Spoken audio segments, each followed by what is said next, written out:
Chapter 242. When His Royal Highness woke up in the morning the next day, he found that his eldest sister had fallen asleep at the head of the bed. He got up with a wry smile. The wound on his back had already scabbed over, and the speed of his recovery was astonishing. Although there was still a long way to go before he reached the Vajra realm, he already had a huge advantage over the body of an ordinary martial artist. The sound of Su Fengnian waking up did not wake Su Jihu up, but it startled the servant girl sleeping next door, Qiao Qiao. Most of the servant girls who did their jobs were not deeply asleep. She casually put on a coat and trotted in. It was a hot summer day, so she was dressed lightly.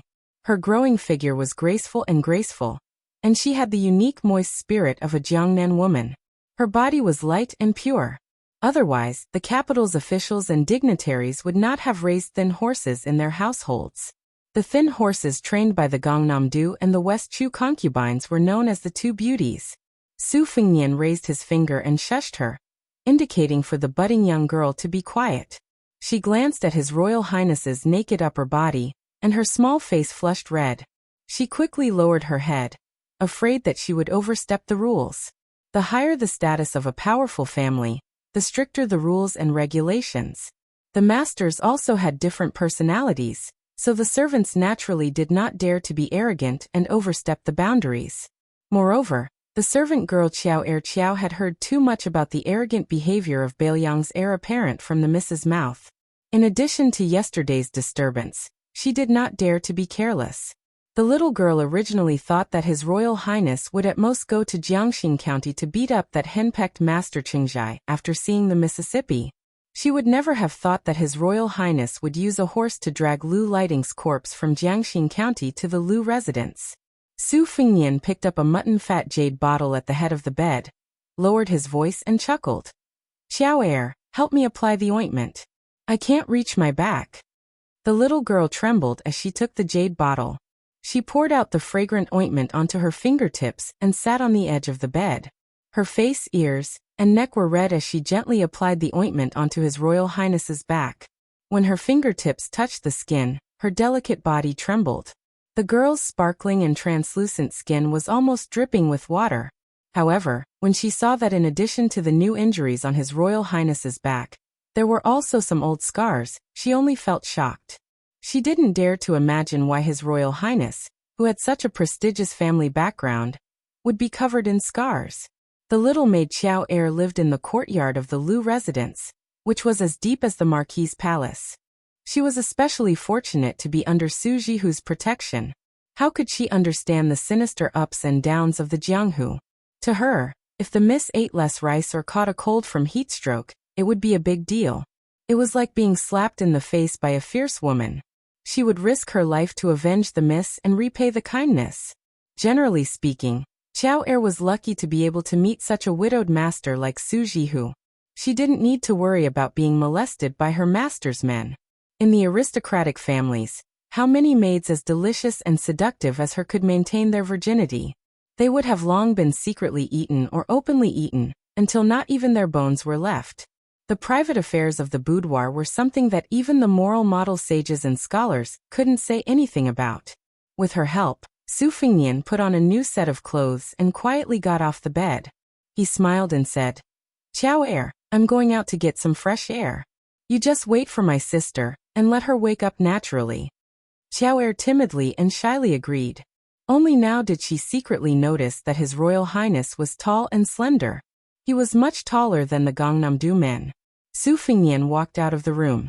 Bluebird was standing in the courtyard. Master and servant left the freehand garden and strolled along the lake. Su Fengnian saw that the Tangxi sword fairy Lu Baijia was already sitting in the pavilion. He didn't know if she was waiting for him. Su Fengnian walked over without hesitation. Lu Baijia was the youngest of the 7 glittering jewels of the Lu family. Because he had never married and had children, he did not leave the family and lived in Retreat Garden.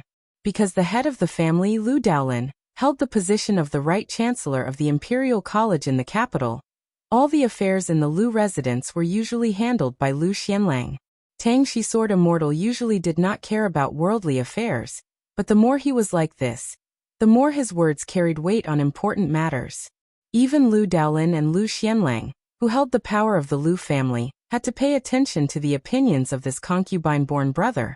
Among the 7 heroes of the Lu family, apart from these 3, one of them had devoted himself to cultivating Taoism, and one of them had entered Buddhism, while the other 2 were officials in Yangzhou.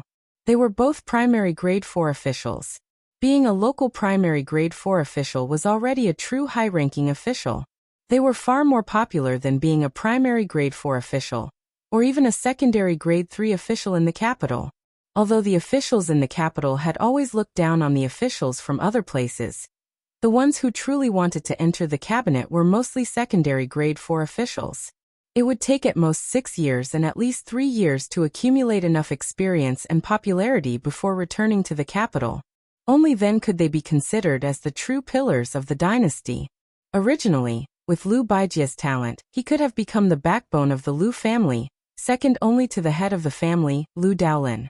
However, the head of the family was still his elder brother, Lu Daolin, so Lu Xianlang could only complain. After entering the pavilion, Su Fengnian gave a junior salute and said respectfully, "Fengnian pays his respects to Mr. Tang Shi. Last night, I mistakenly thought that Mr. Tang Shi wanted to stop me from entering the mansion. In a moment of desperation, I spoke disrespectfully. I hope Mr. Tang Shi won't blame me."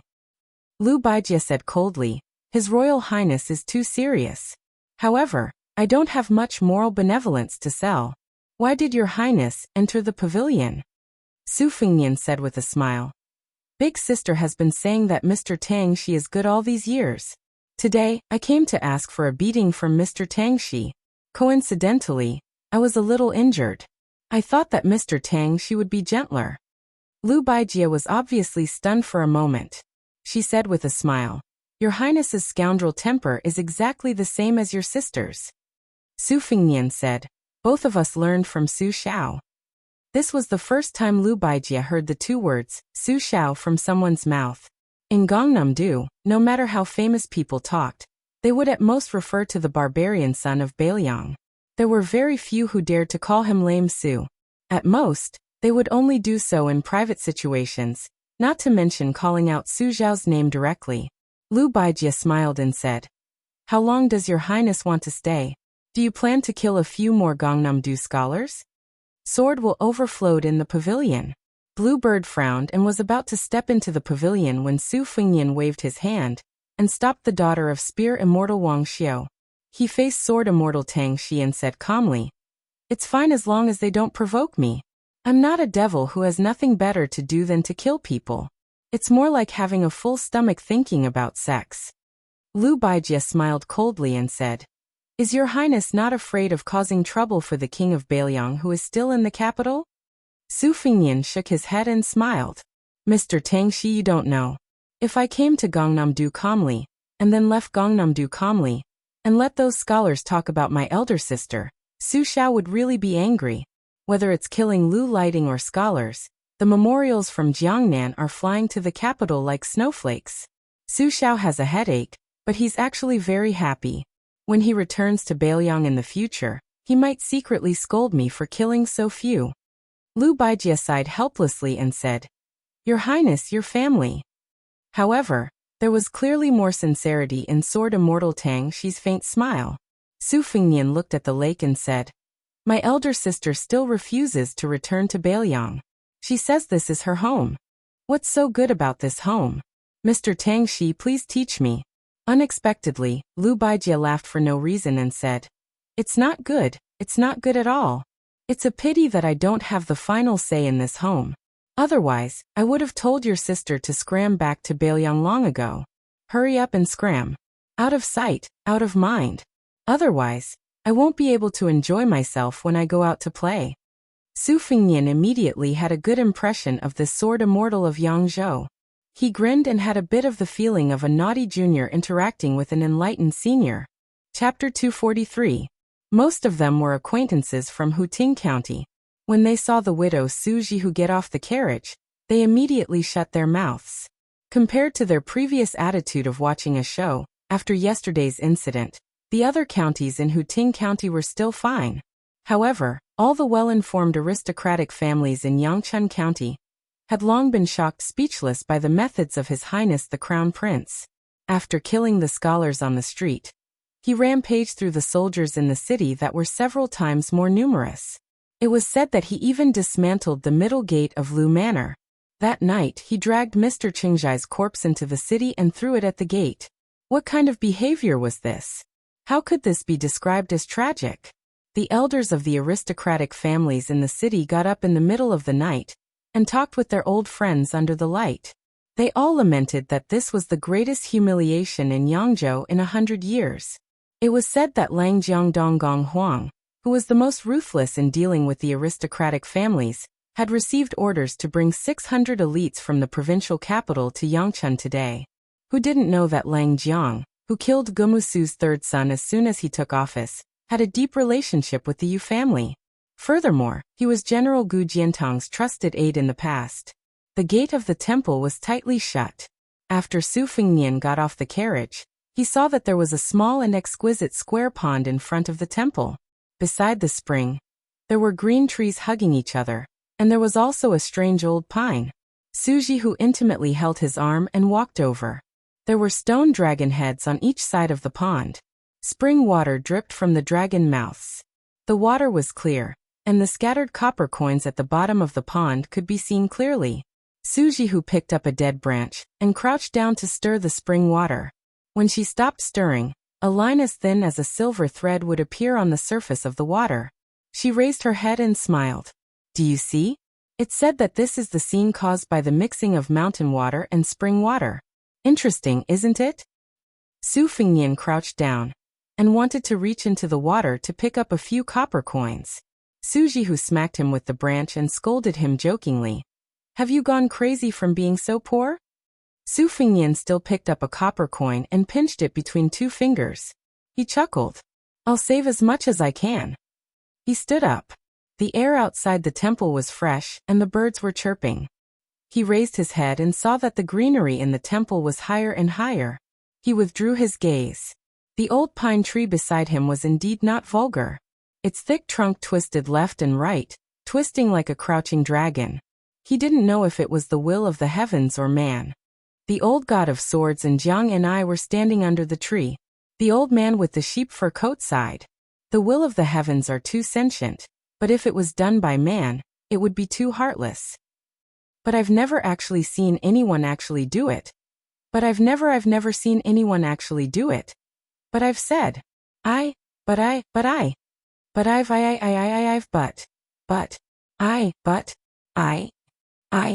Su Fengnian smiled and said, shall I try? Suji, who glared at him. You dare. Were. When Dum Qiao saw this, she smiled gently. His Highness the Crown Prince and the young miss really loved each other. Perhaps because he was caught laughing, Su Fengnian made a face at the little girl. The servant girl was so frightened that she quickly hid behind Su Jihu. The little girl's heart was beating like a deer. She didn't seem to be afraid. Instead, she seemed to have been gently scratched by something and couldn't calm down. Su Jihu turned his head to look at the little girl who was in a daze. He smiled knowingly. How could there be a girl in the world who didn't like her younger brother? But on the surface, Su Jihu still rolled his eyes charmingly at Su Fengnian. He waved the branch as if warning him not to fool around in a Buddhist holy land. The door of the temple slowly opened. The two little monks joined their hands and bowed. It was just that today, the side room was the place where pilgrims and vegetarian meals were provided. After Su Jihu and his entourage took their seats, no one else dared to enter. At Su Fengnian's table, Su Jihu was sitting. In addition to the 9 bushels of Daoist meat and Daoist Wei Shuyang, there was also an empty stool. The maidservant Er Qiao and the military general Ninga Mei were both standing. Princess consort Jin Gan knew her place, and in addition to the fact that she had been terribly bullied on the way here, she was even more unwilling to sit down. Su Jihu was a person who liked crowds. He asked Jiang and I, who was sitting at the next table, to call her over. The little mud girl hesitated for a moment, but didn't refuse. When she approached, Su Jihu pulled her over to sit beside him. He smiled and said, Jiang and I, you're really getting prettier as you grow up. You were already pretty when you were young. Back then, you were the only one who could compare with Fengnian. At first, I was worried that a girl would change 18 times between childhood and womanhood. I was afraid that you wouldn't be pretty when you grew up. But now it seems that I was worried for nothing. Come, tell sister whether Fingyan bullied you or not. The little mud girl was quite a shrewish girl in front of His Royal Highness and the old God of Swords. At this moment, her face was red and she didn't say anything. Su Fingyan laughed and said, "Your face is red. It's rare. Jiang and I didn't glare at him angrily, but she lifted her foot and stomped on him. His Royal Highness lifted his foot and laughed. I'll hide. You want to fight with me?" With Su Jihu present, Jiang and I didn't make any verbal moves. Su Jihu laughed softly. "It seems like you're often bullied. Don't worry, I'll help you take care of him later." The little mud girl lowered her head and didn't say anything. Su Fingyan muttered, "Is it my sister or her sister?" Su Jihu raised his hand and pretended to hit her, but His Royal Highness leaned to the side. She lovingly stroked Jiang Ni's slender shoulders. "Jiang and I heard that after leaving Bailiang, you've been reading for this scoundrel? This is a good thing. During this period of time, if you come to read Wang Dongxiang's The First Snow to your sister, the price will be doubled.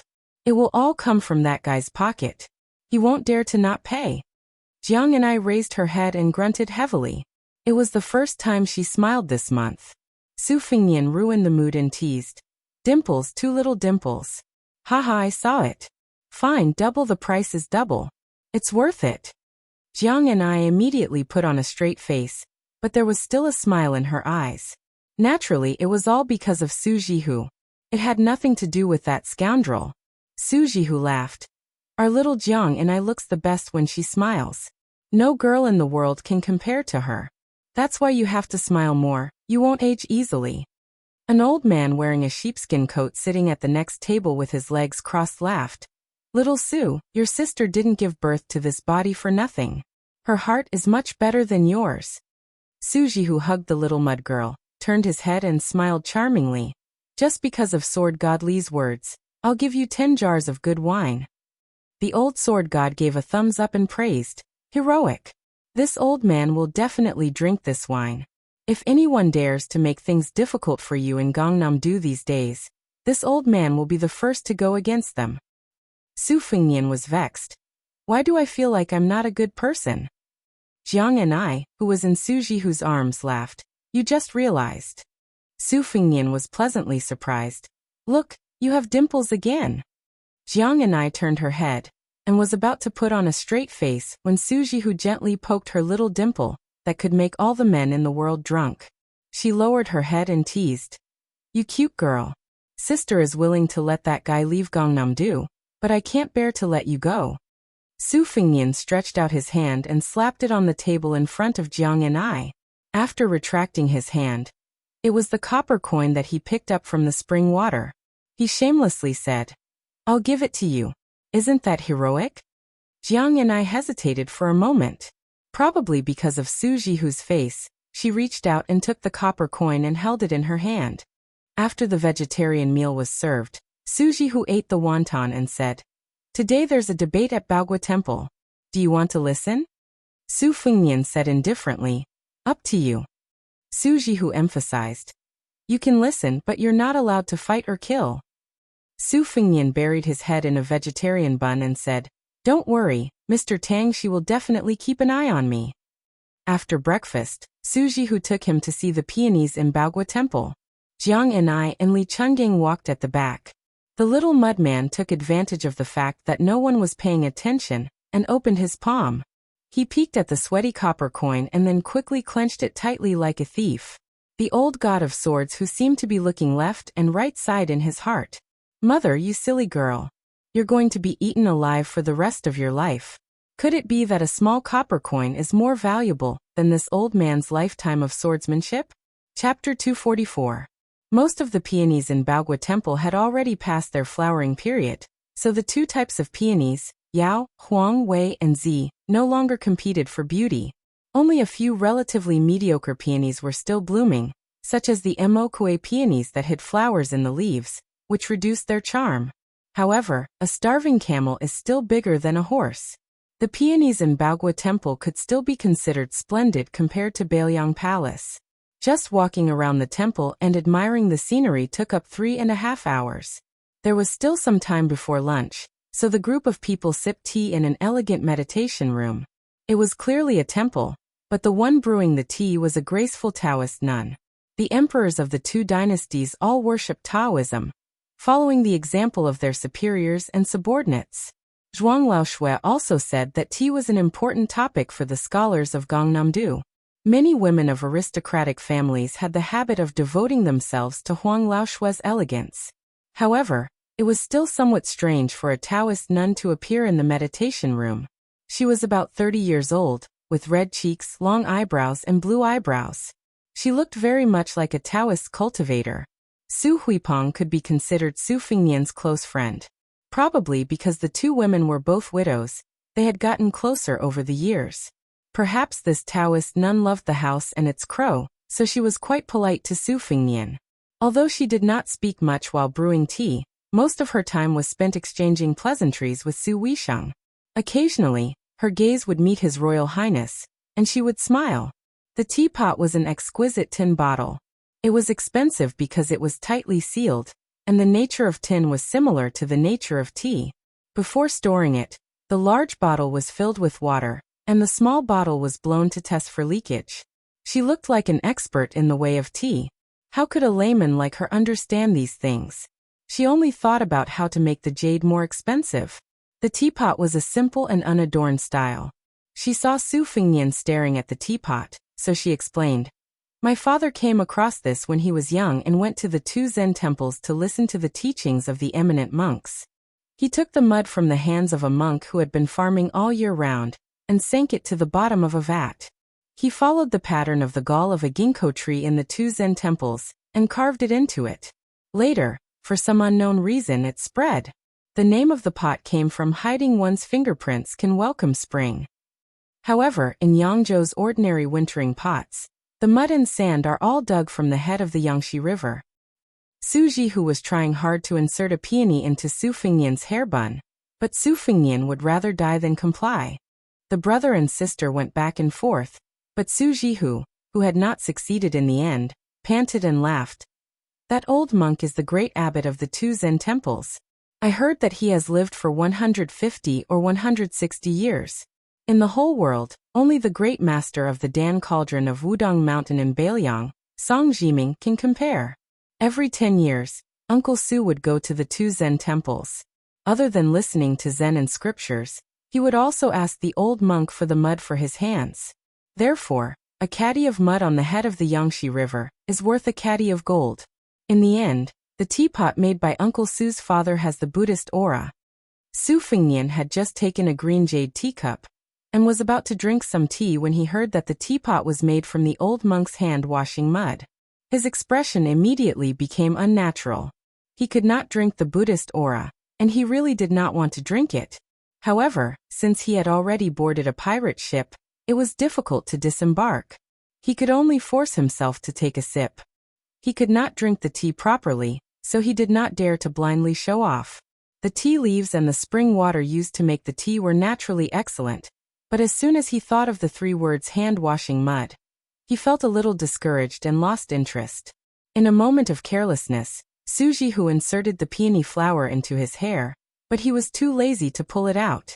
For no reason, he thought of Miss Li Zi who claimed to live in the temple, and the little monk Zunan Nan. For a moment, he was lost in thought. And then he thought of the rumors about the old abbot of the two Zen temples.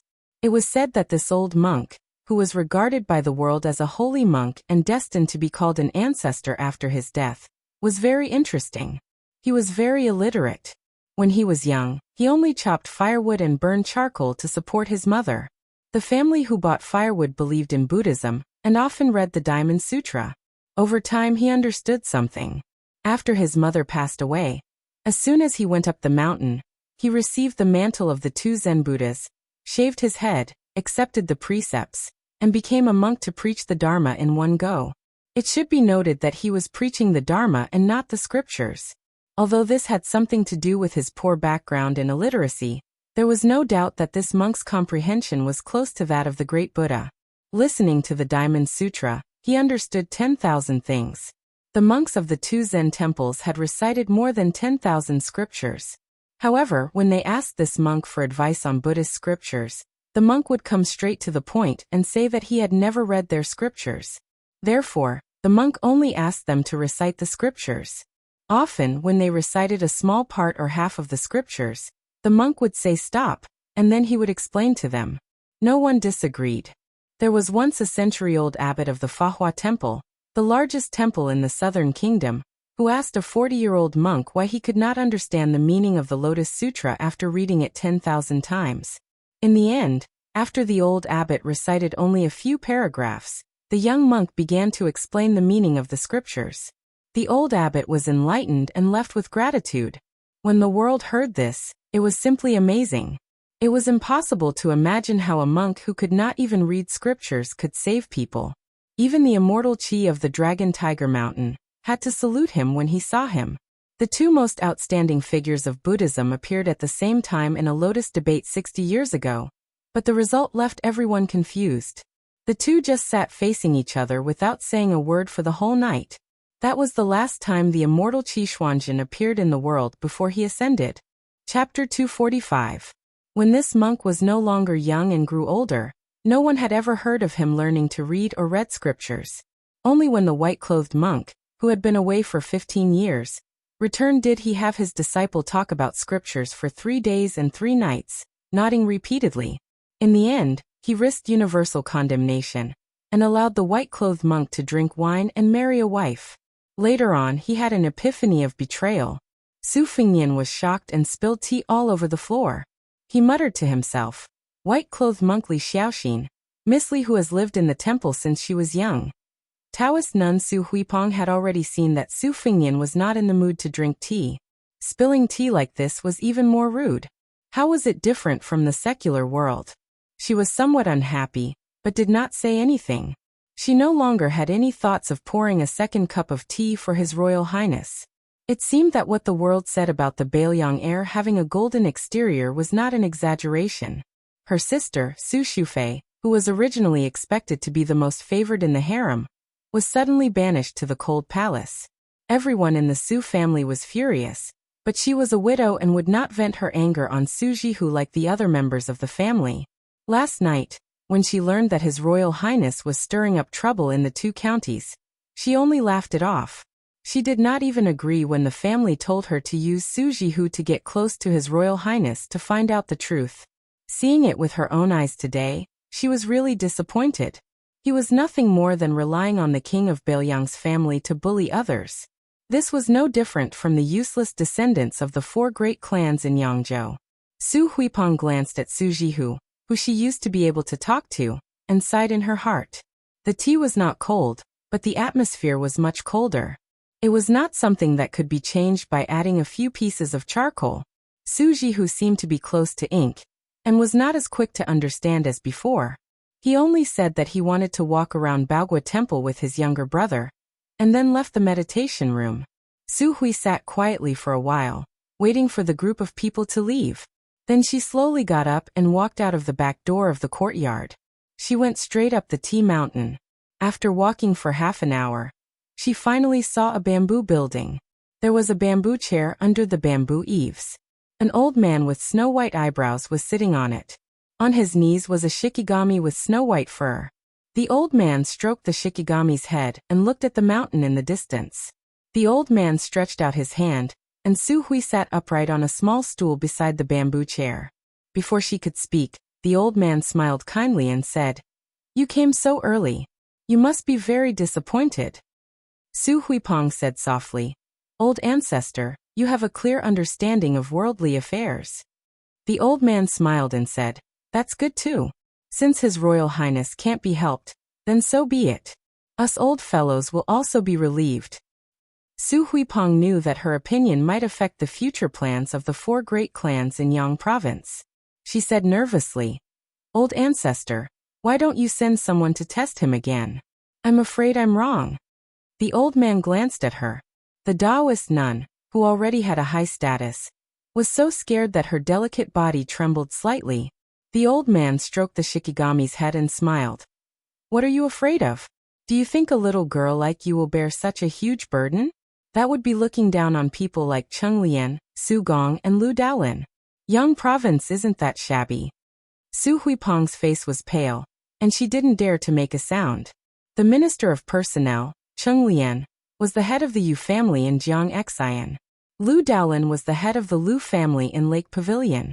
Dragon General Su Gong. Although he wasn't the head of the Su family in Gumu, he was still a great general of the dynasty who held military power. However, when these talented big shots of Yang Province saw this old ancestor, even if they did not tremble with fear like Su Huipeng, they still had to stand and speak respectfully. The reason why Su Huipeng could sit down was not only because she was a woman, but also because she was the granddaughter-in-law of this old consecrator of Yang Province. How could the foundation and power of the enormous Jiangnan scholars group be compared to the Green Party, with only 100 years of foundation? Hong Jia's escape to the north was planned by the old ancestor. There was also the family traits that evaluated the ranking of the clans in the world.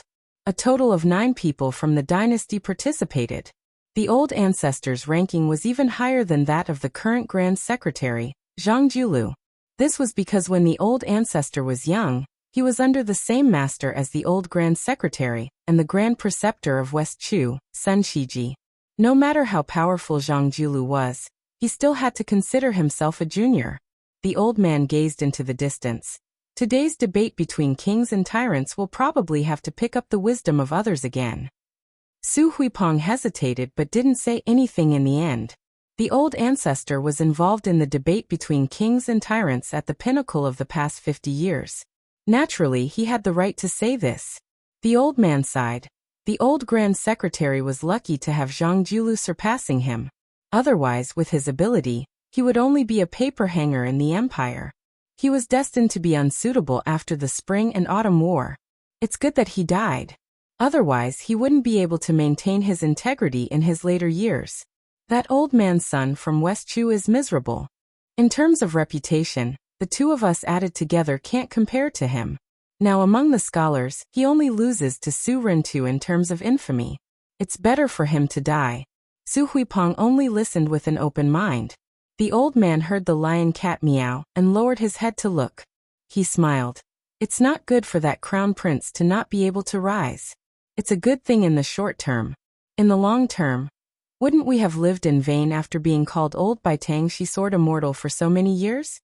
Su Huipeng fell to his knees. The old man muttered. What happened between you and Lu Baijie in the past is nothing. Get up. The ground is cold, and it's not good to get cold. One has to be down to earth. But this isn't the way to do it. Su Huipeng stood up shakily and sat down again. The old man narrowed his eyes and said, Go. Let that humble scholar meet His Royal Highness. With him coming up with plans for Bailiang, he won't lose to Zhao Guangling and Su Rintu back then. This stagnant water will be revived. Su Huipeng stood up gently. The old man said calmly, Go and recommend yourself to that crown prince. Only then can you completely sever your relationship with Lu Baijie. This female Taoist priest who had been pure of heart and few desires for many years didn't refuse. When she left, she bit her lip until it bled. Chapter 246. Su Huipeng walked along the Tea Mountain path, and finally walked out of the great ancestor's field of vision. She stood among the tea bushes and looked at the yellow glazed roof pavilion at the top of the Baogua temple, lost in thought. Other than the blood from biting her lip, there was not much grief on her face. She did not hate the great ancestor's arrangement. She only hated the green-robed swordsman for not fighting back then. She cultivated wholeheartedly and had the ability to retain her youthful appearance. She looked like a 30-year-old woman, but she was actually close to 40. When she first met him, she was only 13. How many 13s could there be in life? She wiped away the blood and walked down the mountain with a gloomy face. Su Huipeng did not know that the green-robed swordsman had been watching for many years in the depths of the shade. After seeing her enter the Baogua temple, he slowly walked toward the bamboo building. The old man and cat were still there. The snowball-like Shih Tzu screamed. The dozing old Yangzhou minister of offerings raised his eyelids with some difficulty, and looked at the unpolished jade carefully carved by the Lu family. This swordsman used to be so high-spirited. If it were not for the fact that he could not overcome the barrier of love, he would have gone very far whether he was an official or a swordsman. The old man comforted the frightened Shih Tzu on his knees and frowned. He asked calmly, "Did you hear that?" Tangshi Sword Fairy Lu Baijie nodded. He looked at the old man coldly with one finger on the scabbard. It looked like the ancient sword could be unsheathed at any time. With Lu Baijie's attainments in the sword evaluation, he could unsheath his sword very quickly. He did not need to show it deliberately. Of course, this was Lu Baijie expressing his position. If the old man did not take back his words to Su Huipeng, he did not mind doing another disgraceful act as Tangshi Sword Fairy, and not as a disciple of the Lu family. So what if you are the old master of the Jiang Xinyu family? I, Lu Baijie, have a sword in my hand and a clear conscience. Why should I care? Yu Jiankong's eyelids trembled. One of his hands was no longer stroking the snow-white Chaosi. Instead, his 5 fingers formed a claw and gripped the pet's head. However, he didn't use any strength. The Chaosi, which instinctively felt uncomfortable, didn't seem to understand. It turned its head. Yu Jiankong, one of the few people in the dynasty who had hopes of obtaining the posthumous title of Wenzhong after his death, suddenly laughed self-mockingly. As for the posthumous title of Wenzhong, that was even higher than Wenzhong. The dynasty had been empty for 120 years. Even he didn't have any extravagant hopes. The old man only looked again at the distant green mountains. There were many mountains and rivers in Jiangnan, and he never got tired of looking at them. There was actually a rare hint of compromise in his light tone.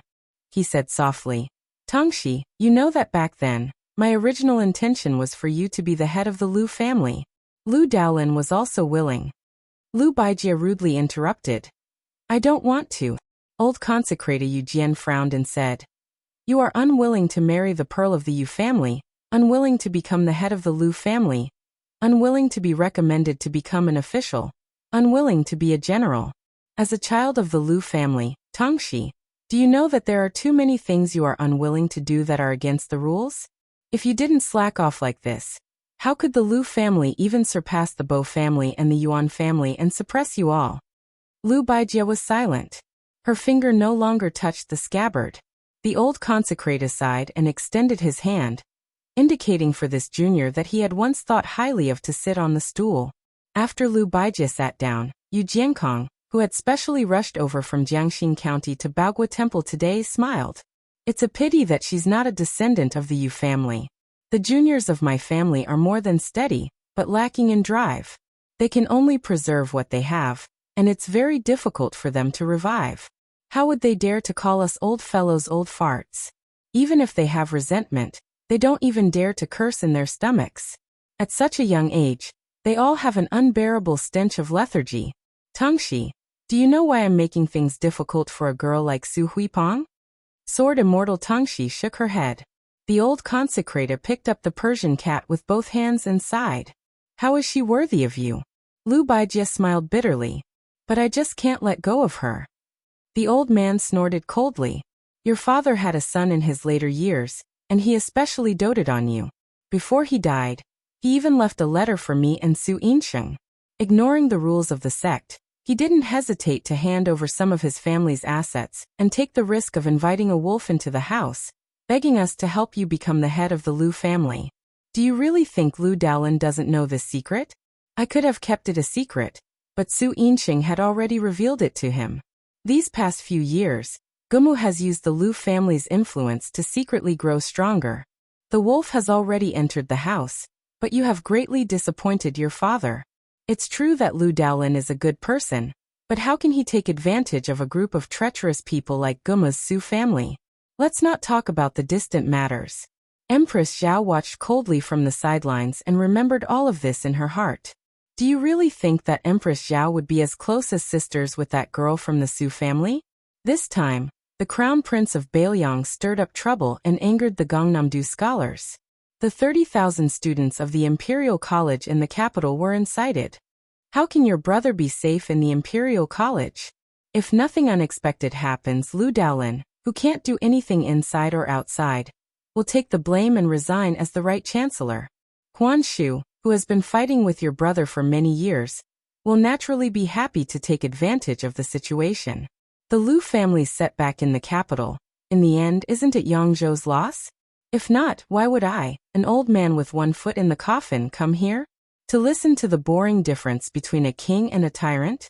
Or to be threatened by you with a sword? Sword Fairy Tang, she said calmly. Uncle, aren't you afraid of playing the lute to a cow by telling me this? It wasn't clear whether he was angry at her misfortune or lamenting her incompetence, but the old consecrator was vaguely angry. He raised his voice and said, Tangshi, I can prevent Su Hui from doing that thing, but this time, you have to come out and share the burden of the Lu family. Otherwise, with my temper, letting an insignificant Su Hui go and embarrass the Gumusu family all these years is just a reminder to them. Tangshi, I'll ask you one last time. Are you willing to go to the capital to be the assistant minister of the Ministry of War? No matter how you become a fourth-rank official in the capital, I'm only asking if you are willing or not. Lu Baijie said bitterly, I only ask that you don't make things difficult for her. The old consecrator smiled slightly and returned to his usual carefree state.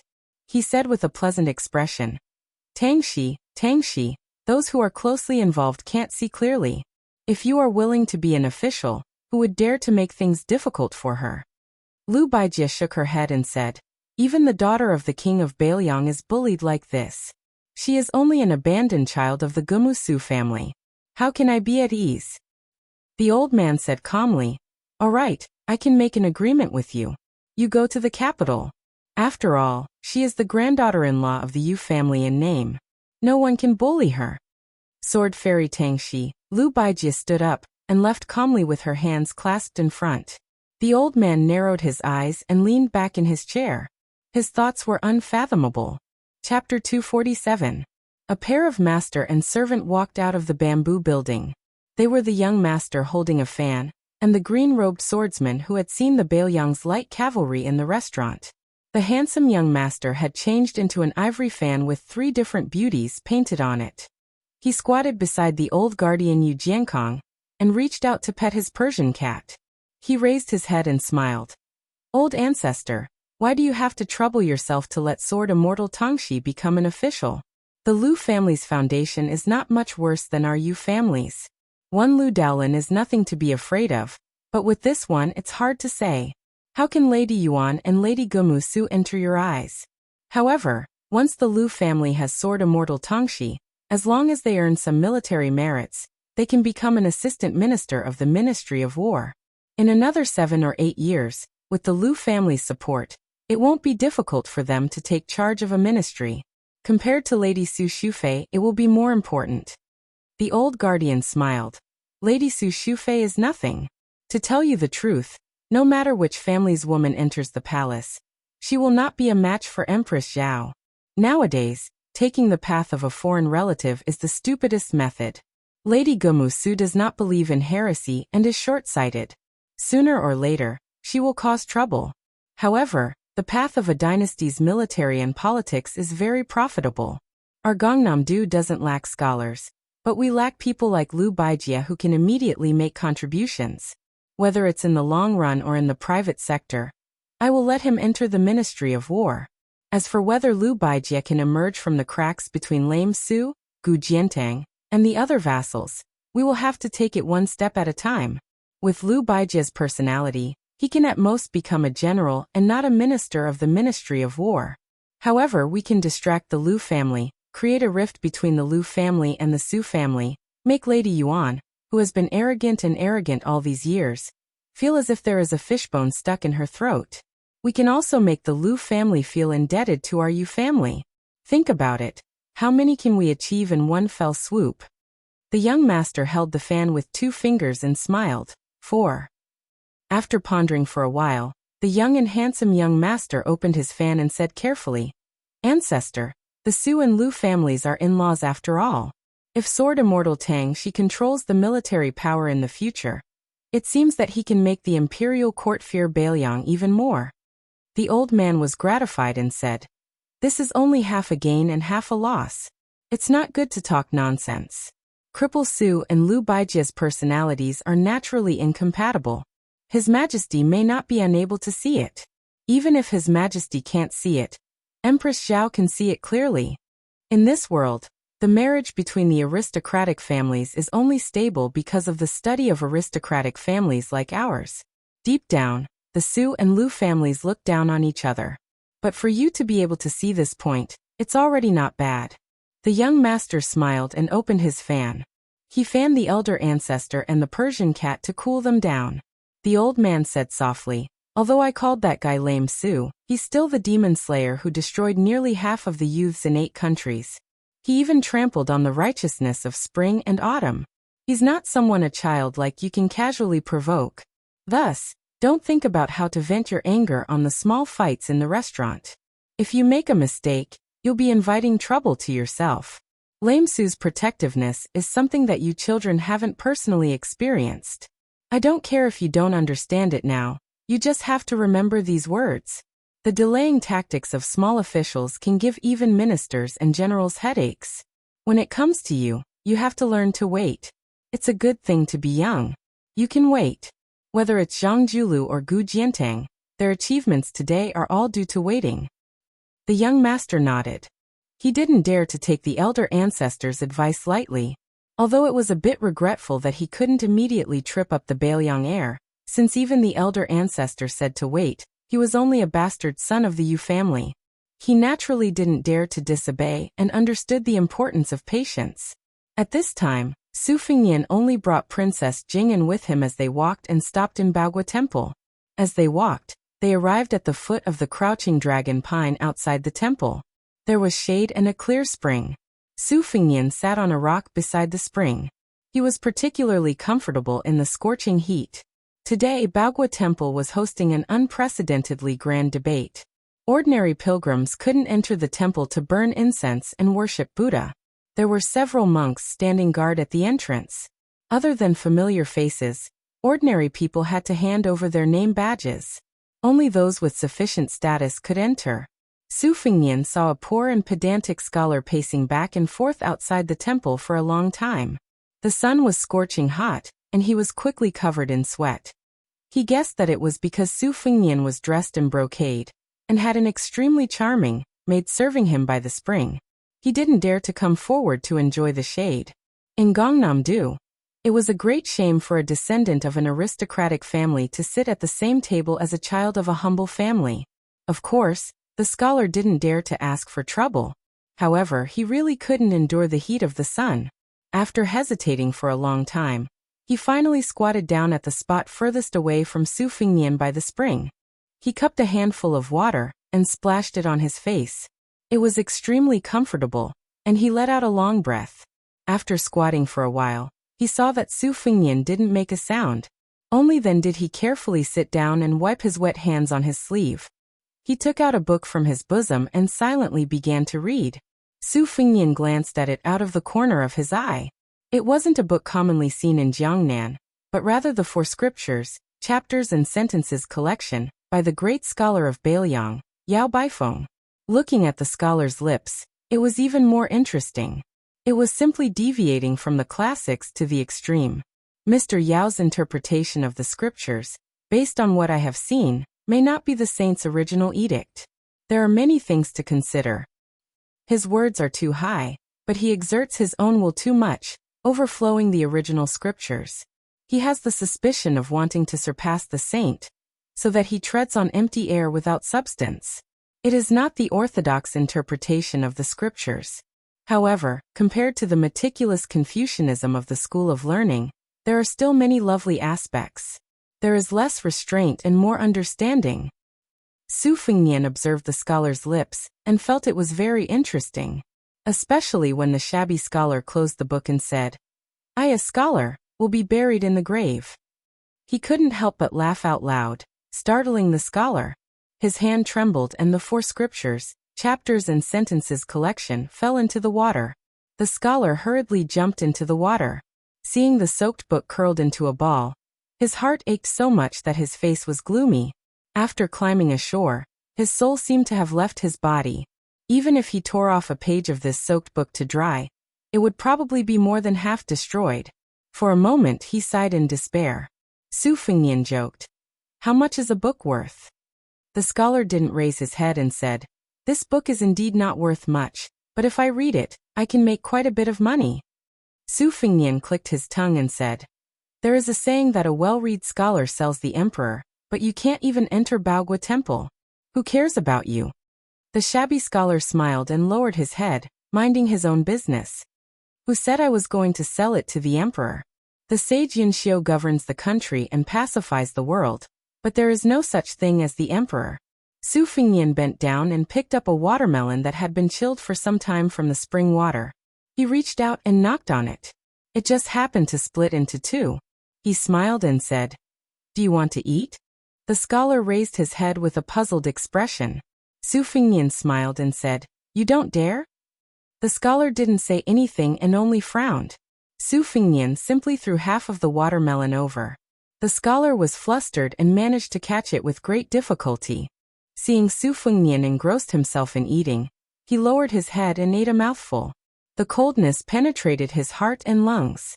Su Fengnian joked. To be buried in the grave, what great ambition. The scholar paused for a moment. This time, his heart and lungs were really cold. Chapter 248. The Confucian school of exegesis was the same as the Buddhist school of Buddhism. Exegesis was not the same as reading the scriptures, nor was it the same as talking about the scriptures. Both were things that only a great scholar could do. His Royal Highness, this poor and pedantic scholar in front of him, dared to make irresponsible remarks about Yao Bai, the great scholar of Confucianism, who was famous for his exegesis of the scriptures. As for the ambition of the so-called posthumous title of Wenzhong, it was even more shocking. Even the old consecrator of Yang Province, Yu Jiankong, only hoped that it would be a great fortune to have a Wenzhong behind him. In the spring and autumn period, heroes vied for the deer. After Li Yong ascended to the throne, there was a clear standard for the posthumous titles of officials. The civil officials used Wenzhong as the leader, but this posthumous title had been vacant for 100 years. Wenzhong followed closely behind, and everyone in the court viewed it as the possession of Grand Secretary Zhang Julu. After that was Zhong Duan, Kang Yi, and so on. Since Wenzhong and Wenzhen did not dare to hope for it, then Wenzhong became the most popular item for the various vassals and top civil officials in the dynasty. In today's world, in order to determine the status of aristocratic families, the number and weight of posthumous titles was undoubtedly an extremely important standard.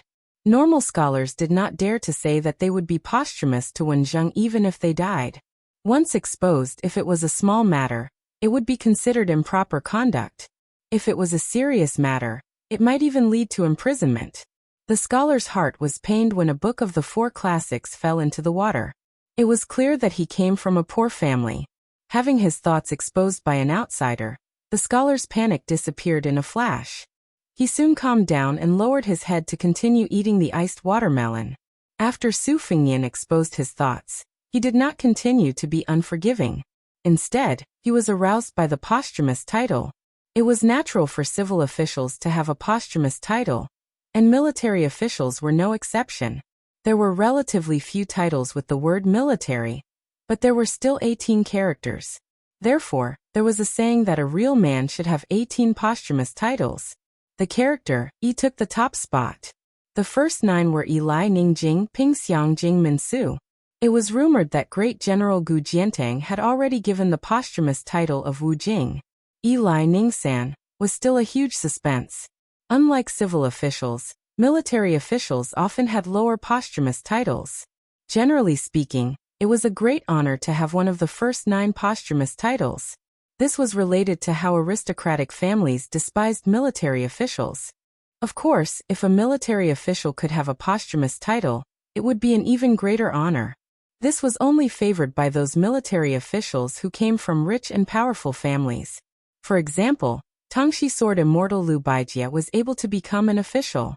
After her death, it was not impossible for her posthumous title to take the lead.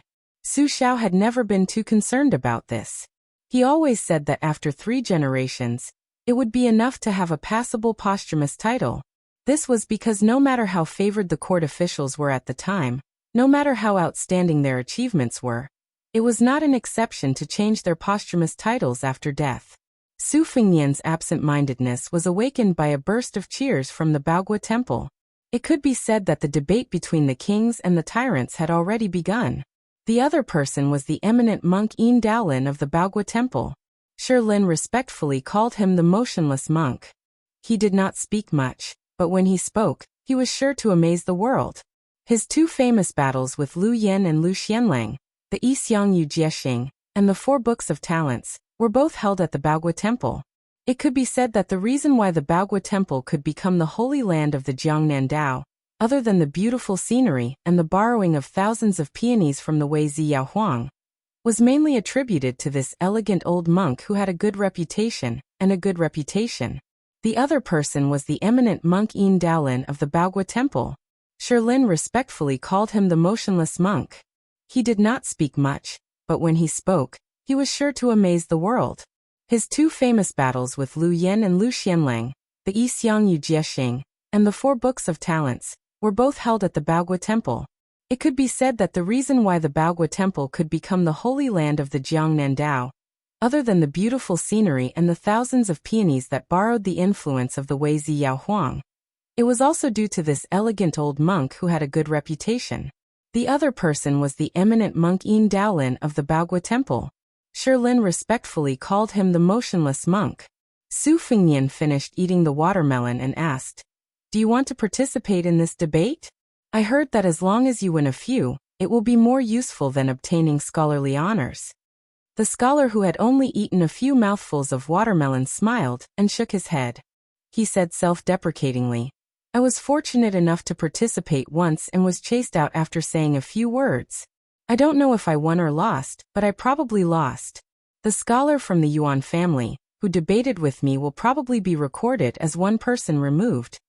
Su Fengnian caught a glimpse of the female Taoist nun Su Hui rushing out of Baogua Temple and walking straight over. He ignored her and looked at the scholar in front of him. He smiled and said, "Isn't this something to be expected? I'm guessing that you will be sitting alone during the debate, right?" The Taoist nun walked closer and said, "Your Highness guessed wrong this time." Su Fengnian had a look of realization. He said, "Sister Su brought me in?"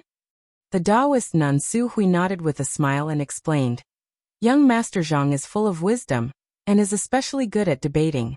He is original and ingenious. He once asked me to explain the advantages and disadvantages of military and political affairs to Su Gong." The general commented that he did not stick to one pattern, and that it was not easy to do. Su Fengnian was slightly surprised and said, "Oh." During lunch, he chatted with his elder sister Su Jihu about Su Hui's family background. The general of Gumusu's family, Dragon General Su Gong, was the mainstay of the family. This general, who was good at both military and political affairs, was born in a rich and powerful family. He presided over the military affairs of the 3 provinces in Gangnam-do. He had made a lot of bold and decisive reforms and tidied up the government. Su Xiao thought highly of this person. Since he could be praised by Su Xiao, who was known to be arrogant, he was naturally a very powerful character. As for the 6 matters that disappeared in Yangzhou, even Su Fengnian might not believe it. There was a copy in Su Xiao's study room, and he circled a lot of it himself. As for how to strengthen the border defense and solve the financial problems, Su Fengnian had seen it with his own eyes, so there was no need to doubt its weight. On the way to Hutting County, he had specially asked Lu Qiu to get a copy, but he did not expect it to be written by the poor scholar in front of him. He just did not know how this child Zhang was related to Su Hui. The relationship between a woman from a rich family and a poor scholar was just a beautiful scene in a novel about a scholar and a beauty. Especially in Gangnam-do, where family status was very important, it was even more unrealistic. This was probably the reason why Wang Dongxiang's The First Snow was so popular in Gangnam-do. During the banquet, Su Jihu bluntly talked about the grudges between Su Huipeng and Lu Baijie, as well as the Lu, Yu and Su families. It was obviously impossible for this female Taoist nun to be tired of this poor scholar. This made Su Fengnian even more curious. Could it be that this scholar was really a great talent in running a country? Born in a poor family, it was really rare for him to have a strategic vision. Su Zhao's former right-hand men, Yang talent Zhao Guangling and Yin talent Li Yishan, were not poor scholars. They were real gentry families. Su Fingyan was just about to exchange some pleasantries when he found that Tang Shi Sword Fairy had also appeared. Su Hui's face immediately darkened, and she turned a blind eye. Lu Baijie smiled bitterly. When the poor scholar saw this one of Lu's glittering 7 jades, he did not bow to her and seemed to be familiar with her. He took the initiative to bow to her, but he regarded himself as a nephew. This kind of arrogance would make a scholar's hair stand up in anger. Tang Shi Sword Fairy was a celestial figure, so what kind of person was this nobody? How dare he not avoid or retreat? Was he not afraid of dirtying the eyes of Mr. Lu Qi? Lu Baijie also seemed to have a good impression of the scholar. She gave him a few words of sincere encouragement before turning to look at Su Huipeng. She hesitated for a moment before saying, "I want to talk to you." Su Hui sneered and said, "Mr. Lu Qi has avoided suspicion for so many years. Why are you making an exception today?" Chapter 249. Su Fingyan and the poor scholar both automatically turned their heads. With a tacit understanding, they decided not to look or listen. This pair of man and woman, who had stirred up a great commotion in Gangnam-do, were in a deadlock. In the end, it was the female Taoist Su Huipeng who was defeated. She walked with Lu Baijie along the quiet and empty wall of Baogua Temple. Before leaving, Su Huipeng did not forget to bid farewell to His Royal Highness. Then she told the scholar that there was no harm in entering the temple to debate. She had already told Baogua Temple that no one would stop them. So there were only 3 people left by the spring. The scholar's surname Zhang frowned slightly. Su Fingyan smiled and said, "My surname is Su and my given name is Dian Xia. Dian as in classic, Xia as in sword case. What do you think of my name?" The poor scholar smiled and said, "Dian in the case cannot cry. A good name." Princess Jing and Pei Nanwei, whose face was covered with a veil, could not help but roll her eyes. Su Fingyan asked, "Since you have permission, why don't you go in and listen to the debate? As for me, I'm just an idiot. Since Sister Su said that your talent is not ordinary and I want to bask in your glory, I'll sit with you." The scholar asked in return, "Sitting with me, aren't you afraid of being laughed at by the scholars and celebrities?" Su Fingyan smiled strangely and did not answer. Instead, he turned his head and asked Princess Pei, "Tell me, am I afraid?" Princess Jing'an, who had suffered a lot along the way, did not dare to ignore the question. Her tone was stiff and cold as she said, "Not at all." Su Fingyan was satisfied. He smiled and looked at the poor scholar. The latter sighed and nodded. He put down the finished watermelon and picked up the 4 classics, chapter and sentence collection, which had been exposed to the sun, and carefully put it into his sleeve. The 3 of them walked out of the shade of the ancient pine tree and walked toward Baogua Temple. Su Fingyan was in the middle, Princess Jing and was on the left, and the poor scholar was on the right. There was a difference between who came first and who came first. As soon as the 3 of them left, Su Fingyan saw a little girl who had been wandering at the foot of the wall trotting to the spring. Previously, because of his presence, the sallow and skinny little beggar-like child did not dare to come forward to enjoy the shade. So she hid in the corner. After the 3 of them left, she finally gathered her courage and went to the spring under the tree. First, she lifted the 2 halves of the watermelon and placed them on a rock by the spring. But when she inadvertently met eyes with Su Fingyan, the little girl in ragged clothes turned pale and quickly put the watermelon back to its original place. Seeing that this rich and imposing child was not angry, she timidly squatted under the tree. The scholar was afraid that this aristocratic scholar, who was familiar with Tang Shi Sword Fairy and Su Huipeng, would be unhappy, so he said softly, "This child is pitiful. She begs for a living and depends on her paralyzed grandfather. If it weren't for her, the old man would not have survived last winter. I taught her some words so that she can use some tricks when begging. Alas, her grandfather must have fallen ill again. Otherwise, she would not have come to Baogua Temple to pick up copper coins. She doesn't dare to pick up too much each time. It's only a few copper coins, enough to buy half a basket of steamed buns, but it's enough food for her and her grandfather for several days. As for the watermelon," Su Fingyan said expressionlessly, "after slicing the watermelon rind, it can be fried as a dish." The poor scholar nodded after a moment of shock. "Yes. It must have been the first time Princess Jing'an had heard that watermelon rind could be used to cook a dish. She unconsciously glanced at the little girl. The debate between Baogwa Temple's Wang and Ba attracted many Gangnam-do scholars. Those who had the qualifications to participate in the grand occasion had already entered the temple and taken their seats.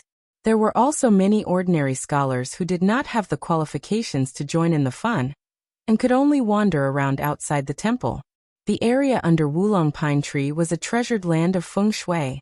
It was originally occupied by Su Fengnian. His Royal Highness was a dandy who did not need to speak and had a domineering arrogance.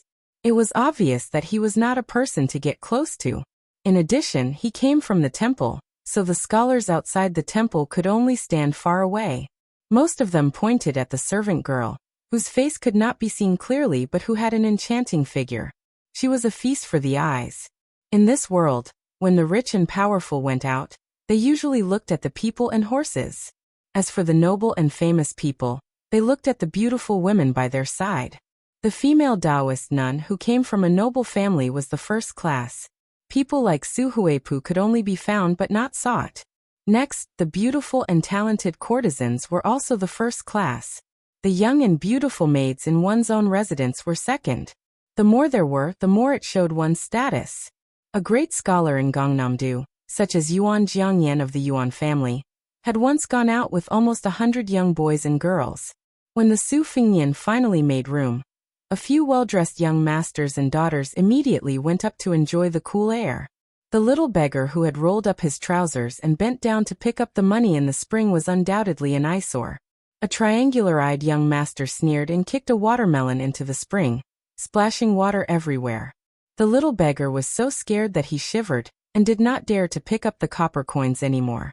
He wanted to dodge, but he walked too fast in the water and accidentally fell into the spring, causing a burst of laughter. A woman from a noble family with heavy makeup gloated and scolded sharply. "Little bastard, who let you come here to pick up the wishing money? Aren't you afraid of being beaten to death by the monks in the temple?" The spring was surrounded by the rich and powerful young masters who were enjoying the cool air. The little beggar had nowhere to hide and could only stand in the spring. He lowered his head and said with red eyes, "The temple said that as long as I pick up a few copper coins each time, it's not a big deal." The woman shouted, "You still dare to talk back?" She was angry. Since there were no outsiders around, she was too lazy to pretend to be a virtuous lady. She picked up a stone from the ground and threw it fiercely. The little beggar instinctively dodged, but the woman did not hit him. She was already angry because she was not allowed to enter the temple, but now she was even more annoyed. She picked up a stone the size of an egg and laughed gloomily. "You still dare to dodge? If you dodge again, I'll break your legs." She threw the stone with all her strength, and it hit the little beggar's chest with a thump. The men and women around her clapped and cheered, praising her accuracy. The little girl's thin and weak body could not withstand such torment. She swayed and her face was pained, but she still did not dare to dodge. She stood in the water and said with a sobbing tone, "I won't dare to pick it up again. I won't dare to do it again." The young woman sneered and picked up a few more stones. She even distributed them to her friends. It was better to be happy together than to be happy alone. They prepared to play a game similar to throwing bamboo arrows into a pot. Gangnam-do scholars always had the custom of throwing pots in a song to liven things up. Many famous scholars were good at blind throwing screens and back throwing. The dragon general Su Gong could even fill a pot with more than 100 bamboo arrows. In the end, it presented a scene like a forest of arrows and mountains of arrows. This throwing pot could be considered the evolution of shooting in the 6 arts of gentlemen.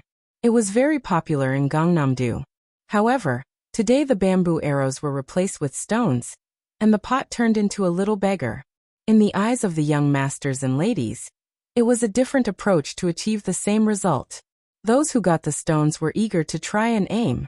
It seemed that they did not care if the little beggar's body could withstand a few throws. To Gangnam-do scholars, smashing a little beggar to death was nothing. The poor scholar, who already had one foot in the door of Baogwa Temple, apologized and ran back. He angrily said, "Stop."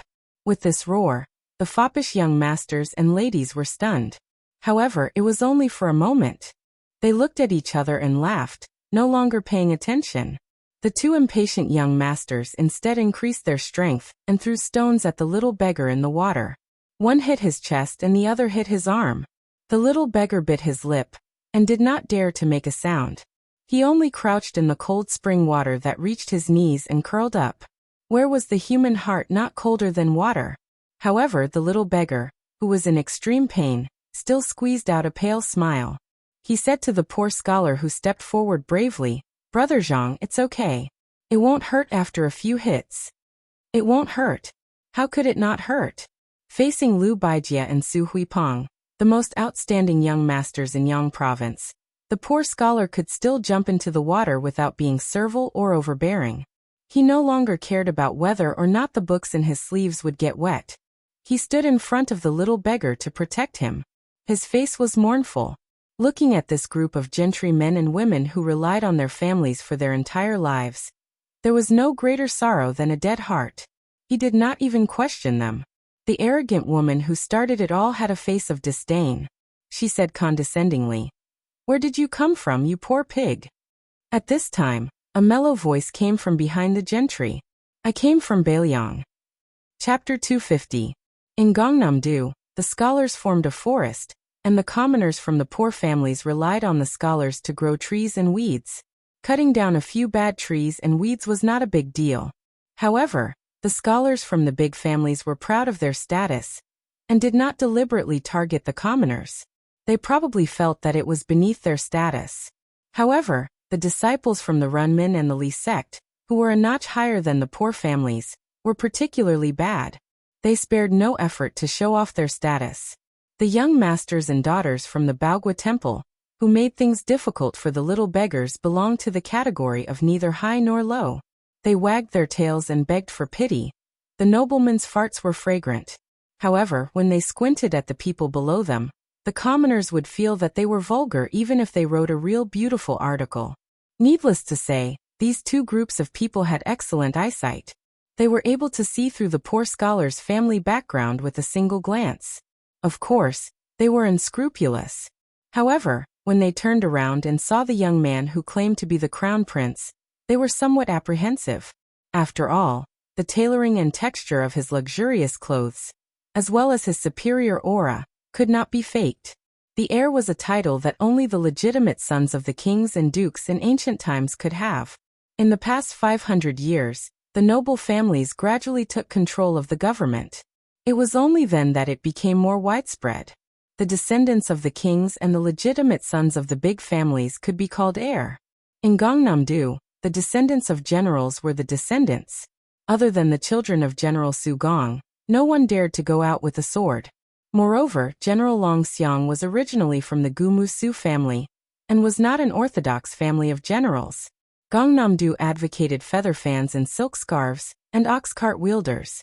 They did not like the swords and sabers that were used by low-level rangers. Then, who was the heir in front of them? For a moment, they were a little uncertain. After all, this unbelievably handsome guy was talking and laughing with Mr. Tang Shi and Miss Su. No matter how they guessed, he could not be an ordinary person. But then again, if his family was really extraordinary, why would he hang out with the poor scholar in the spring? Heir. In Gangnam-do, there were more than a pair of hands who were qualified to be called heir. However, they had never heard of any heir who liked to carry a sword. Did he come from Bailiang? Was he born in the wild Bailiang, or had he just returned from his travels? The woman who was the first to make trouble for the little beggar felt her eyes brighten. She had no time to think about it. She sighed inwardly. What a handsome child. He's so good-looking. It would be even better if he didn't wear a saber so rudely. She secretly let go of the stone in her hand, and threw away the stone in her hand. She looked coquettishly at the unfamiliar heir, who was walking towards her. Just as she was about to bend her waist and salute him, Su Fingnian was a little bored. It seemed that these guys did not understand his words. They did not associate him with the devil of Bailiang who killed Lu Lighting. Otherwise, this woman would not have the guts to flirt here. Gangnam-do was different from Bailiang, where only he could call himself heir.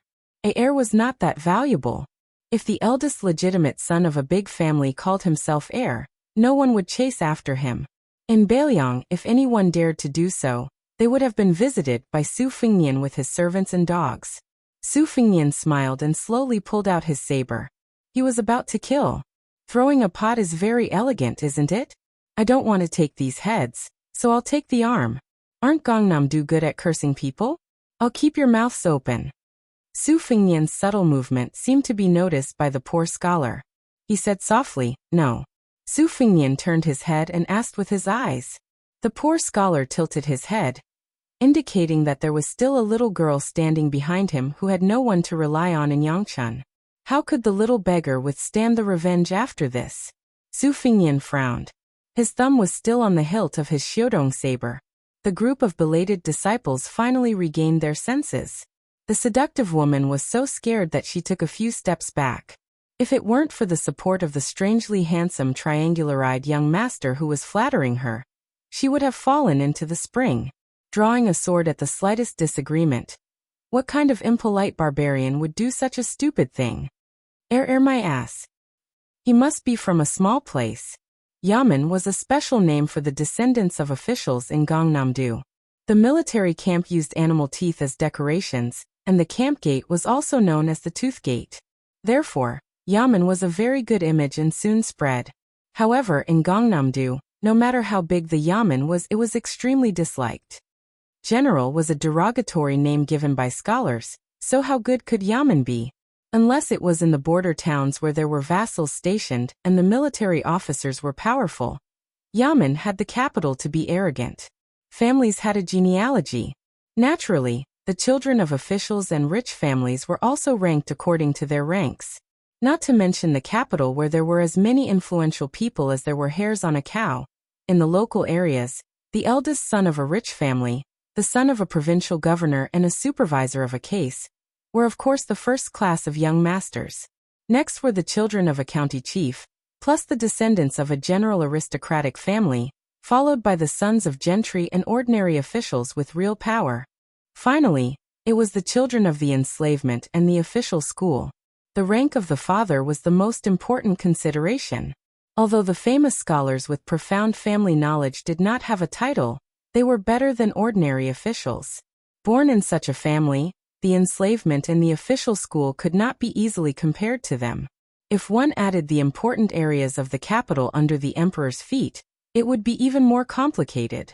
Those palace scholars, 6 ministers, several great generals, deep-rooted families with hundreds of years of history.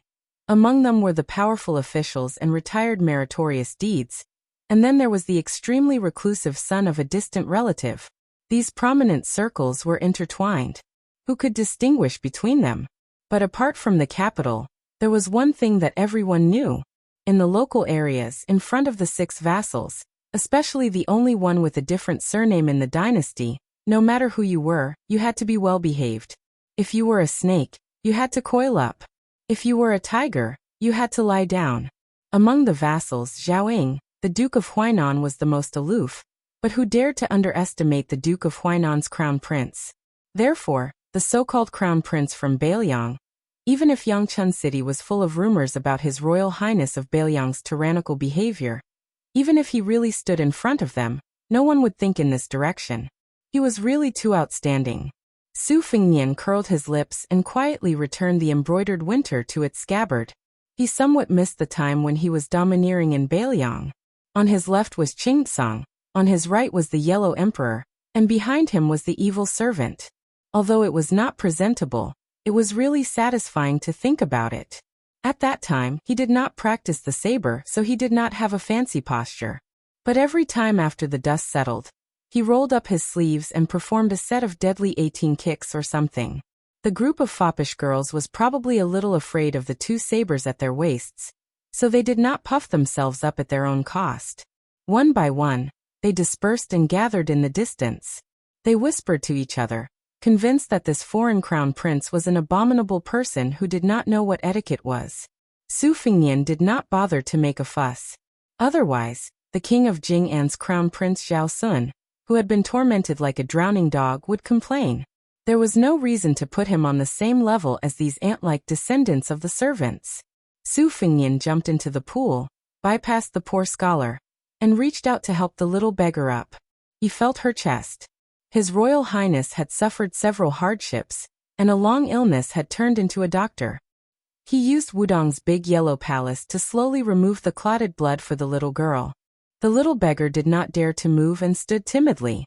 Fortunately, her face was no longer pale. Su Fengnian saw that the little girl was very nervous and did not dare to look at him directly. He did not know how to comfort her. He only said to the poor scholar, "It's all right." The poor scholar felt relieved. He hesitated and did not say thank you. Princess Jing'an saw His Royal Highness roll up his sleeves and pick up a handful of more than 20 copper coins from the pilgrim's wishes. He handed them to the little beggar. She did not take them. She looked at the scholar with a panicked expression. Seeing Brother Zhang nod, she stretched out her hands, which were yellow from years of frostbite. Su Fengnian said, "Let's continue to listen to Wang Ba's argument. Bring her along." Then His Royal Highness picked up the 2 halves of the watermelon. When they reached the shore, he did not say anything and handed them to Princess Jing'an. "You take them." Princess Pei's face was ashen. Half of the watermelon in each hand. What a scandal! But in the end, she did not have the courage to disobey this bastard who killed without blinking an eye. In the end, not everyone in the world had the qualifications to challenge King of Jing'an, Zhao Heng. It was even rarer to find someone who could make a powerful vassal return empty-handed after meticulous planning. The poor scholar helped the little beggar hide the copper coins, and then held her hand as they walked into Baogua Temple. This kind of behavior was against the rules, but if he did not do so, who knew if those fancy pants would vent their anger on the child next to them? He would just treat it as asking for a medium-sized protective talisman for her. He could only hope that those children of Yangchun City would be a little smarter. The poor scholar stepped over the threshold of the great temple and saw Su Dianxia in front of him. His brocade robe was soaked through. He smiled, somewhat incredulous. Su Fengnian seemed to have guessed his thoughts.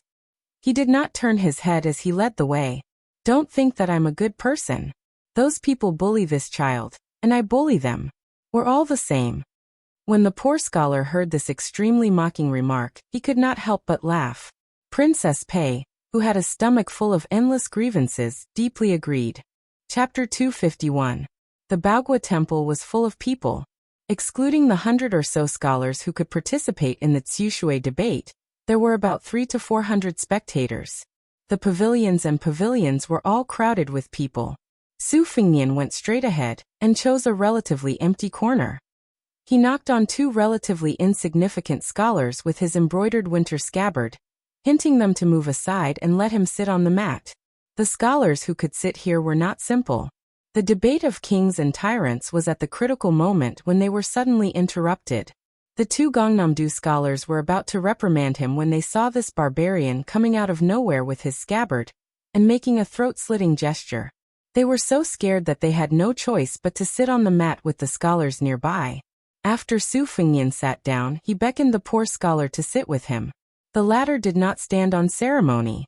After sitting down, he looked absent-minded, as if he had mixed feelings. Su Fengnian looked up and saw a middle-aged scholar with a long beard standing and speaking generously at a place far away. He was tall and slender, with 3 strands of beard floating in the air. He could be called a bearded man. Almost every sentence he spoke drew cheers from the audience. His cadence was very infectious. Every time he paused, there was a gap for the audience to clap.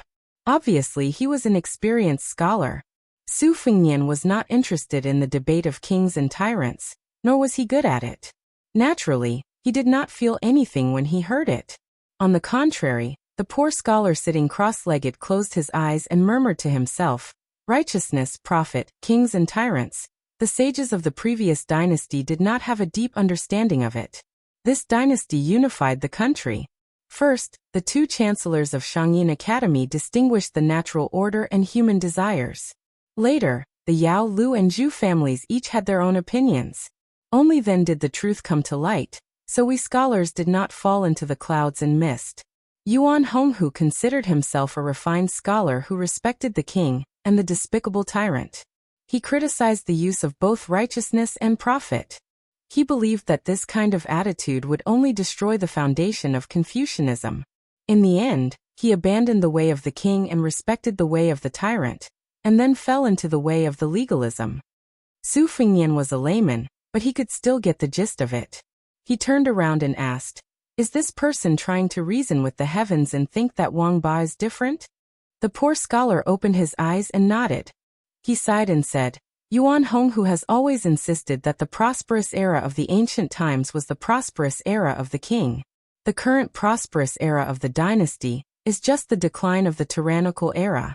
He believes that the people of the world are too ambitious. This trend cannot be allowed to grow, or else a great disaster will befall."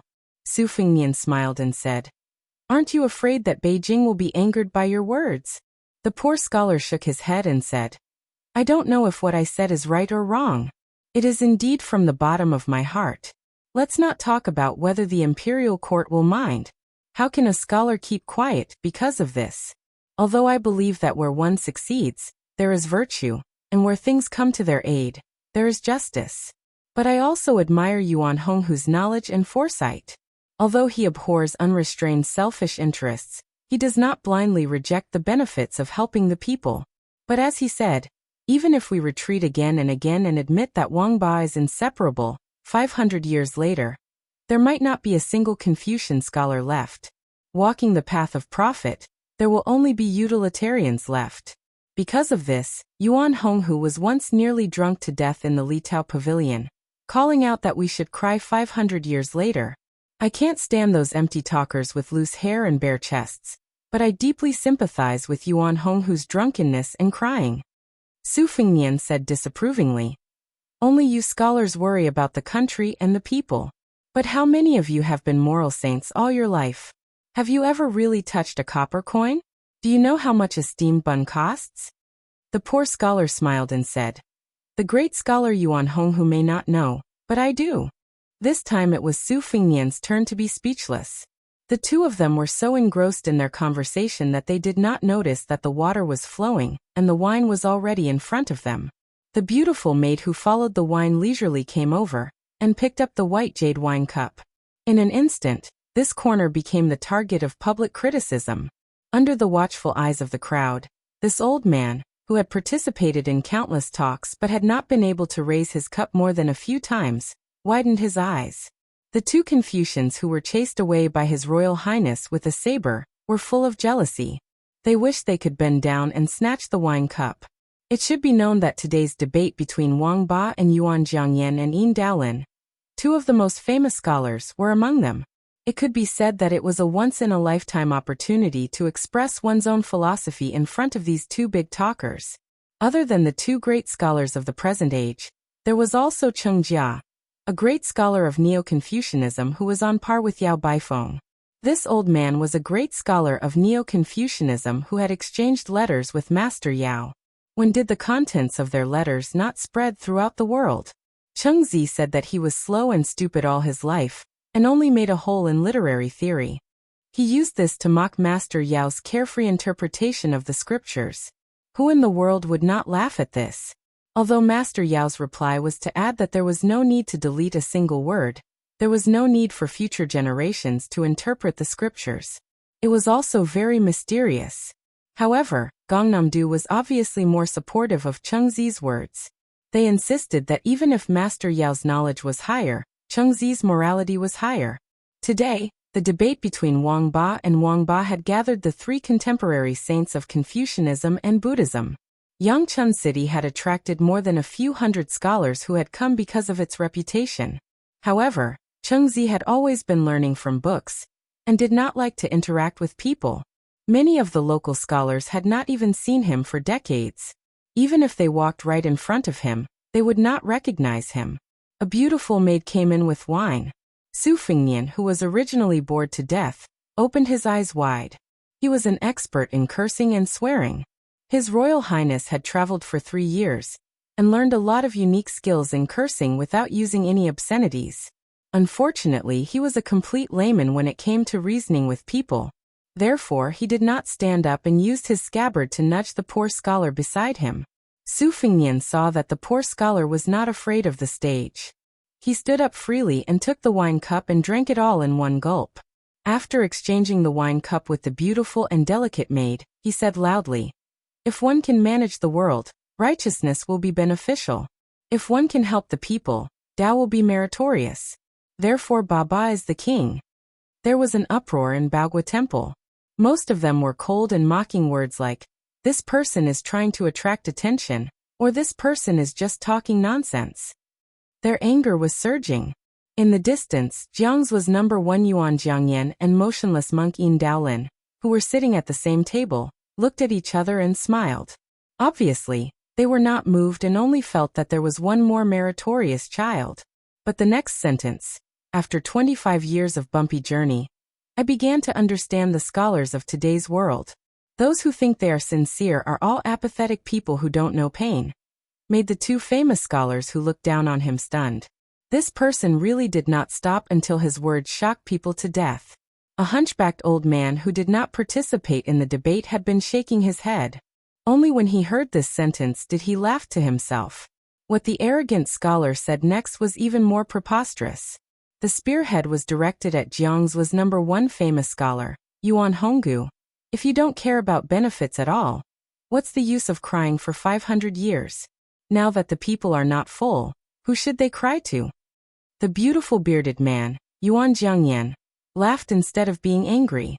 He did not seem to be pretending to be magnanimous. He really laughed.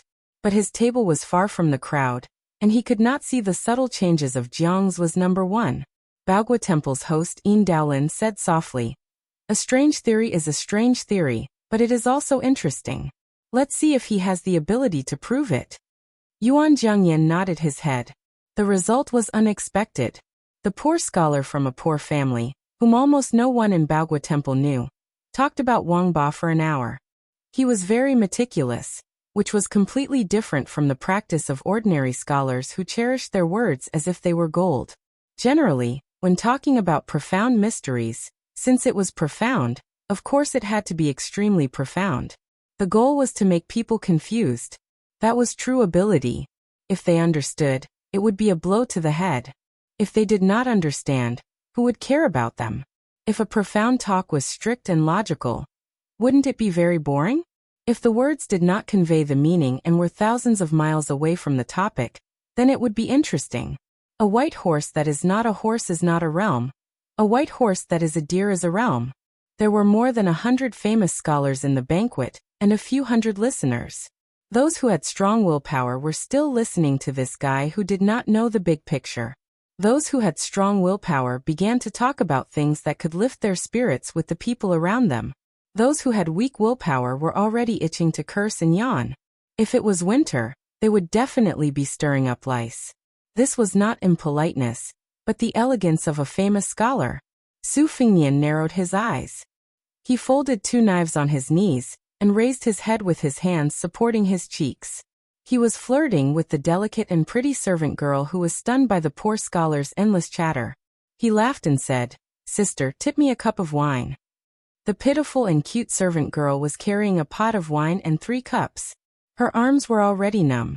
Being teased by this lecher, she puffed up her cheeks and glared at him. Su Fingyan was not discouraged. "Sister, are you tired? Sit down and rest for a while. Do you want me to help you carry it?" She glared again when no one was paying attention. This young master looked quite upright. How could he be so unrestrained? Su Fingyan smiled brightly and asked relentlessly, "Where is sister from? Where do you live? How old are you?" Princess Consort Jing, and wished she could dig a hole and bury His Highness the Heir Apparent, so that he wouldn't embarrass himself in public.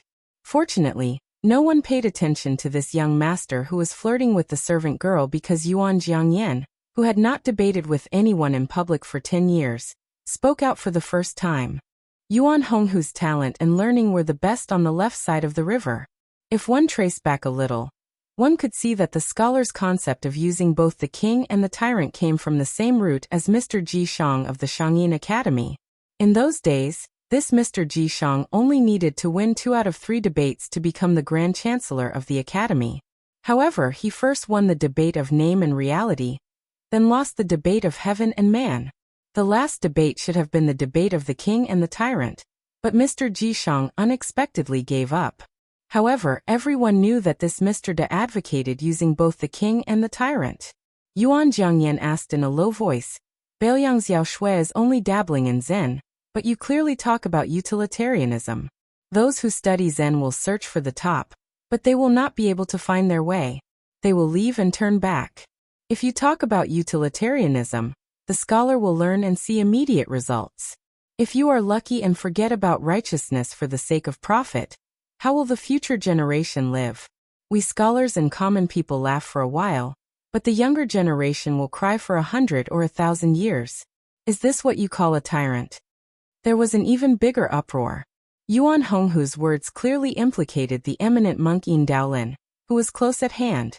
It could be seen that this #1 scholar of Jiangsu really attached importance to the scholar, who everyone thought spoke without thinking. Everyone's spirit was shaken, and they began to sit upright and still. Su Fengnian was shamelessly flirting with the beautiful servant girl who was carrying the wine when he caught a glimpse of elder sister Su Jihu, who was in a yellow glazed roof pavilion, making a threatening gesture of knocking a chestnut. He rolled his eyes and was about to say a few more words to the servant girl when he caught a glimpse of a middle-aged Confucian who was staggering toward the pavilion. The old god of swords blocked the steps of the pavilion, his sword intent bursting out. Even when facing the Su of Gojoseon, Wu Luding, he had never shown this kind of attitude as if he was facing a great enemy. His Royal Highness suddenly stood up. His figure flashed again and again. He shuttled through the crowd like a fish. Su Fengnian approached the pavilion, and saw that when the green-robed Confucian was 20 steps away from the pavilion, he waved his sleeves, as if he was trying to brush away the dust to show his great respect. Then he suddenly knelt down. The Confucian cried mournfully. He gritted his teeth and said each word. His voice wasn't loud, but it exploded in Su Fengnian's ears. West Chu's criminal Chao Changqing greets Your Highness the Princess. Chapter 252. Su Fengnian felt his scalp go numb. What was bound to come was bound to come. However, there were countless survivors of West Chu. Why did they have to encounter this man in green robes? When he was 9 years old, he was summoned into the inner court. The Emperor of West Chu suddenly came up with such a grand proposition as testing the school's life and death. Not to mention a young child, perhaps even an old man in his 60s would not be able to use chess to describe life and death. Chao Changqing responded with, The rules of the board are righteous, the chess circle is lively and intelligent. The movement is like a talent in chess, the stillness is like a complacent chess death. The emperor bestowed upon him the title of Chao family's little complacency, and made an exception for his family to be promoted to the rank of nobility. Because his family was located in Lonely County, in the future Chao Changqing was given another name, Chao Lonely. When he was 12 years old, he played 3 games against the state preceptor Li Mi. In the first 2 games he was defeated early on, but in the last game he fought fiercely until he reached 200 moves. The more he fought, the braver he became. Huang Sanjia said that he was Li Mi's mortal enemy, the imperial preceptor of West Chu, who was known as a heaven-sent genius who could dominate the chess world for 30 years. In his youth, Chao Changqing was still unable to penetrate Jama, so he waited for orders from the imperial preceptor Li Mi. His talent and learning topped the imperial preceptor. In his youth, this dragon carp of the West Chu, who found it difficult to use a bow and arrow, and was not good at riding a horse, began to lead the Ministry of Internal Affairs. However, it was difficult for him to escape the stereotype of an internal court official. After the death of imperial preceptor Li Mi, his favorite disciple, Chao Changqing, returned to being a nobody. Before the age of 30, he hid himself in layers upon layers of the imperial preceptor Li Mi, unknown to the public. Chao Changqing immersed himself in chess for 20 years and won the 3rd title in his life, Chao Tuxiu, from the saying that the tallest tree in the forest. This showed how great Chao Changqing's talent was. He entered the capital when he was a child, and only went to the southern border when he was 32 years old to command an army. He resisted the barbarians and had a constant strategy. Every battle, he would always win against the many with his inferior numbers, and earn the title of Chao Changqing. Unfortunately, after the Battle of the Western Fortress, West Chu's power was gone. The great edifice was about to collapse. Chao Changqing alone could not hold up the fort. Everyone only knew that he fled to Jianghai. It was unknown how Chao Changqing, who was known to be unfamiliar with bows and horses and swords, suddenly became a great master of martial arts who could fight against 1,000,000 people. He won the title of Chao Guanzi in chess and defeated Chao Qingyi in martial arts. In the past 20 years, he steadily ranked in the top 3 in the martial arts evaluation twice. His limelight was unparalleled. In the first 10 years, no less than 20 important officials of Liang were assassinated by Chao Qingyi. Every time, he would come alone and leave with their heads. In the last 10 years, he entered Taiyan City 3 times. Of those, he killed his way into the imperial palace twice. He faced 2 emperors in succession and killed hundreds of soldiers. The most recent time, he was only 50 steps away from the current emperor. If it was not for the protection of Han Diaoxi, the most honorable head in the world would have been taken by Chao Qingyi in the midst of thousands of soldiers. It was rumored that Chao Qingyi once laughed at the emperor and said, "If the emperor is angry, he can make the spring and autumn 9 kingdoms fall into millions of corpses. So what if I am angry? As long as there was still Qingyi in the world. Even if you obtained the world, you would not be able to live in peace." What kind of spirit did a martial artist have?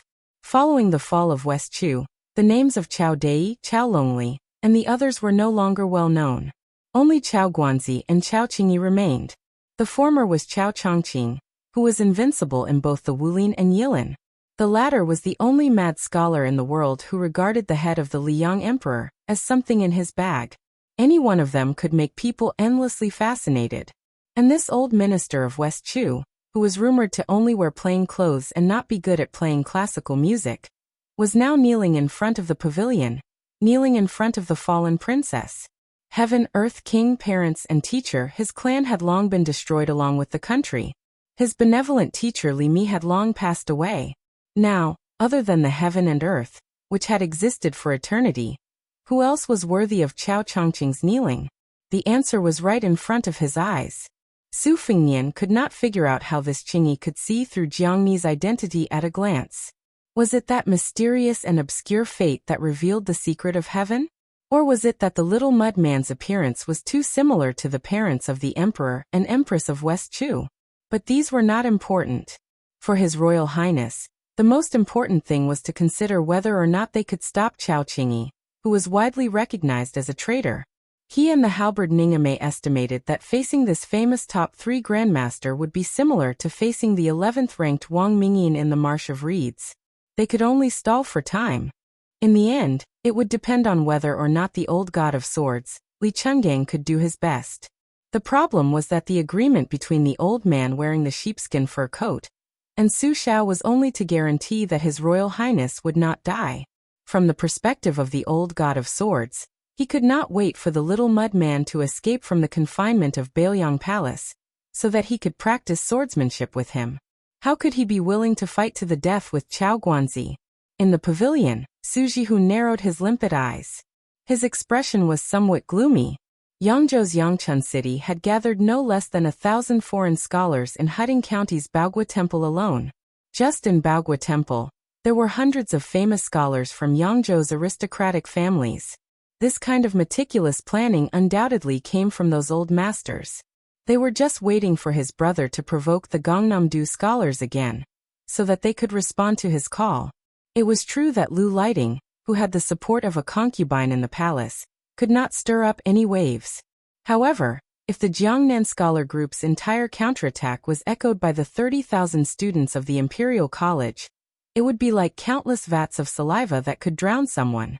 If at this time it was revealed that Baoyang had secretly kept the West Chu princess, presumably no matter how much Su Shao ignored the ritual, he would have a headache. Su Jihu glanced at Jiang and I, whose face was as white as snow. His brows relaxed and he stretched lazily. He was calm and unruffled in the midst of chaos. He quietly waited for the situation to change.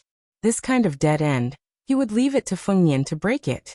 Was it not enough to carve out a winning hand over 10 years? Chapter 253. Although there were no outsiders around the pavilion, after Chao Chongqing arrived, he still attracted some curious gazes from afar. Su Jihu quietly instructed Ningame to disperse some of the famous scholars from Yangzhou who were trying to get close. She sat close to Jiang and I. If that terrifying middle-aged man in green wanted to harm her brother, she could use the dead princess beside her as a hostage. Suji, who still had some true affection for Jiang and I. What happened in the past was not all fake. Of course, there was also the intention of going against her sister, Su Weisheng. Su Weisheng bullied her badly, so Suji, who deliberately doted on Jiang and I. The two women's personalities were really not like biological sisters. Jiang and I was not His Royal Highness. Since she was young, she had been living under someone else's roof in Bailiang Palace. No one taught her how to live.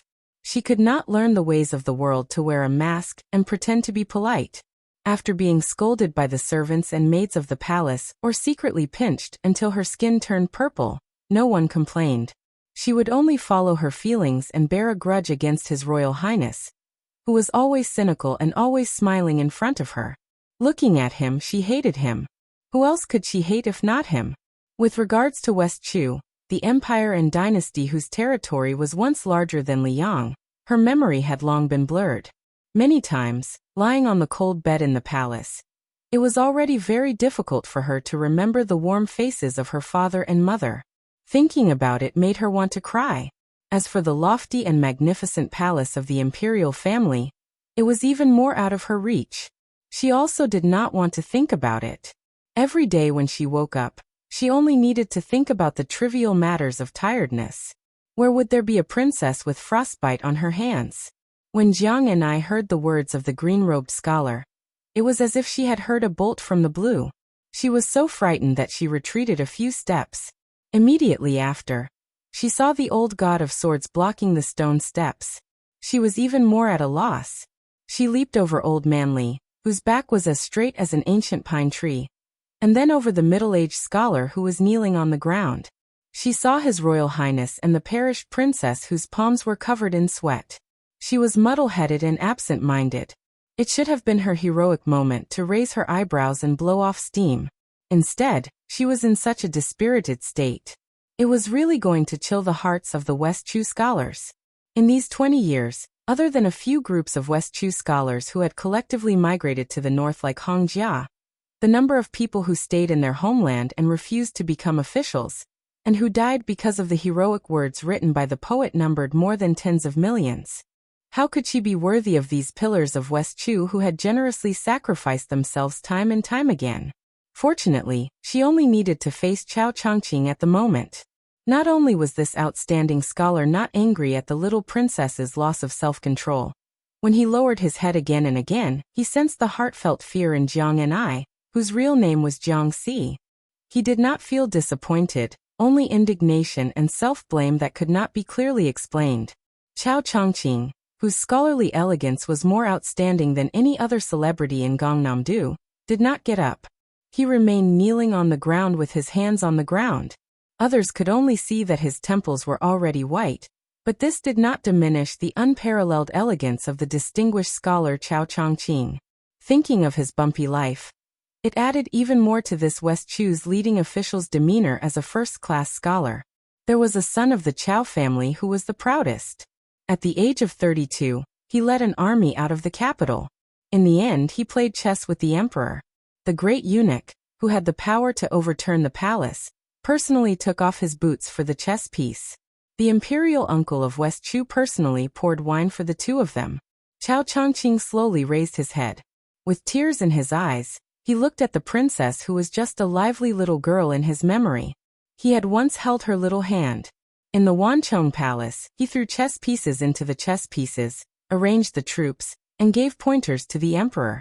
Chao Dai did not seek riches and honor. He only sought the smile of the beauty beside the emperor. When he was young and high-spirited, he walked with a zither and met her by chance in a corner of the garden. The sun was setting and she came slowly, humming a local accent. In the chessboard pavilion, she slowly rolled up her sleeves. She gently dropped the egret chess pieces one by one, landing heavily on his heart. Later, she became the empress. He and the emperor finally won on the chessboard. Seeing that the emperor was about to lose, she used the red cat in her arms to mess up the complicated chess game. The emperor scolded her, but she just smiled innocently, just like in the past. He could only lower his head and not look. Otherwise, with Chao Dai's talent, how difficult would it be to easily reverse the game? He took the opportunity to move his hand and collect all the pieces to see who had the most. What was the point of having the most pieces on the board? That day, Chao Chongqing stood up and left the capital alone. He never thought that once he left, they would never meet again. Chao Chongqing remembered her. Naturally, he remembered her daughter, the little girl who was as innocent and naive as her. He raised his head to look. She really looked like her. When he lowered his head again, Chao Chongqing's cold voice sounded again. Who dares to stop me? Su Fengnian smiled bitterly. This big bodhisattva was really King unreasonable. His martial strength was as high as the 9-story tower.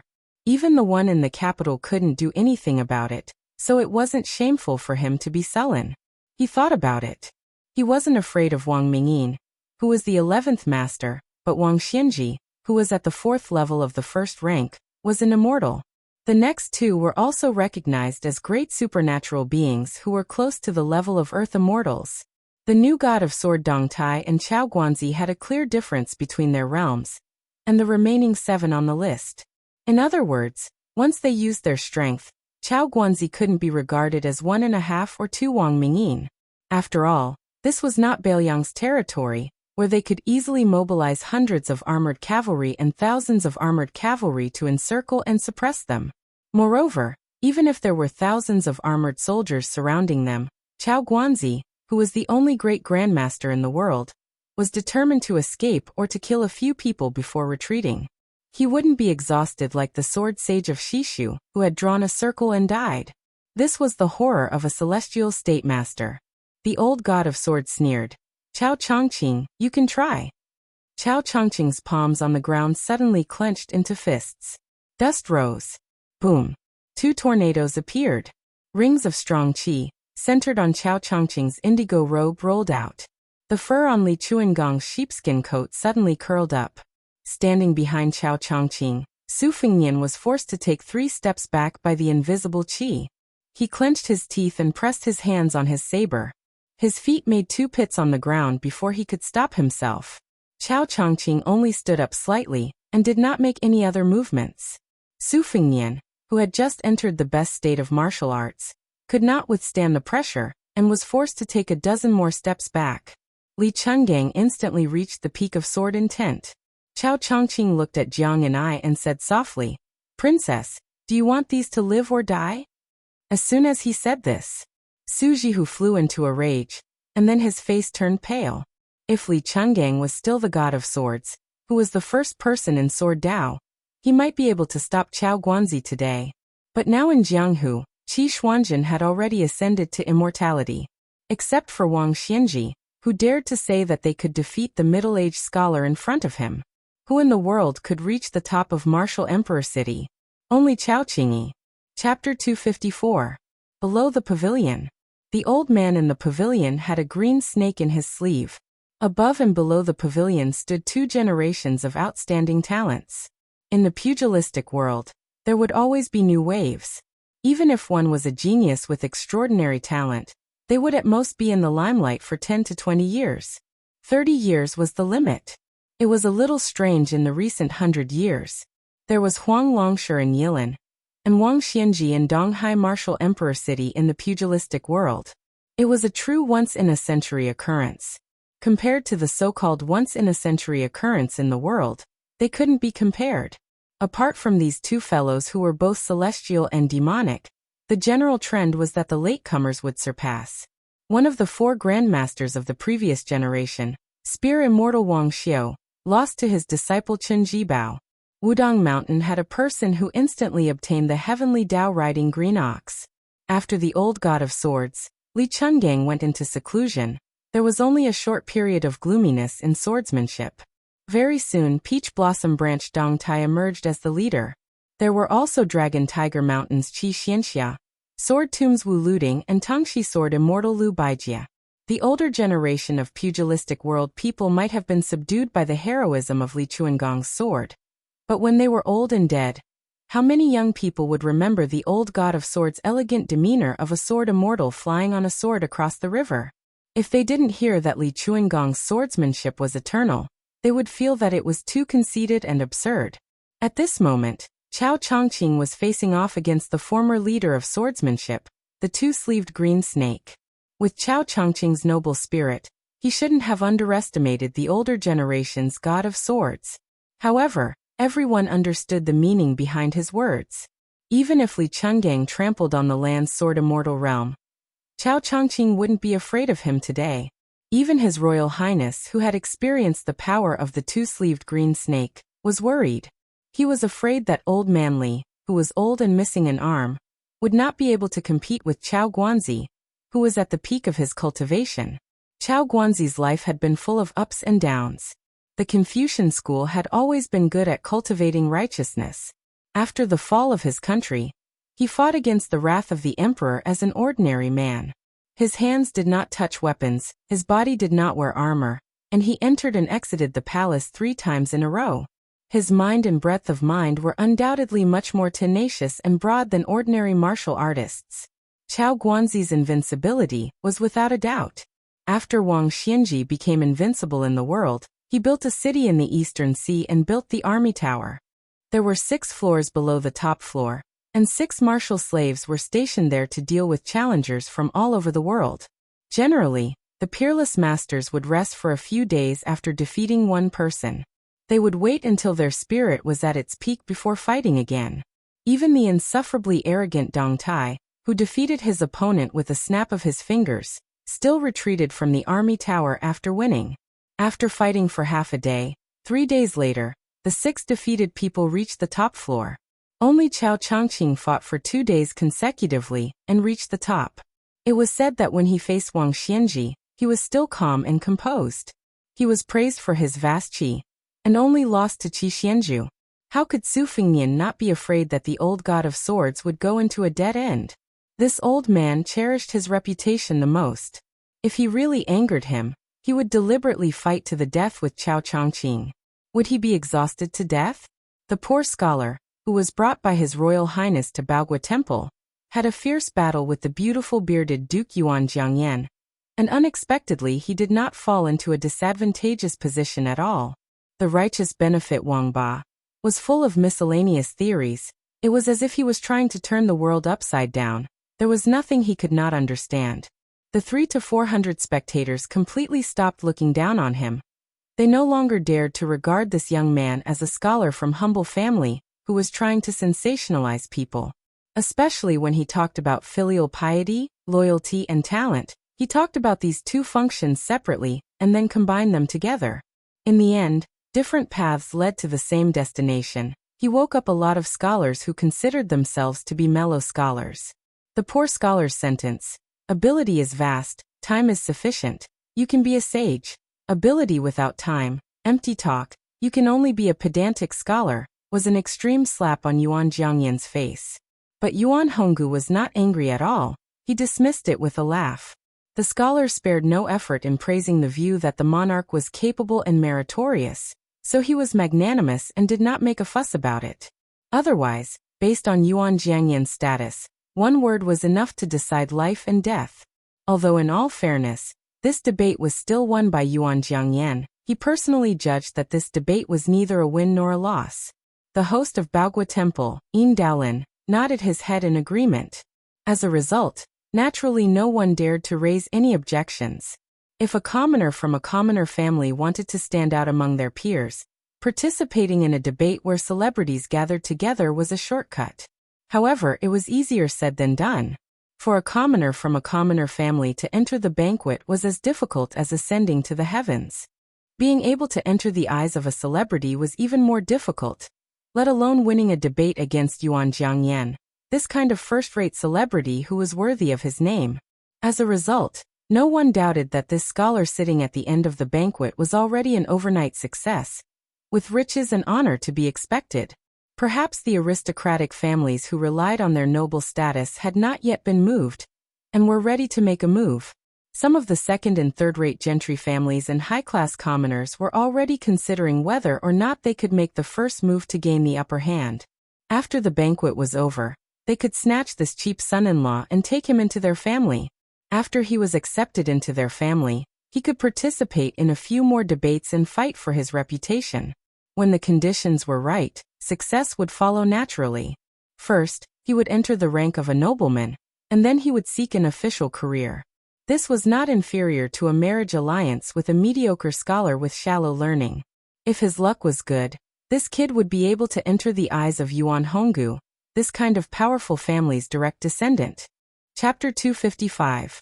Su Jihu, who was idling in the pavilion, watched coldly from the side and laughed coldly. The reason why Yuan Honghu was so generous was because the scholar had borrowed her younger brother's influence. The scholar spoke with an authentic Gangnam-do accent and was clearly from a poor family in Yangzhou. Since the heir of Bailiang could lead him into the temple and sit at the banquet, the famous scholars of Yangzhou would not mind his lowly background and would personally make him famous. It was hard to say which of the two favors was more important. Su Jihu thought that for Yuan Jiangyan to be the leader of the Jiangzhou scholars group, her eyesight was not bad. Her ability to disgust people was quite good. Su Jihu, who was looking down from above, saw that the scholar did not show the slightest complacency after becoming famous. He stood up and looked around. There was a sense of desolation that did not match the situation. Su Jihu, who had experienced ups and downs in life, rarely misjudged men. His eyesight could be said to have reached the point of perfection. This was a bit strange. Scholars from poor families were like carps leaping over the dragon gate. There were those who cried tears of joy, and those who went crazy. In his memory, this scholar named Chen Liangxi was acquainted with Su Huipu, and was good at drawing dragons and tigers. Today he met her younger brother by chance. Su Huipu's temperament was cold and arrogant, but in the end, she was a caged bird in a noble family. She was undisciplined in small matters, but without exception, she had no choice in big matters. Just like herself. When did she ever want to marry far away in Jiangnan? The beautiful maidservant, who had been teased by His Highness the Crown Prince over and over again, stared blankly at the scholar beside her. She was fascinated. Just now, the way he scolded the 8 extremes was peerless. Even when he was competing with Yuan Honghu, a famous scholar who was second to none, he still did not have stage fright. Moreover, she had participated in countless conversations, so she was quite knowledgeable. The servant girls who could participate in the banquet were not simple. First, they had to come from a noble family. Second, they had to be beautiful, refined, and talented. For example, she was a servant girl who had been fortunate enough to enter the Yuan family since childhood. She was naturally intelligent and was taught poetry, literature, zither, and chess. Today, the servant girls who served wine were all wonderful people taught by the Yuan family. When she saw Chen Liangxi stand up, she hurriedly handed him a wine cup. The latter smiled warmly, took the cup, and drained it in one gulp to quench his thirst. In her heart, she couldn't help but compare the handsome man in front of her with that debauchee. That scoundrel and frivolous young master was so handsome for nothing. What a waste of his skin.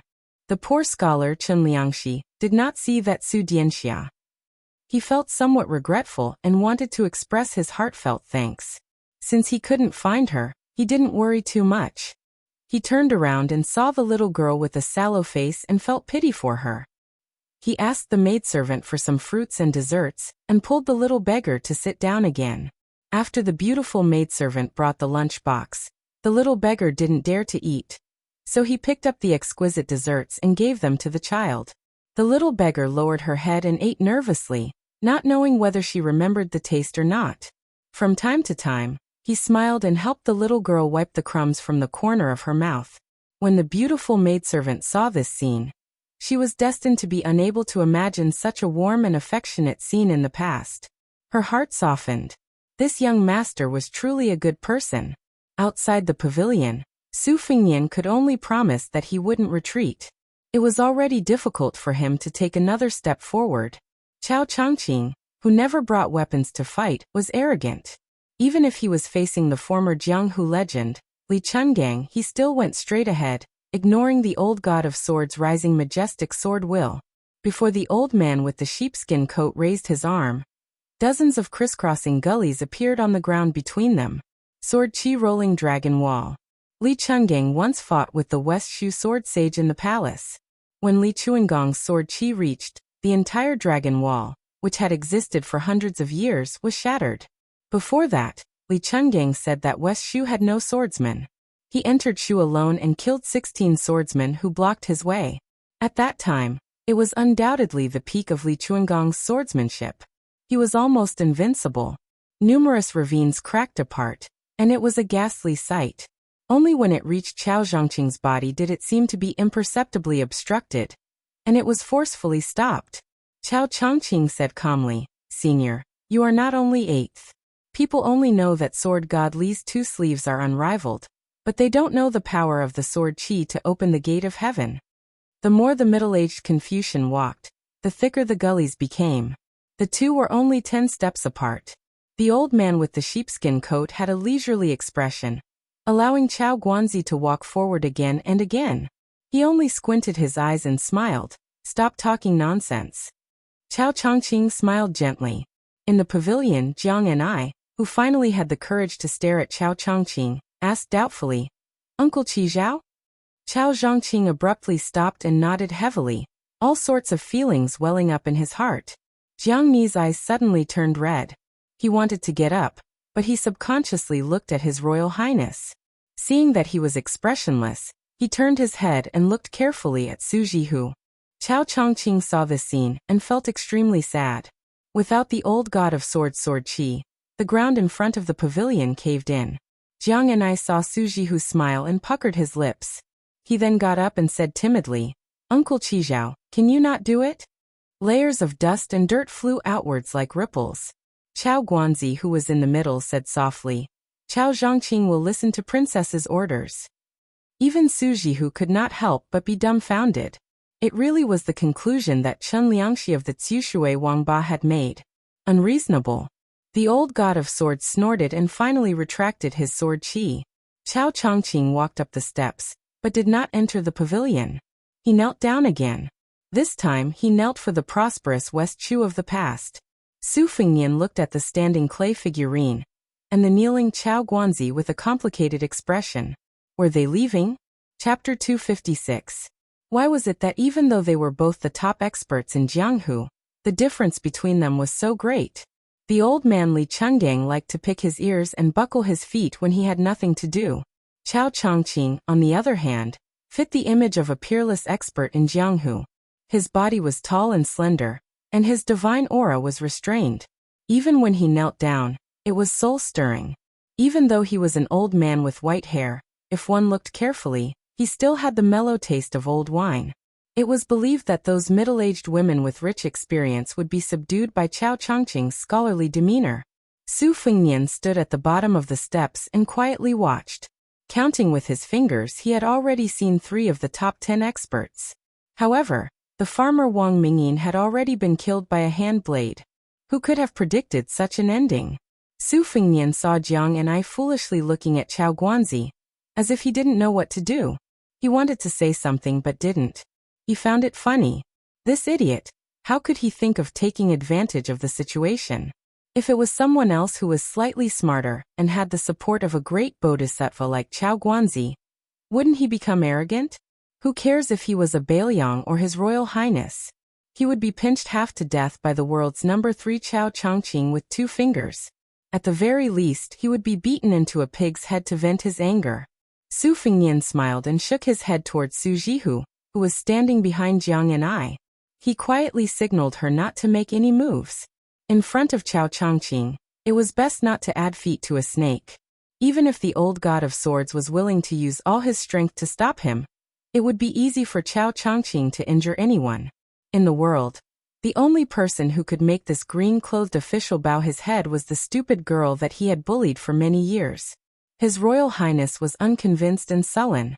In the 100 years of Jianghu, there were millions of martial artists. How many Chao Chongqing were there? For some reason, Jiang and I saw the corner of Su Fengnian's mouth curl up and instinctively glared at him. Her glare was just a small habitual action without any lethality. However, today was different from the past. With Chao Guanzi present, even though his back was facing His Royal Highness, Su Fengnian immediately felt a strong murderous intent. Chao Chongqing slowly turned his head and said, "Your Highness, Chao Chongqing? As long as you nod, Chao Chongqing. As long as I can do it, I will not refuse." As long as I can? Even the two emperors of the Liang dynasty could not sleep well because of this old minister. Was there anything that Chao Chongqing could not do? Generally speaking, Jiang and I was only a small vase that Su Rintu had brought back to the Bailiang palace. It did not have any real meaning. In the 8 kingdoms of the spring and autumn period, there were hundreds of imperial sons and grandsons, empresses and concubines. If they fell into the hands of the king of Yen and king of Guangling, the beautiful women would at most be reduced to concubines and maids. The mediocre women would mostly be used as prostitutes for officials. As for the princes, there was no lack of them being killed by 10 of them at once. They would become the theme of the celebration banquet. Keeping these former nobles alive, if it was said that they harbored a disloyal heart and conspired against the emperor, they would be laughed at. Since that was the case, it was fine to give away a princess of West Chu.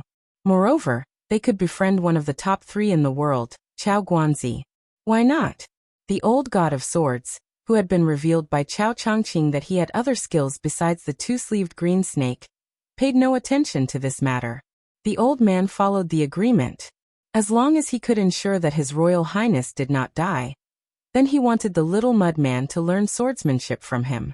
As for other nonsensical matters, he did not worry about them. Moreover, Li Chungang, who had lived for more than 80 years, knew very well that as long as the little mud man stayed by His Royal Highness' side, there was an 80 to 90% chance that he would learn swordsmanship. It was better to sever this ill-fated relationship earlier. Where in the world could he not go?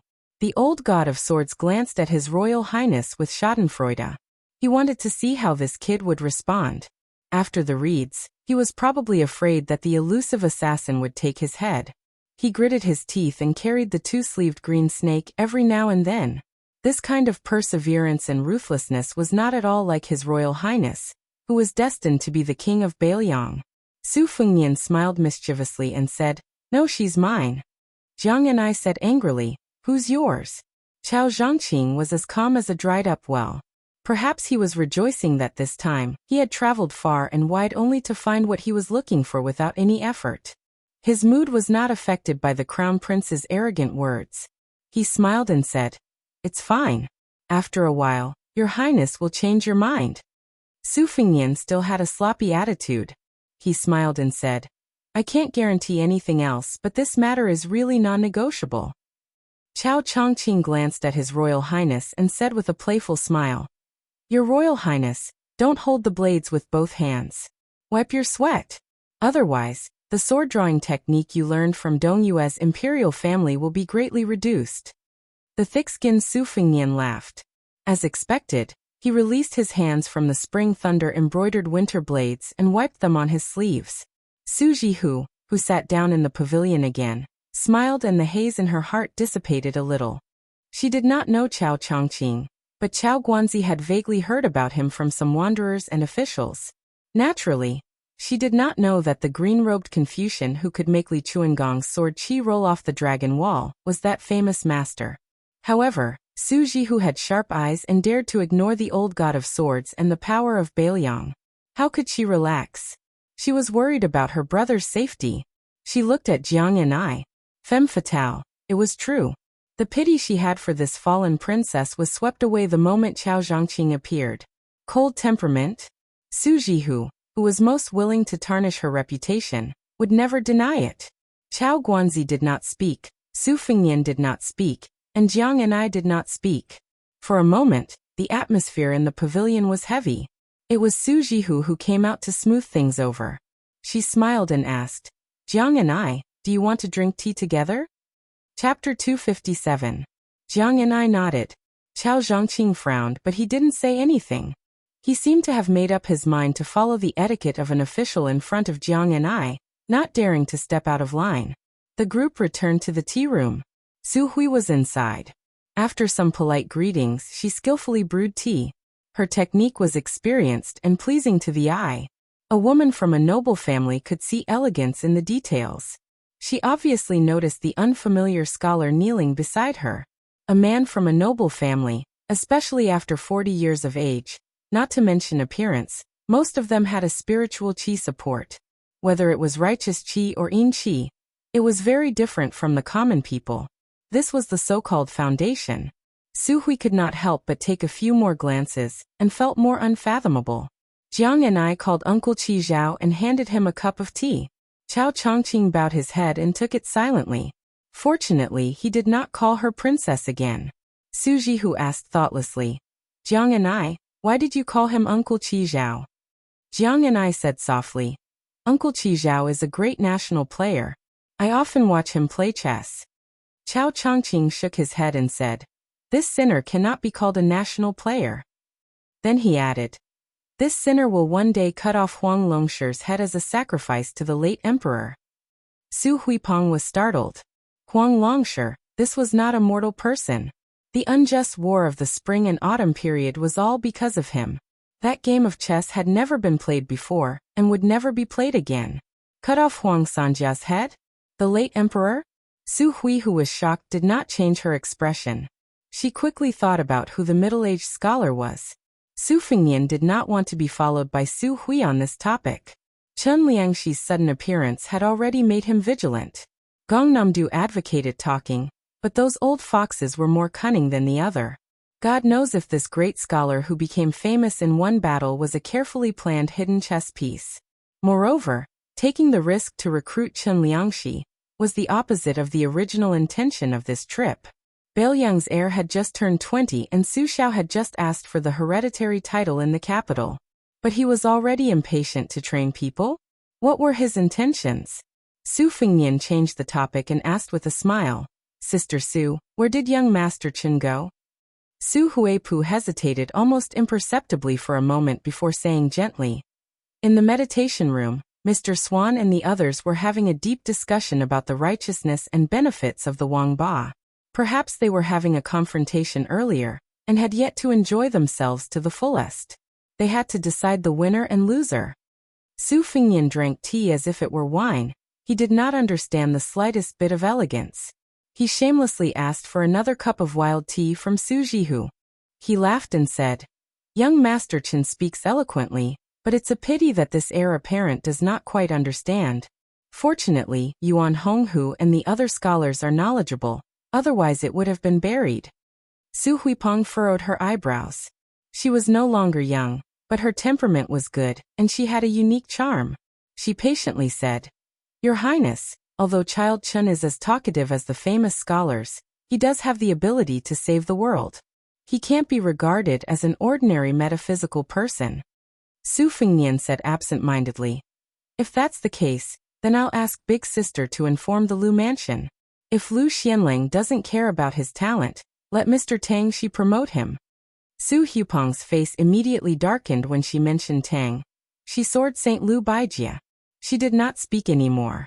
The corner of Su Jihu's mouth curled up.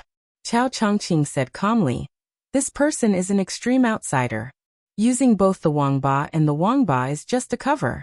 If he can establish his own school in the future, his teachings will definitely be more harmful than Yao Baifeng's school of mind. Yao Baifeng's school of Confucianism is just a little biased. Even if the Yao family's school of mind becomes popular, scholars will still be scholars and Confucians will still be Confucians.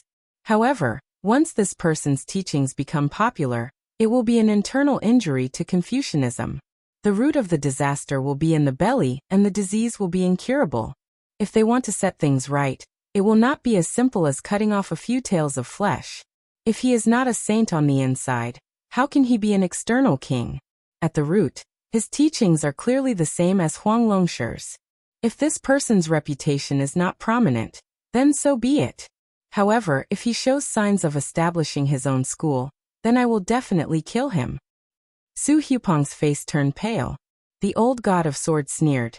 You scholars are the most vicious. Especially scholars, when it comes to killing scholars, you are more willing than anyone else. This bad habit of scholars belittling each other is even more incurable than the jealousy of women. This old man is sick of it. Chao Zhongqing, this old man will say it here today.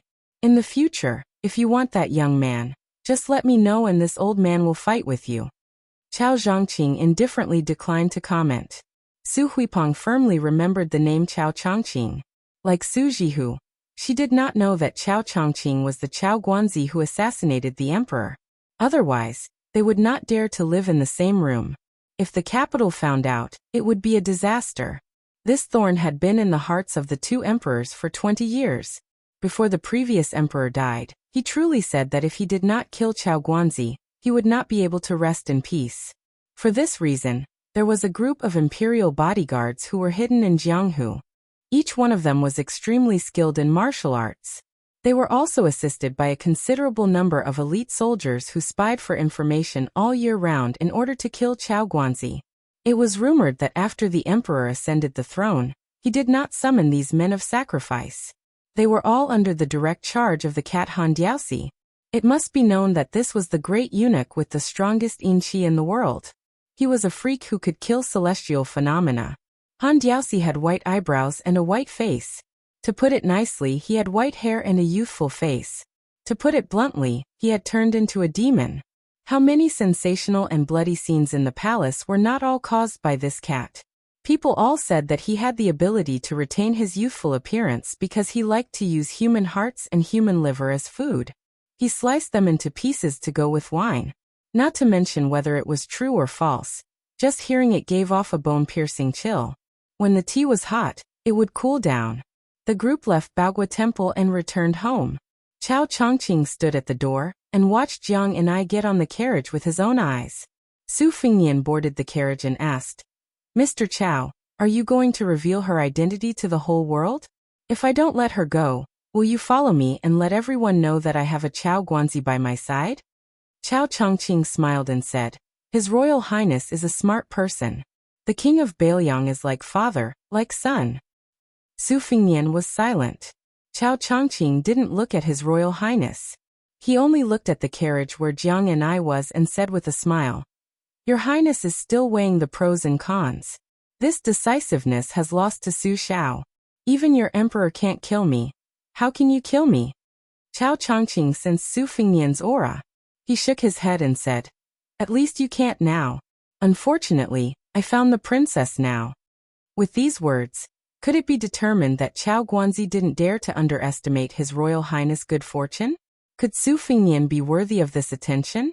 Chao Chongqing stretched out his palm and made a repetitive action. He said, "Your Highness, as long as you are willing to go with the flow, Chao Chongqing can kill Chen Jibao for you. Su Shao is not easy to kill, you are not easy to kill, but it is the same for me."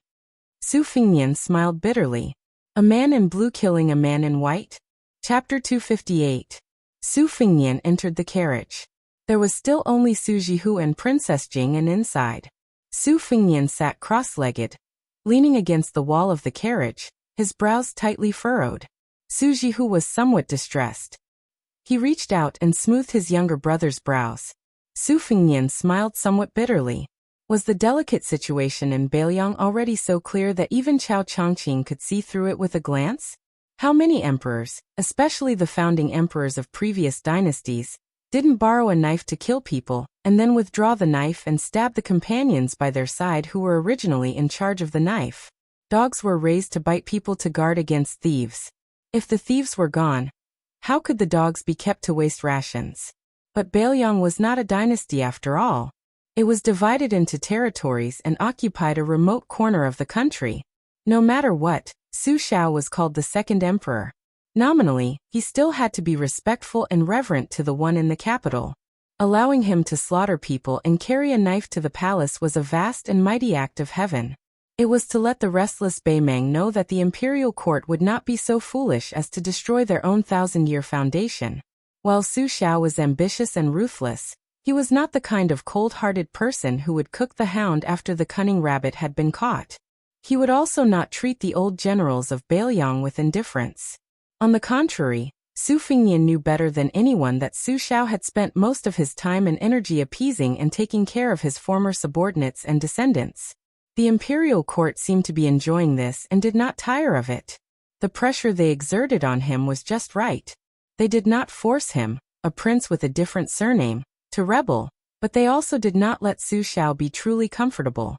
Yin Jieshi, who had betrayed Bailiang, was a typical example. Intentionally or unintentionally, the white-clothed Confucian had monopolized Chen Jibao's power and had his own team.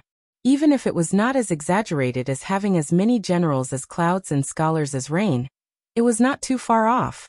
Moreover, the saying that one Chen Jibao could fight half of West Chu was said by the late emperor himself in front of Su Xiao and all the civil and military officials in the Baohe Palace before his death.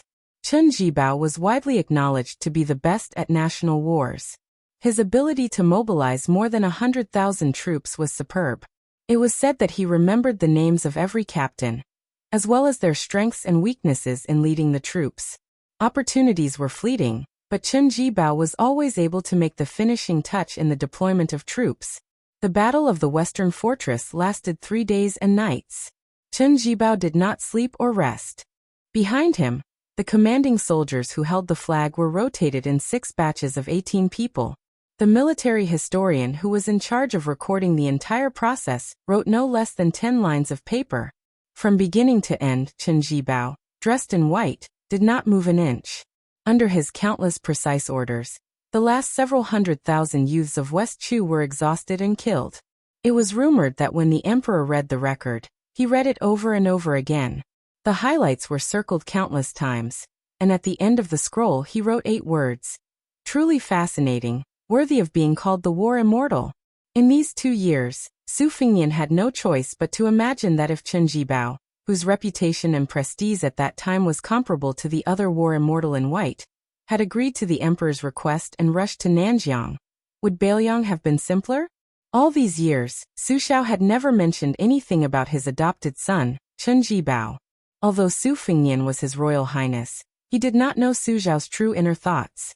If one were to say that Su Xiao had kept Chen Jibao as a whetstone, it was even less likely that he would slaughter all of the meritorious veterans to pave the way for his successor. After Chen Jibao, the white-clothed war immortal, became so powerful that it was impossible to get rid of him. Was he really not afraid that Su Fengnian would lose to Chen Jibao? Would he, who had spent decades in the military, lose everything in the end? As long as Chen Jibao treated him coldly in Bailiang, how could Su Fengnian truly not care about anything else?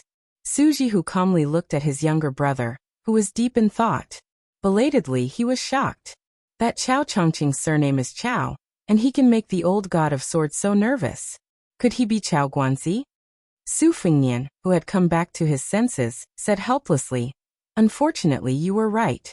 This person is the great officer who went to the imperial palace to play hide-and-seek with the Han cats when he was bored."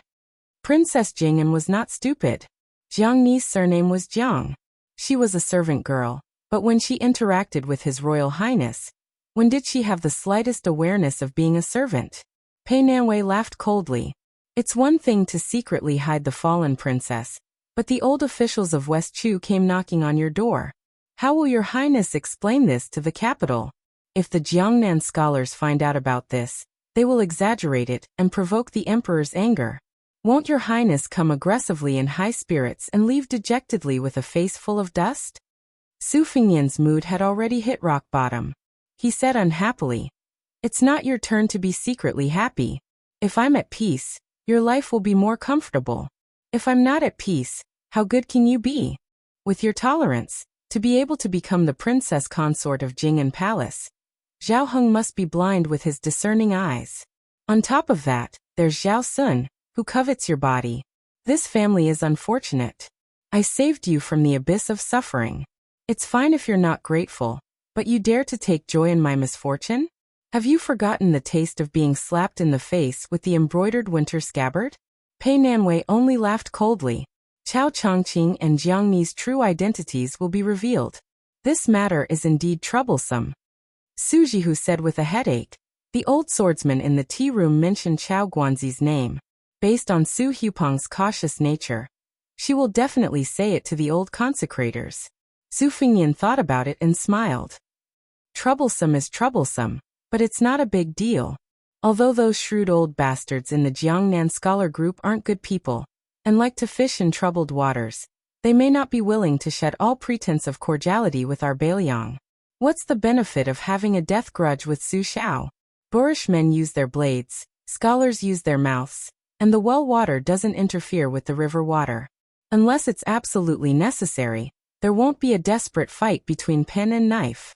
That's fine, I've killed a few low-level scholars. Now that Chao Guanzi has come out to stir things up, I'll just treat it as giving the old family head something to use against me. This way, their hearts will be balanced and they won't feel like they've lost face. If nothing unexpected happens, before I leave Yangchun, someone will come to remind me. It'll be nothing more than, Your Highness, it's wrong of you to kill someone. We've caught your tail this time in Yangzhou, but it's fine, we'll let bygones be bygones and turn a blind eye to it. Therefore, Your Highness, shouldn't you restrain yourself a little and stop making a ruckus? It's not good for everyone. That kind of boring tone, haha. Su Jihu listened to his younger brother imitating the old pedant's tone, and nodded vigorously. He couldn't help but hold his belly and laugh. Princess Jing'an couldn't believe it and muttered, "State affairs are such a trifling matter?" Su Fengnian sneered and said, "Trifling matter? How is this a trifling matter? Do you really think that aristocratic families are favored by the imperial court? That they have to wag their tails and beg for mercy from the emperor? State affairs are state affairs. How can they be compared to family affairs? If that's really the case, then wouldn't all those princesses who couldn't marry into the aristocratic families and princes who couldn't marry into the aristocratic families for hundreds of years have suffered humiliation in vain?" Su Fengnian knocked his head against the wall of the carriage and flicked the embroidered winter on his knee with his finger. He narrowed his eyes and smiled. It's only been 20 years. A centipede dies but doesn't fall down. It's hard to say what will happen in the future. It has to be said that Su Xiao is really fierce. 10 aristocratic families with intertwined roots that don't recognize the emperor, and only recognize the family. He chopped melons and vegetables like cutting vegetables. Those emperors who died at Su Xiao's hands might have 1 or 2 clever people who died with a smile. How could our emperor tolerate so many potholes from the 4 clans of Yangzhou appearing in the courtyard of a flat expanse of land? Bestowing the title of king and holding the fort in all directions was for the sake of cutting flesh with a blunt knife and slowly cleaning up these stubborn skin diseases. There were pros and cons to this action, but taking 10,000 steps back, if these powerful vassals wanted the position of emperor, regardless of victory or defeat, wouldn't they still be surnamed Zhao? Wouldn't the world still belong to the Zhao family? In fact, in the spring and autumn war, the ones who lost the most were Princess Pei's arrogant families. The current scholars are clamoring and cursing fiercely, but Su Xiao wasn't afraid because he had calculated the emperor's thoughts. I dare to kill people in Yangzhou for the same reason. Princess Pei, why don't we make a bet? Right now, the scholars of Jiangnan are working with the students of the Imperial College to accuse me of ignoring the laws of the country and committing crimes. Let's bet on who will be beaten down by the emperor with a plank? Princess Jing'an nodded and said, "All right. I don't believe that the emperor won't even give you a verbal punishment."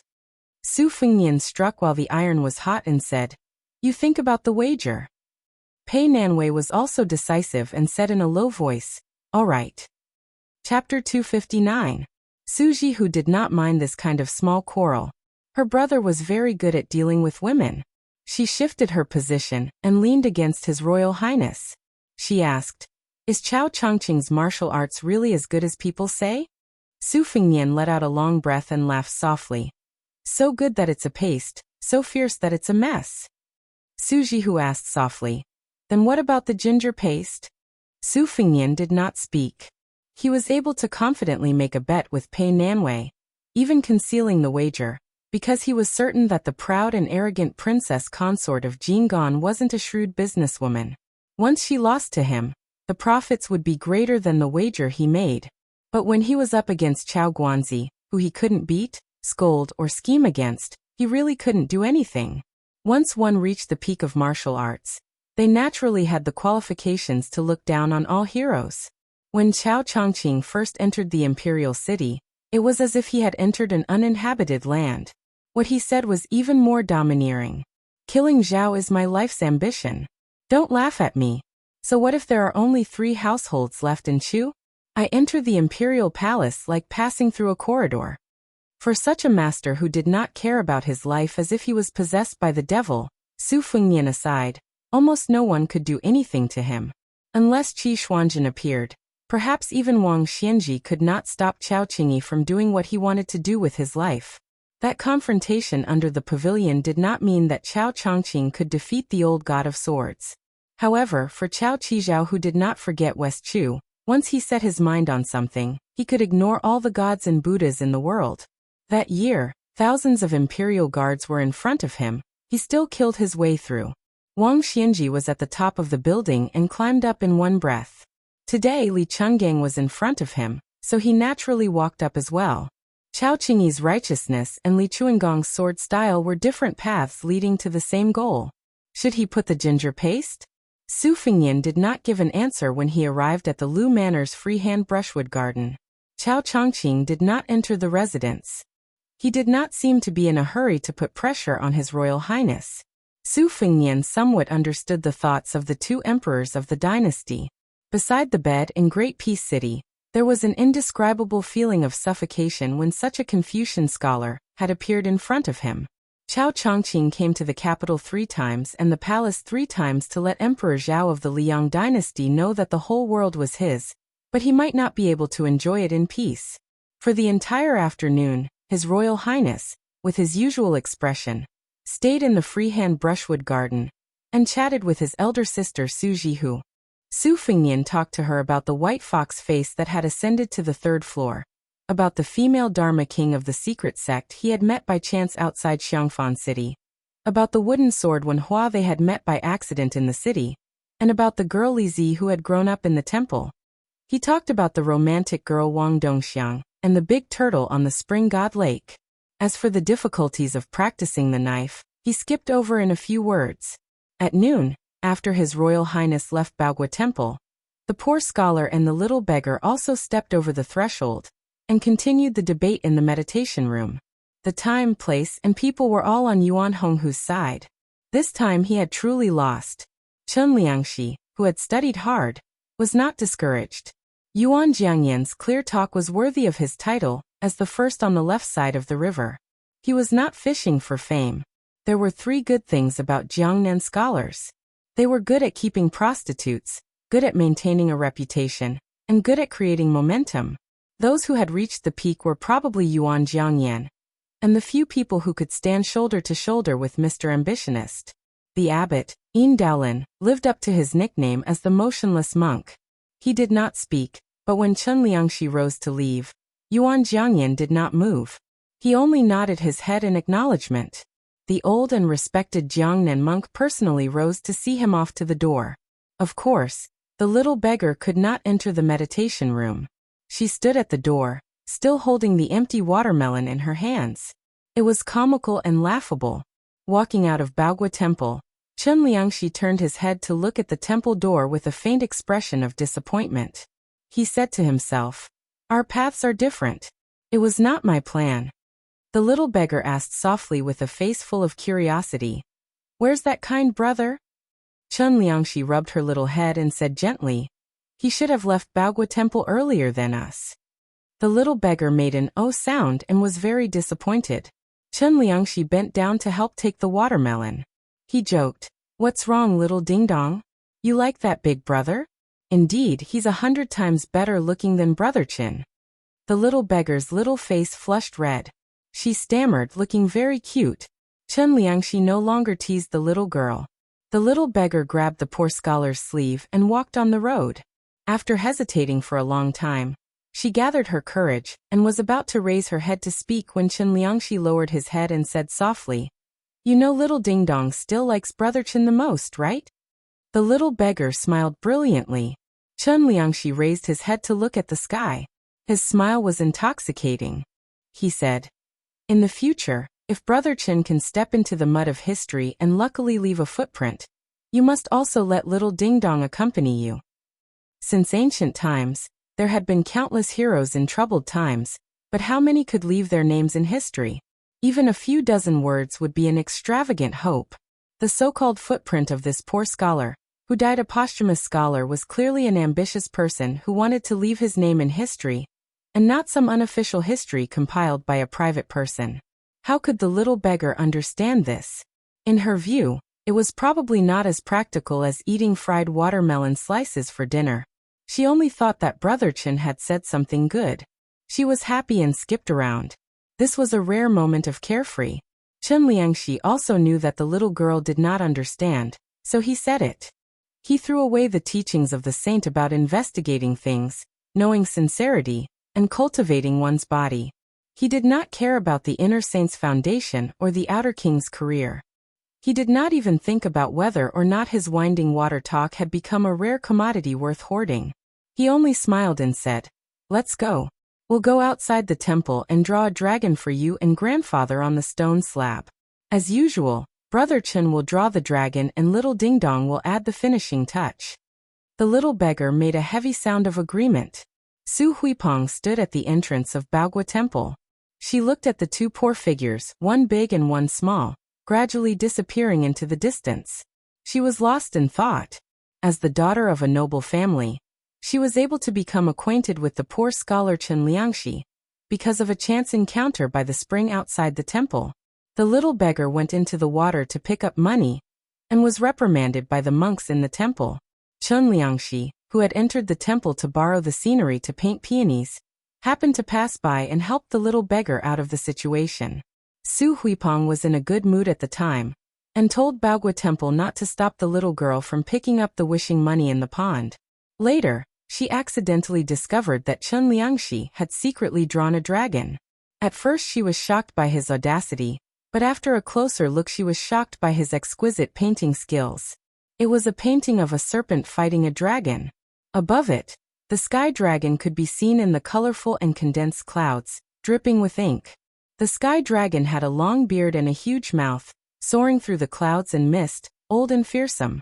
Below it, the serpent came out of the water, clawing with its claws. The giant serpent coiled around the mountain, spitting its tongue toward the sky. At that time, the painting had already reached the end. Su Huipeng was really frightened by the bizarre and strange scene. Chen Liangxi had been seen through, but he did not panic in the slightest. After chatting, they chatted happily, and she greatly admired Chen Liangxi. Only this person's edges and corners were too distinct.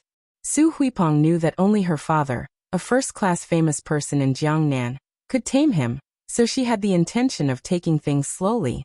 Her original intention was for Chen Liangxi to be tempered by life for a few more years, and then she would make an exception and recommend him to the Su family. He would start as an advisor, and perhaps he could transform into a dragon. In the future, Chen Liangxi would naturally be grateful to the Su family for bestowing him with sexual intercourse. Only then could he be considered to be truly used by the family. Now, Chen Liangxi, who had monopolized the limelight of winding water, could be considered to be soaring. Very soon his name would spread throughout Gangnam-do. If the Su family wanted to recruit him again, they would have to do it brazenly, and the capital they would have to spend would be several times more than before. How could Su Huipeng not hate His Royal Highness? The bigger secret was that if Liu Baijie had not appeared, she would have almost fallen to the point of having to warm the bed for this unscrupulous prince. Su Huipeng concentrated on cultivating, and naturally saw this as a great humiliation. Just now, she saw Bo Ji Yuan Jiangyan in the temple. This famous person's eyes were obscure and gloomy, which made Su Huipeng's hair stand on end. A famous person who could say, "Raising a soldier is not like raising a dog. It is like raising an eagle. When hungry, use it, and when full." He was not just a moral Confucian who only knew how to talk mysteriously. Su Huipeng sighed and was disheartened. She walked out of Baogua Temple alone and narrowed her eyes. She slowly walked to the foot of the wall and said with a sad face, "Chao Chongqing? What does it have to do with me? I'll just pretend I didn't hear it." This female Taoist priest lowered her head to look at a clump of weeds and sneered, "Women are as cheap as grass." Chapter 260. In the afternoon His Royal Highness made jokes and Su Jihu kept laughing. Her charming smile from the bottom of her heart was enough to make the fake Taoists in Gangnam-do fall head over heels for her. Unfortunately, they couldn't see it. Su Jihu was very fond of wooden sword Wenhua's catchphrase. "Little Nian, I'm very depressed right now. I'm so hungry that I don't want to eat." It's also a skill. "Little Nian, look, that little girl is not as beautiful as you. She's not as white as you. Why don't you give me a smile to satisfy my cravings?" When Su Fingnian talked about this brother who used to be together with him, his words were angry, but his eyes were gentle. When His Royal Highness talked about Miss Li Zi and Wang Dongxiang, he could clearly feel that there was a clear difference in Su Jihu's preferences. Unexpectedly, Su Jihu shed a lot of tears because of the first snow. But she didn't seem to think highly of the beautiful Wang Chudong. On the contrary, she liked the weirdly named Miss Li Zi very much. She said that this girl would be great as a concubine. She was naive and had good fortune. As for Wang Dongxiang, for a girl, it wasn't a good thing. She might not be able to escape the fate of poor fortune and a short life. Su Jihu was straightforward with these words. She said what she wanted to say and didn't hide anything. Su Fingnian smiled and said that it wouldn't happen. Since Miss Wang could attract the Kuei turtle out of the water, she must have good fortune. Su Jihu heard this explanation and nodded. She glanced at the sky outside the window. It was almost dusk, and it was time for dinner. The Xie Garden and Retreat Garden had always been independent in the Lu Manor. The two gardens did not have to participate in the family banquets. After Su Jihu married to Jiangnan, she did as the Romans did and gradually got used to the food here. However, in consideration of her brother's taste, she specifically had Xiao Qiao invite two famous chefs from a restaurant in the city to the Xie Garden to make a table of spicy Bailiang dishes. If one was not an expert, one would not dare to try the unique stone cooking and cooking methods of Bailiang. If it was done properly, then it would be refined. The 200 taels of silver from Widow Su, the Gangnam-do Rouge Tiger, was a hot potato. One of them heard that they were going to cook for the Bailiang heir, who had killed someone on the street. Before leaving, he rushed home and cried bitterly in front of his wife and children. Looking at his wife, who only knew how to nag all day long, he found her particularly pleasing to the eye. He promised that if he could walk out of the Lu residence alive, he would never go to the brothel to squander money again. The Lu residence did not have a grand atmosphere, but it had an ingenious layout. It was well versed in the charm of hiding wind and gathering water. A green-robed scholar stepped on the top of the wall, the peak of the mountain and the tip of the pavilion. He arrived gracefully like an immortal. Looking down at the layout of the Lu residence, the green-robed scholar nodded slightly. Finally, he landed on the lakeside. Just as his toes touched the ground, a man and a sword rushed over. The sword aura was cold. The green-robed scholar frowned slightly. His body did not move back. He stood firmly on both feet and tapped on the tip of the sword with his finger, forcibly bending the famous Bashio ancient sword. Between the two was a sword that curved into an arc.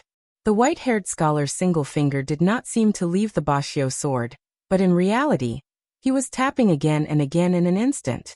After tapping on his finger for 12 times, the Bashio sword finally retreated. The middle-aged scholar was as still as a mountain. Behind him, huge waves were set off in the small lake, pushing forward layer by layer, causing the flowers and trees on the opposite shore to sway incessantly. The Lu residence's representative was of course Sword Immortal Tang Shi, Lu Baijia. His sword returned without achieving anything. He had already guessed the identity of the scholar in front of him. He immediately sheathed his sword and said with a surprised expression, "Chao Guanzi?" Chao Qingyi smiled and said, "Sword Immortal Tang Shi has indeed grasped the essence of Yang Yuzhang's swordsmanship." Chao Chongqing's trip was not in vain. Lu Baijia handed over the Bashio sword to the servant who jogged over. Facing the green-robed scholar, he bowed respectfully and said, "Mr. Chao, you flatter me." Lu Baijia is uneasy. No wonder Sword Immortal Tang Shi was so humble. The person he was facing now was Chao Qingyi, who shook the city in a fit of rage. If it was a normal person in the Jianghu, even if it was someone as strong as Wang Mingyin who was a rogue immortal, they would not easily provoke the government or the rich. After Su Xiao stepped into the Jianghu, he suggested to the emperor to establish a secret organization that was half military and half military. It was called Jiaogou, by the people of the Jianghu who trembled with fear. It was specifically targeted at the boorish people of the Jianghu, who used martial arts. Once someone committed a crime, they would have to face the tireless pursuit of the assassins in this organization. In the past 10 years, how many martial artists who thought they were superior in martial arts were killed and passed on to the Jianghu? The idea of passing on one's head came from the harsh military law of the border town. If a general rebelled, his corpse would be sent to the border town to be shown to the public. This idea was created by the butcher Su Xiao. If it was in the Jianghu, the deterrence effect would be equally huge. The specific location of the passing on of one's head was also particular. There were a total of 16 sects and sects that were unfortunately named in the north and south of the Yangtze River. Among them, even Taoist orthodoxies like Mount Longhu could not escape the humiliation. Later on, when the Taoist master residence was operating in the capital city, it offered countless elixirs and miraculous medicines to the officials and dignitaries. Only then did they manage to avoid the location of the passing on of one's head. Other than Mount Longhu, Donghai Martial Emperor City was also on the list. However, after Zhao Guo's special envoy was killed 6 times in a row in the Eastern Sea, the passing on of one's head was still carried out. There was no delay, but they did not enter the city. They only made a symbolic announcement outside the city before returning. It should be that both the imperial court and Martial Emperor City took a step back. However, these rules that were piled up in blood did not hurt Chao Qingyi at all. In the early years, half of Zhao Guo's team was in hot water chasing after the big Guanzi. However, whenever they were lucky enough to meet him, they would be killed by Chao Guanzi again and again. In the end, the executioner organization did not allow their subordinates to participate in the killing operations directly. Instead, they passed on the information to the headquarters, and then the 4 best assassins in Zhao Guo's team would be dispatched together. Therefore, if Chao Chongqing was here to seek revenge on the Jiangxin Lu family, Lu Baijie would definitely not be able to stop him now. Sword Fairy Tang, she was close to the Grandmaster realm, but unfortunately, she had no chance of winning against Chao Guanzi. Lu Baijie could not help but sigh. On the path of martial arts, the most taboo thing was to be distracted. His encounter with Yang Yuzhang when he was young could be considered a fortuitous encounter. Yang Yuzhang was not the best swordsman in the world, but he was a first-rate swordsman. His knowledge was diverse, and he was not limited to the field of swordsmanship. His knowledge was often at a strategically advantageous position. Lu Baijie was originally the son of an aristocratic family with a long history of learning. When he cultivated, he was particular about the pursuit of magic, wealth, companionship, and land. It was the same for martial arts. Naturally, Mr. Tang Shi was not lacking in any of these. His talent was extraordinary, and after being taught by Yang Yuzhang wholeheartedly, he was naturally able to achieve twice the results with half the effort. For so many years, he had been pure of heart and few desires, and did not involve himself in worldly affairs. To a large extent, he had no choice but to do so. It was true that martial arts cultivation was only at such a level. Unfortunately, when he was close to the Grandmaster realm, he still could not avoid worldly affairs. If he were to enter the imperial court, he would most likely not be able to make further progress. For a martial artist who was determined to reach the top of Jianghu, such a choice was tantamount to cutting off one of his arms. How would Su Huipeng know what Mr. Tang Shi had done in this? By the time he understood Lu Baijie's painstaking efforts, he would already be in the capital. What could the two of them do? Most of the things in the world that did not go one's way were considered bumpy if he could not tell anyone about them. Lu Baijie steadied his mind and waved his hand to signal a group of Lu Mansion warriors in the distance to retreat. He then asked, "May I know why Mr. Chao is here?" Chao Chongqing said indifferently, "I'm just taking a look. I won't be staying for too long." Lu Baijie heaved a sigh of relief. Since Chao Guanzi did not come to the Lu Mansion to stir up trouble, Lu Baijie did not need to be on guard. No one in Yangzhou had such confidence, except for Sword Immortal Tang Shi. Therefore, Lu Baijie invited him warmly. "Could Mr. Chao come to Retreat Garden for a chat? Baijie has many problems in swordsmanship that I would like to consult you about. I hope you can help me resolve my doubts." "Thank you very much." Chao Chongqing smiled and said, "Please lead the way, Sword Immortal Tang Shi." The freehand painting garden was very freehand. Back in the garden, Lu Baijie really did ask Chao Chongqing a lot of questions about the way of the sword that had accumulated in her heart. Chao Guanzi told her everything he knew, and his speech and actions were very elegant. This was the first time Lu Baijie had met Chao Chongqing. At first, she was wary, but after a few hours she admired him. Chao Chongqing did not have any prejudice against sections. He explained his doubts in simple terms. He spoke tirelessly and did not consider himself as a senior at all. The saint said that if one studied alone without friends, he would be ignorant. Everyone understood this, but how could a person like Mr. Tang Shi find a friend who was worth talking to and sharing his sincerity with? Lu Baijie, who suddenly saw the light in swordsmanship, sighed in his heart. Chao Chongqing lived up to his name. At dusk, Lu Baijie sat upright and asked again, "What does Mr. Chao want?" This time, Mr. Tang Shi was very sincere. Chao Chongqing shook his head and only asked, "I believe that Mr. Tang Shi understands His Royal Highness, Su Fengnian, better than I do. If he cares about something very much and someone wants to take it away, will he give it to them?" Lu Baijie remembered the scene at the gate of the Lu mansion. After some thought, he said in a low voice, "If it was something as important as his family, this person would definitely not give it to them. Other than that, he is not a petty person. This person is very scheming and shrewd. It is not good to talk nonsense." Chao Chongqing smiled and said, "Then it will be fine." To him, Jiangxi was the princess of West Chu. To His Royal Highness she was nothing. Chapter 261. Lu Baijie and Chao Chongqing arrived at the leisure garden together. Mr. Tangshi's boldness made Su Fengnian have a whole new level of respect for him. Even he had to regard Mr. Tangshi as a wolf, tiger, or leopard. The Lu family's roots were in Jiangnan.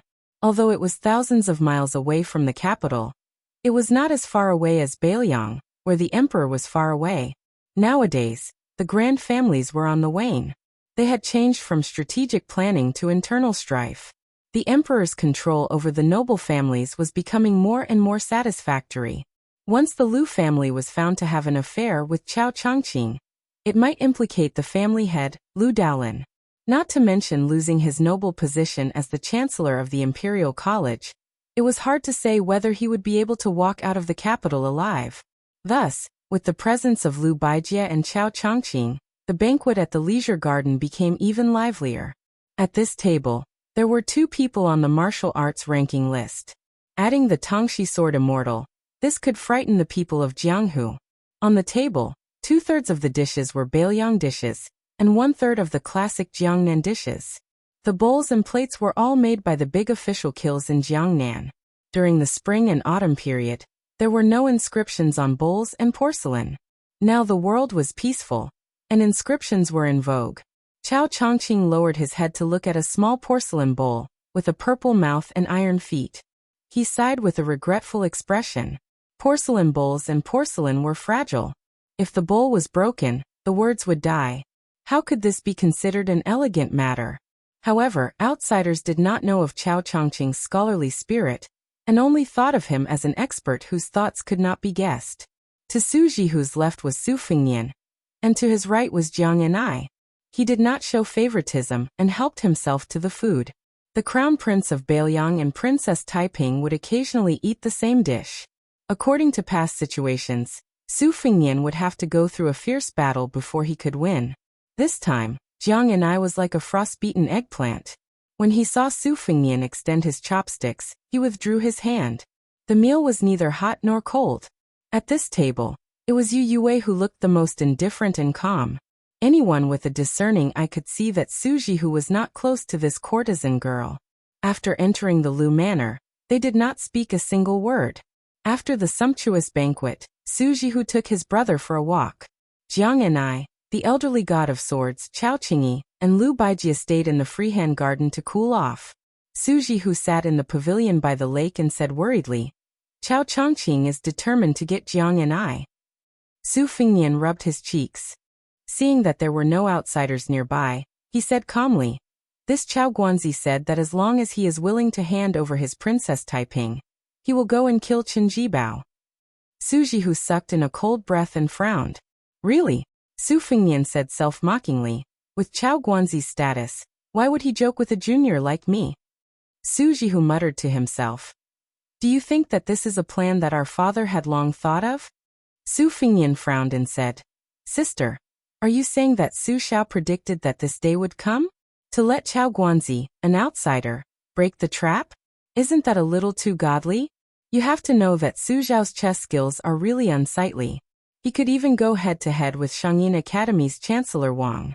Besides, Su Xiao may not necessarily want to kill Qin Jibao." Su Jihu thought for a while and said carefully, "If you don't want to kill Qin Jibao, you can slowly compete with him. If you want to kill him and let you be the executioner, you might be able to establish your power. However, it will be too much of a loss for Northern Liang. Chen Jibao is not someone who is easy to deal with. He is willing to be our father's adopted son, but he might not be willing to be your stepping stone. Once there is internal strife in Northern Liang, the imperial court will have nothing to fear. Zhang Jiulu and Gu Jiantang are mortal enemies, and the two of them have been secretly communicating with each other for a long time. If Chen Jibao escapes alone, it will not only cause the Northern Liang to be divided and the army's morale to drop. Chen Jibao might even become the second Gu Jiantang. Su Fengyan nodded with a smile. Indeed, Gu Jiantang might not be able to defeat Su Xiao in this lifetime, but that doesn't mean that the independent Chen Jibao won't be able to defeat a mediocre heir like me. It seems Chao Guanzi's intervention is most in line with Beiliang's long-term interests. Su Xiao either had the guidance of an expert like Li Yishan, or it was purely a brainless and unreasonable move, and he was hit by a stroke of luck. Su Jihu asked softly, "Fengyan, are you planning to let him go?" Su Fengyan glanced at Twilight and muttered to himself, "If I say I won't let him go, then I'll be suspected of being a stubborn duck. Anyone can recklessly oppose Chao Chongqing. At worst, they'll lose their life, but I don't think I can do it. After all, Su Xiao is already so old, and I can't just make things difficult for him. Moreover, my personal relationship with Chao Chongqing has definitely crossed the bottom line of that person in the capital. Even Su Xiao can't say he can't take it all. This time, Chao Chongqing has really hit me where it hurts. He's certain that I'm not the ignorant and fearless heir of His Royal Highness. Add to that the huge bait he threw out to kill Chen Bai. I'm guessing he's secretly rejoicing right now." Su Jihu asked softly, "Do you like that lass a lot?" Su Fengyan made a silly face and said with a laugh, "How can I not like her? I've been looking at her for so many years, and she's only getting prettier as she grows. I never get tired of looking at her, so of course I like her." Su Jihu sighed. "Do you only like her?" Su Fengyan was startled. This wasn't a question at all, but it seemed he had never given it much thought. Su Jihu rubbed her brother's brows and asked with a smile, "Sister is curious about who you're afraid of?"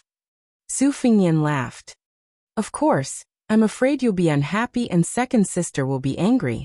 Su Jihu shook her head and said seriously, "That's not what I'm talking about. It's the kind of person you're really afraid of and can't sleep at night." Su Fengyan hesitated for a moment before saying slowly, "I'm afraid of that person in the capital. I'm afraid he'll feel that it's too troublesome to even borrow a knife to kill someone. In the end, he'll shed all pretense of cordiality and kill the person himself." Chapter 262. Su Jihu grunted in agreement. If the person in the capital was a wise ruler in the normal sense, then so be it, but things were not so simple. His diligence had almost reached an abnormal level. Logically speaking, this kind of abnormal diligence could only appear in the founding emperors of commoners. However, ever since he ascended the throne, his drive to govern the world was like an old farmer who had saved up all his life to buy a few acres of land. He was simply cautious and conscientious and tireless. Last year, the Ministry of Rights had a shocking record. In the 7 days after New Year's Day, he had received more than 1,500 memorials from the 3 provinces and 6 ministries, more than 3,600 matters. In reality, this emperor's royal study was lit up almost every night until the 3rd watch. It was rumored that the great eunuch Han Diaoxi had to risk his life several times to remonstrate and plead for more rain and dew in the harem. Once, this person summoned relatives from Jiangnan and wrote a poem. In it he jokingly said, "The officials have slept, but I have not slept, and the officials have not risen, but I have risen." It was rumored that once this poem came out, no one in the court dared to question Grand Secretary Zhang Jiulu's governance. With such great talent and strategy, as well as being extraordinarily diligent, which meritorious official would not be afraid? Loyal officials were afraid of muddle-headed rulers, but powerful officials were most afraid of wise rulers. As the saying goes, a new emperor brings new officials. This was just a bit more glossy and warm than cooking the hound after the cunning rabbit had died. However, it also exposed all the mysteries. How many old officials did not accompany the old ruler to continue their loyalty, in the underworld. Su Fingnian continued, I'm afraid of Su Xiao. Su Jihu was surprised and joked, that's strange. Anyone in the world can be afraid of the king of Bailiang, but you're afraid of our father? Su Fingnian muttered, afraid that Su Xiao is old. Su Jihu was silent. Su Fingnian calmly said, then I'm afraid that Chen Jibao will rebel. Su Jihu nodded. This answer was within reason. Chen Jibao was not only a talented general, but also a talented general. Apart from experience, he was not inferior to the king of Bailiang, Su Xiao. Otherwise, he would not have earned the two nicknames of War Immortal and Villain Butcher. In terms of ruthlessness, he was superior to Su Xiao. To be friends with such an ambitious and ruthless character was undoubtedly a blessing, but to be enemies was a great misfortune. In front of the western wall, Jiang Bingxing witnessed the scene of his wife and son being dragged to death with blood dripping from the corners of their mouths. Although it was not recorded in any official or unofficial history, all the authorities after the end of the spring and autumn period still had lingering fears. In the Shangyin Academy, there was once a top military official who said that if Chen Jibao and the only remaining military expert, Gu Jiantang, were given 100,000 soldiers each, the chances of victory would be 50-50. However, if they were given 300,000 soldiers, Chen Jibao would definitely win. Of course, this was under the premise that the battlefield was not taken into account, but it was enough to prove Chen Jibao's terrifying strength. The imperial court did not dare to overly suppress Su Xiao, partly because they were afraid that Chen Jibao would use this as an excuse to rebel. After all, that person in the capital had long been fascinated by the white-clothed war immortal. Su Fingnian suddenly smiled, squinted his eyes and said softly, in the end, I'm afraid of old Huang. Su Jihu was completely dumbfounded, his face full of doubts. Su Fingnian smiled and said, when I was traveling with him, I was always on tenterhooks, afraid that he would die. Without old Huang, how could I walk 6,000 miles? 300 miles was enough for me to die of exhaustion, hunger, and boredom. Su Fingnian looked at his elder sister, Su Jihu, and said, we have endured 6,000 miles, and old Huang is not dead. I am not dead, neither of us is dead. But why did old Huang run to that bullshit martial emperor city and die? Naturally, Su Jihu could not give an answer. Su Fingnian raised his head and said, dying in Western Shu is not a bad thing. After all, it is his hometown. Su Jihu cried. Su Fingnian laughed involuntarily, and helped to wipe away her tears. Sister, why are you crying? When old Huang was feeding your horse, every time you saw this old man with a missing front tooth, you would not be happy. Su Jihu glared at him. Su Fingnian finally said, Jiang and I remember the first time we met. She was still a little girl, and she was already carrying a grudge against her country and family. Actually, she did not know much about national grudges, but if she was asked to take revenge against Su Xiao, a coward like her who was afraid of thunder, ghosts and anything else, she would not dare to do so. She looked around with her eyes wide open. And in the end, I was the one who was the easiest to deal with. If she did not look for me, who else could she look for? Apart from her identity as Princess Taiping, what else was special about her? Her hands would get cold when she made a snowman, and she would not get tired when she washed clothes. After seeing me practicing my saber on Mount Wudong, she was even more afraid of the hardships of martial arts. This narrow-minded girl was not too stupid. With my support, she dared to go against Princess Suizhu. Did she really think that we were princesses on equal footing? Later, she was afraid that her heart would soften, so she wrote a death vow. In the end, she was ruthlessly taught a lesson by second sister who had returned to Bailiang. Didn't she still bear a grudge against me? Not only was she narrow-minded, she was also stingy. When she had nothing to do, she would secretly count her copper coins.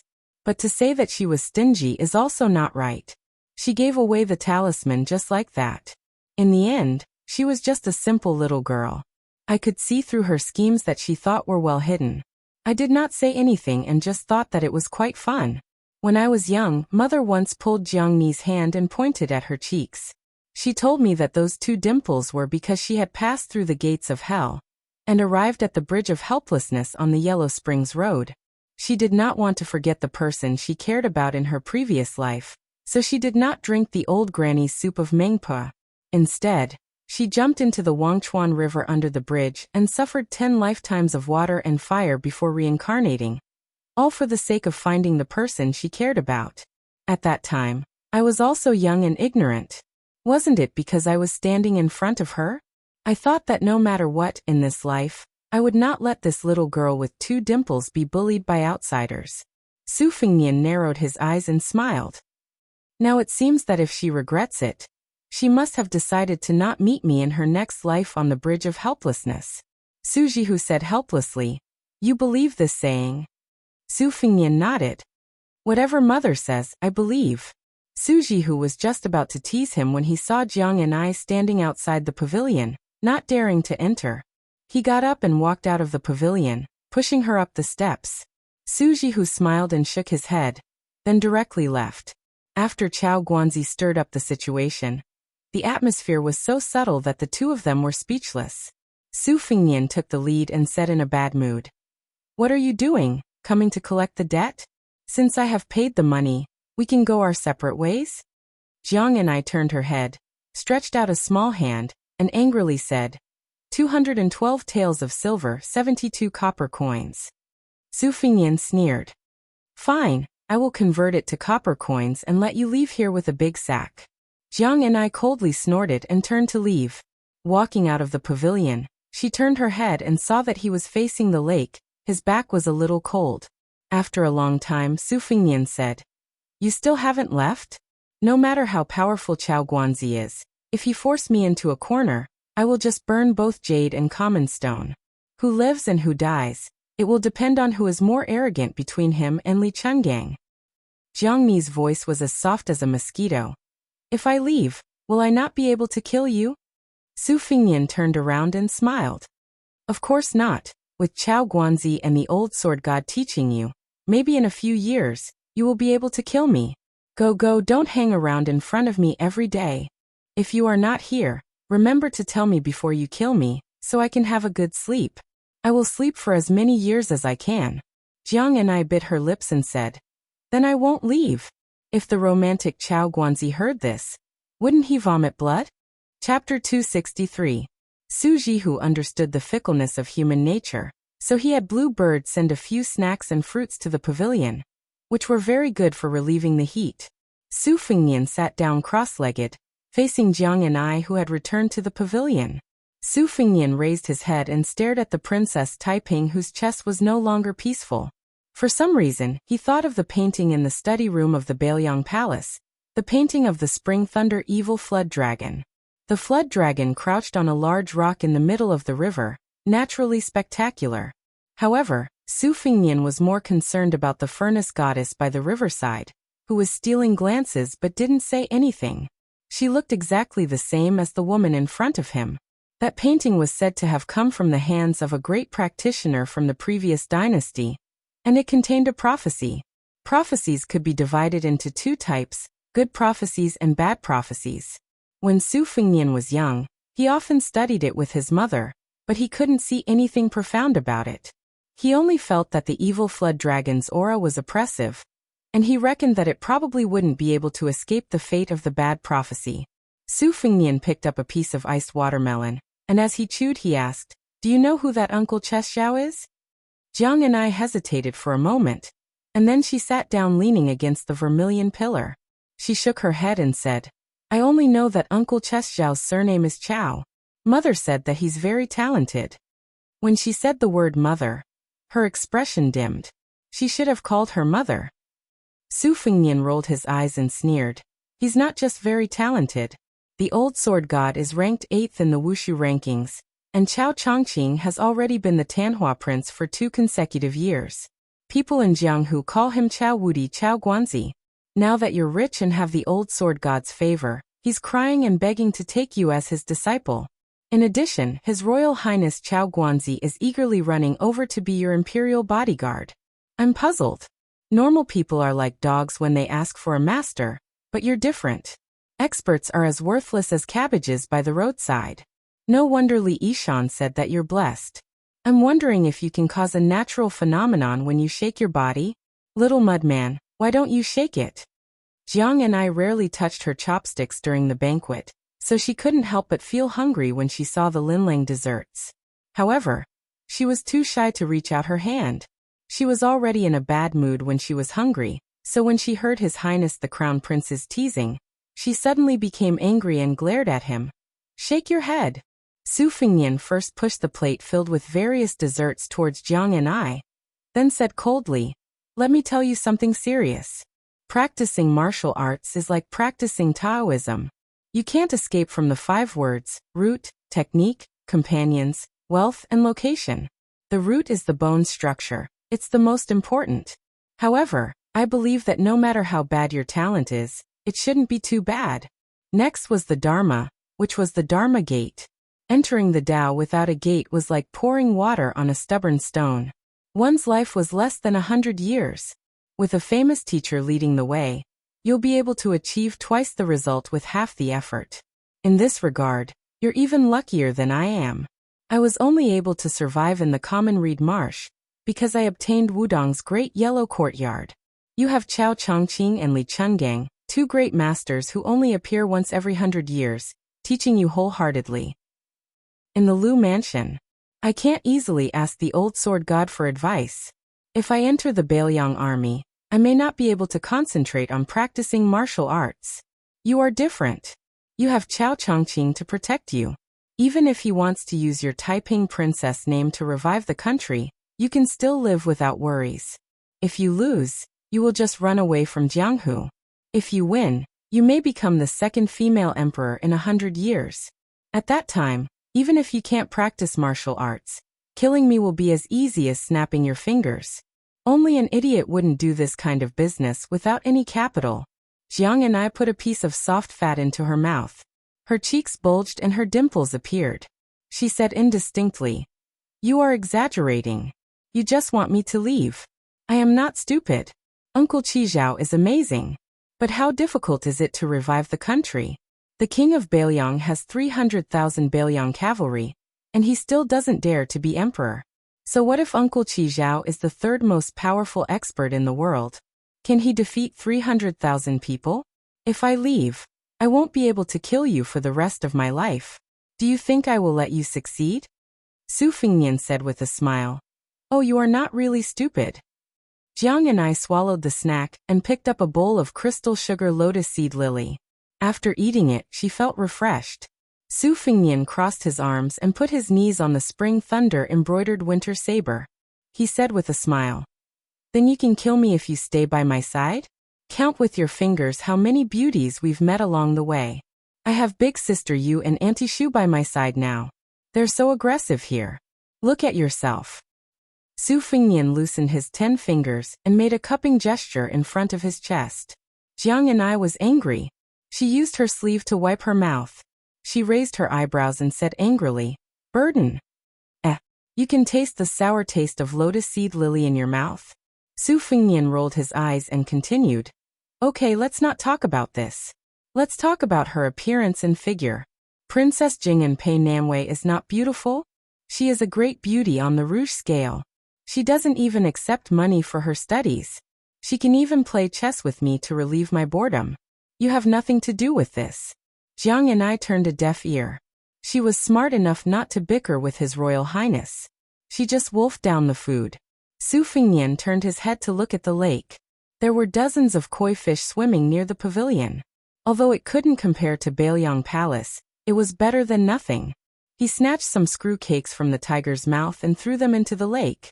The little clay figurine could be indifferent to the masters on the rankings, but he couldn't. Those he had met before, whether it was old Huang with the box on his back or the white-haired old man, Li Chungang, or Wang Zhongluo, were not enemies he had to face directly. He didn't have a deep impression of them.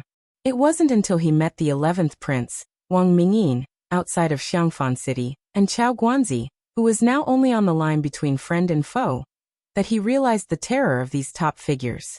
At that time, Wang Mingyin had forcefully resisted the 2-sleeved green snake and rushed forward with murderous intent. Chao Chongqing, who looked cultured and refined, was also full of murderous intent. If he had a choice, Su Fengnian would rather sit at the same table as King of Jing'an and Zhaoheng. Chapter 264. Both in the lake pavilion and in the freehand garden, the two sides had stolen half a day of leisure. In the freehand garden came the long-forgotten Princess Taiping. The conversation between Qiao Chongqing and Lu Baijie appeared to be boundless and unrestrained. For some reason, they brought up Zhang Jiulu's earth-shaking governance. The Liang dynasty followed the old system of 3 provinces and 6 ministries. Among the 3 provinces, the Shangshu province had the greatest responsibility, and was divided into 6 ministries. The Shangshu ministers of the 6 ministries were fully deserving of the title of First Minister of the Imperial Court. The Shangshu ministers of the 6 ministries were fully deserving of the title of First Minister of the Imperial Court. The Shangshu ministers of the 6 ministries were fully deserving of the title of First Minister of the Imperial Court. The Shangshu ministers of the 6 ministries were fully deserving of the title of First Minister and Second Minister of the Imperial Court. The Shangshu ministers of the 6 ministries were fully deserving of the title of First Minister of the Imperial Court. The Shangshu ministers of the 6 ministries were fully deserving of the title of First Minister and Second Minister of the Imperial Court. The Shangshu ministers of the 6 ministries were fully deserving of the title of First Minister of the Imperial Court. The Shangshu ministers of the 6 ministries were fully deserving of the title of First Minister of the Imperial Court. The Shangshu ministers of the 6 ministries were fully deserving of the title of First Minister and Second Minister of the Imperial Court. The Shangshu ministers of the 6 ministries were fully deserving of the title of First Minister of the Imperial Court. The Shangshu ministers of the 6 ministries were fully deserving of the title of First Minister of the Imperial Court. The Shangshu ministers of the 6 ministries were fully deserving of the title of First Minister of the Imperial Court. The Shangshu ministers of the 6 ministries were fully deserving of the title of First Minister of the Imperial Court. The Shangshu ministers of the 6 ministries were fully deserving of the title of First Minister of the Imperial Court. The Shangshu ministers of the 6 ministries were fully deserving of the title of First Minister of the Imperial Court. The Shangshu ministers of the 6 ministries were fully deserving of the title of First Minister of the Imperial Court. The Shangshu ministers of the 6 ministries were fully deserving of the title of First Minister of the Imperial Court. The Shangshu ministers of the 6 ministries were fully deserving of the title of First Minister of the Imperial Court. The Shangshu ministers of the 6 ministries were fully deserving of the title of First Minister of the Imperial Court. The Shangshu ministers of the 6 ministries were fully deserving of the title of First Minister of the Imperial Court. The Shangshu ministers of the 6 ministries were fully deserving of the title of First Minister of the Imperial Court. The Shangshu ministers of the 6 ministries at that time, it immediately attracted a lot of criticism. Firstly, it was said that this purple-bearded, blue-eyed man had forgotten his roots. Secondly, it was said that he only dared to pick soft persimmons to bully. Qiao Chongqing said softly, "Selecting scholars for poetry is an ancient method. Of course, it's empty and unrefined. Writing a good poem may not be able to govern the world well. But if we select Confucian scholars according to Zhang Baiyan's 8-paragraph essay, it's hard to say how big the pros and cons are." Mr. Tongxi Lu Baijie said with a laugh. "I originally thought that Mr. Chao's method of dealing with Grand Secretary Zhang was a forceful whipping." Qiao Chongqing shook his head and said, "A carp leaping over the dragon's gate. Zhang Jiulu is personally erecting a dragon's gate for the scholars. This kind of grand and magnificent style is only inferior to Huang Longshi. Once this method was put out, if it was successful and spread throughout the world, it would be equivalent to finding a smooth path for the poor scholars. The foundation of the rich and powerful families would be shaken again." Zhang Jiulu was indeed talented in economics. He was well aware of the principle that it was better to let loose than to block the will of the people. The spring and autumn period was precisely because he had completely blocked the path of the people's advancement, which led to the chaos. It's just that those aristocratic families aren't all blind.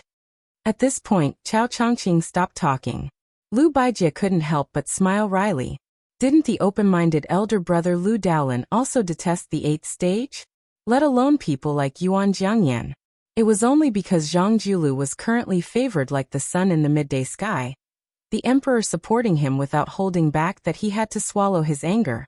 No matter how great the favor was, there would always be a day when it would weaken. When the time came, the rich and powerful families would erupt in anger. What would happen to Zhang Julu, heaven knew. With Zhang Julu's insight, it wasn't necessarily that he didn't see this hidden danger.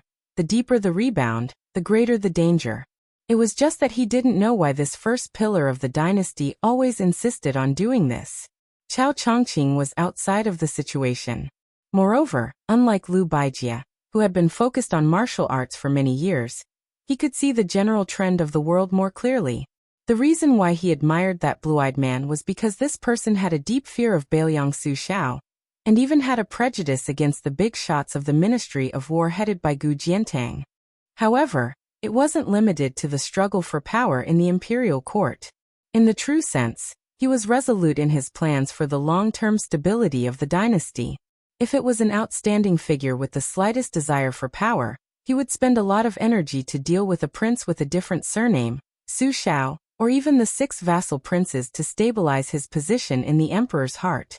However, Zhang Julu was different.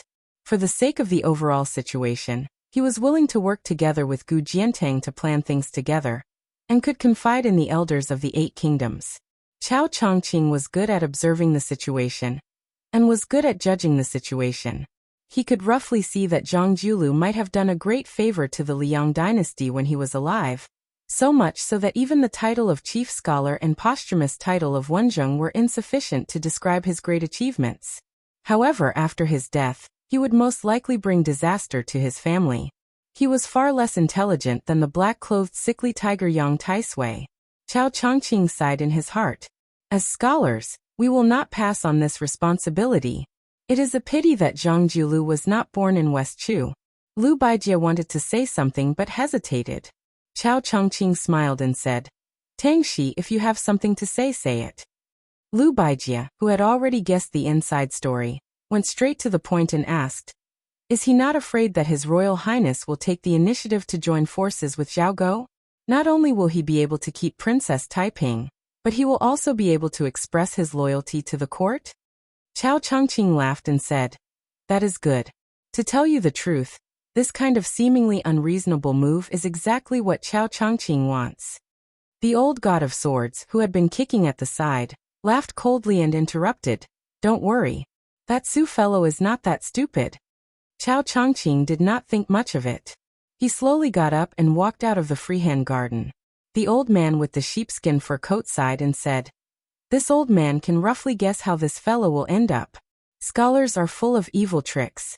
Sigh, it looks like that Su fellow is going to lose this time." The green-clothed Chao Guanzi came to the pavilion. Jiang and I just happened to come out of the pavilion and stand on the steps. Chao Chongqing bowed and said, "If the princess wants to marry into the Bailiang Palace, Chao Chongqing can leave today." Jiang and I looked as if he had been struck by lightning, his face pale. If some things are not said clearly and you deceive yourself and others, you can be muddle-headed for the rest of your life and play around easily. But if it is said clearly, even immortals have no leeway to mediate. In the pavilion, Su Fengnian subconsciously raised his hand, as if he wanted to pull something, but he put it down in the end. Lifting something is not heavy, but putting it down is difficult. Jiang and I turned his head and glanced at His Royal Highness, who was always frivolous and always had a smile on his face. Su Fengnian, who was sitting cross-legged on the bench, smiled and waved his hand. Chao Chongqing said expressionlessly, "Chao Chongqing will definitely keep his promise." Su Fengnian withdrew his smile, and only said one word. "Scram." Chapter 265. His Royal Highness gritted his teeth and said, "Scram" to everyone's satisfaction. As a result, the entire pavilion cracked inch by inch. Su Fengnian accompanied Jiang and I, who had regained her identity as Princess Taiping, as they walked slowly with their backs to the pavilion. When Su Jihu, the old sword god, and the others heard the commotion and rushed over, they only saw Su Fengnian sitting in the dust. It was hard to tell whether he was embarrassed or angry. Su Jihu, who loved her brother the most, couldn't hide the anger on her face. She wished she could use the military seal to encircle and annihilate the rebellious Chao Guanzi. In the past 2 days, there were 2 major events in Yangchun City. One was the gathering of famous people in Baogua Temple. The other was Gu Jiantong's former subordinates leading troops into the city. They were undoubtedly targeting the crown prince of Bailiang. With the connections Su Jihu had accumulated in Gangnam-do over the years, it wasn't that he couldn't take advantage of the situation. At the very least, he could make Chao Chongqing unable to continue acting mysterious. However, Su Fengnian, who had been warned by the pavilion's destruction, didn't crazily fight Chao Chongqing to the death. He got up and walked toward his elder sister Su Jihu. He held her hand and squeezed out a smile. Su Jihu felt even more uncomfortable, but she finally managed to hide the anger on her face. The siblings returned to the comfortable garden and sat down. Not long after, Bluebird stood at the door and reported, "Princess Chong, Your Highness, Jiang and I and Chao Chongqing have left in the carriage arranged by Tang Shi Sword Saint." Su Fengnian asked, "Li Chungang left with them?" Bluebird shook her head and said, "No, the old sword god asked me to pass a message to Your Highness. He will only leave when he returns to Bailiang." Su Fengnian laughed and said, "What a great reassurance." Su Jihu hesitated for a moment and took out a letter from her sleeve. She smiled and said, "When it rains, it pours. Your second sister just sent a letter saying that you shouldn't go to Shangyin Academy. Even if you go, she won't see you. It seems that she's really angry that you came to Hutting County first and not her place. What should I do? Do you want me to plead on your behalf?" Su Fengnian smiled bitterly and said, Don't add fuel to the fire. At worst, I'll take a detour to Mount Longhu to find Huang Manor. Since I didn't go to see second sister first, I should at least pretend that I'm going to Shangyin Academy as the finale. Otherwise, second sister will definitely refuse to see me." When it came to Su Weisheng, Su Jihu had a sharp tongue but a soft heart. After all, they were sisters. He nodded and said softly, "Your second sister is very ambitious. She cares about you very much. After you meet Huang Manor, don't send her a letter saying that you're going to visit her at the school. Give her a surprise, then she won't be able to keep a straight face." Su Fengnian's thoughts wandered. He frowned and asked, "This time I fought in Yangchun City. Will it embarrass Lu Daolin?" Su Jihu said confidently, "It's not a big deal. The position of the Chancellor of the Imperial College is noble, but it's not as practical as the position of Minister of the Six Ministries. In the past, we had to be careful of our Confucian demeanor and couldn't lower ourselves to do it. This time, we suffered a loss, but we might gain a blessing in disguise. Moreover, Uncle has already made up his mind to take up a position in the Ministry of War. Although the rich families compete for power, Gu Jiantang has always been in charge of the Ministry of War. Among the 6 ministries, the members of the aristocratic families in the Ministry of War have the least say. This time, even if they don't get along with Madame Lu, they'll have to pinch their noses and agree. If the head of the Lu family can take charge of another ministry, Madame Lu will have a higher status. She won't have to be bullied by both sides like before. The scholars of the various halls, the heads of the 2 provinces, the 6 ministers, and the assistant ministers of the 6 ministries. There are more than 20 people in total. These people can be considered the first line of officials in the capital. Whether or not a family can gain power depends on whether or not they can occupy 1 or 2 of these positions. Because the palace secretariat has been reluctant to part with its head of the palace secretariat for a long time, the dozen or so great yellow sects all have their own positions.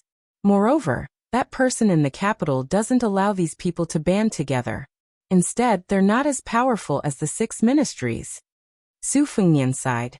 "Just thinking about it gives me a headache." Su Jihu asked, "You're letting them go just like that?" Su Fengnian said helplessly, "Chao Zhongqing, this fellow is an old sparrow on the Spring God Lake. What kind of storms and waves hasn't he seen before? The fact that he didn't make a move against me is already giving face to Jiang and I. In front of me were 2 paths. The first was to hope that Li Chungang would go all out and pull in Zhao Go, the government, and the military to kill Chao Chongqing together. If I offended him too much like this, it would ruin Chao Chongqing's overall situation. Once he escapes, let alone me, perhaps even Su Xiao would have to brace himself to deal with his assassination. I know that this kind of expert sneak attack is unsolvable. A single mishehe has put my life on the line several times. If Chao Chongqing wants to kill someone, only that person in the capital can barely maintain a stalemate. The other path was that what the eye doesn't see, the heart doesn't grieve over.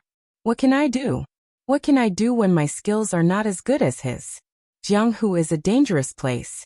As a result, if one drifts in Jianghu, how can one not suffer a blade? This was what Wenhua said, and it really made sense. Otherwise, I would like to heroically say to Chao Guanzi that if he has the ability, then come and fight me. But can I?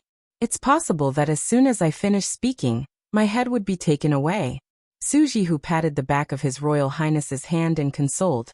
The sooner you master the Bailiang cavalry, the sooner you don't have to be afraid of anyone. Su Fengnian smiled. Sis, don't worry. The 6,000 li that I walked with old Huang was not in vain. My heart won't be broken so easily. Wenhua's dog mouth can't spit out ivory, but how can he not suffer a blade? There's another sentence after that. It's very chewy. Suji curiously asked, let's hear it. Su Fengnian laughed and said, if one drifts in Jianghu, how can one always suffer a blade? Suji clutched his stomach and laughed until tears suddenly flowed out of his eyes. It wasn't clear whether he was amused or sad. This was the second time today that Su Fengnian helped his elder sister wipe away her tears. He gently said, Sis, it's about time for me to leave. If you continue crying, I won't be able to leave. Suji suppressed the reluctance in his heart and pretended to be magnanimous. Go, go, go. I originally wanted to introduce you to some beauties with clean backgrounds. The women in Gangnam-do are all fresh and beautiful. It's better that you leave, lest my heir Qiao's soul is distracted. Su Fengnian laughed involuntarily and said, that girl heir Qiao is muddle-headed or blind. Why would she fall for me? Suji eyes unknowingly filled with tears again. He laughed with a sobbing tone. Do you think that everyone is as heartless as that girl Jiang and I? You leave just like that. Even if you raise a dog, you've already developed feelings for it. Su Fengnian sighed. Sis, you've gone overboard.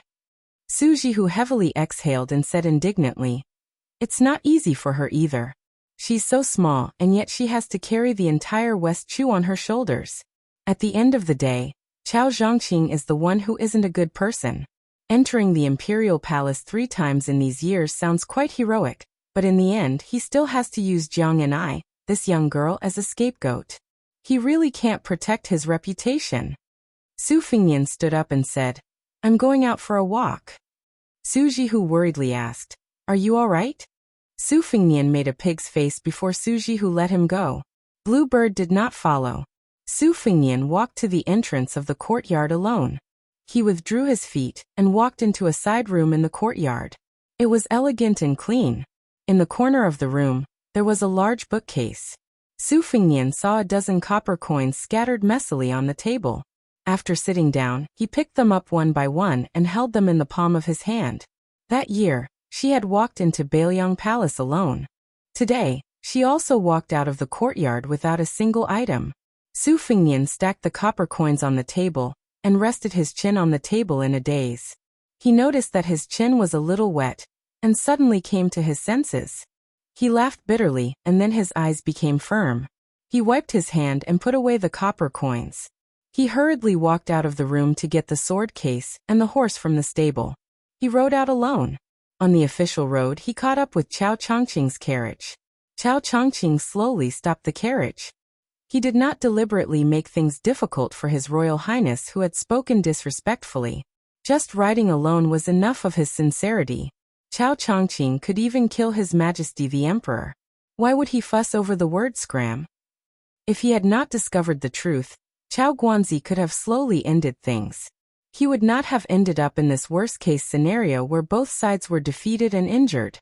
Chao Guanzi could ignore the eyes of the world, but he was not willing to let Princess Taiping bear a grudge.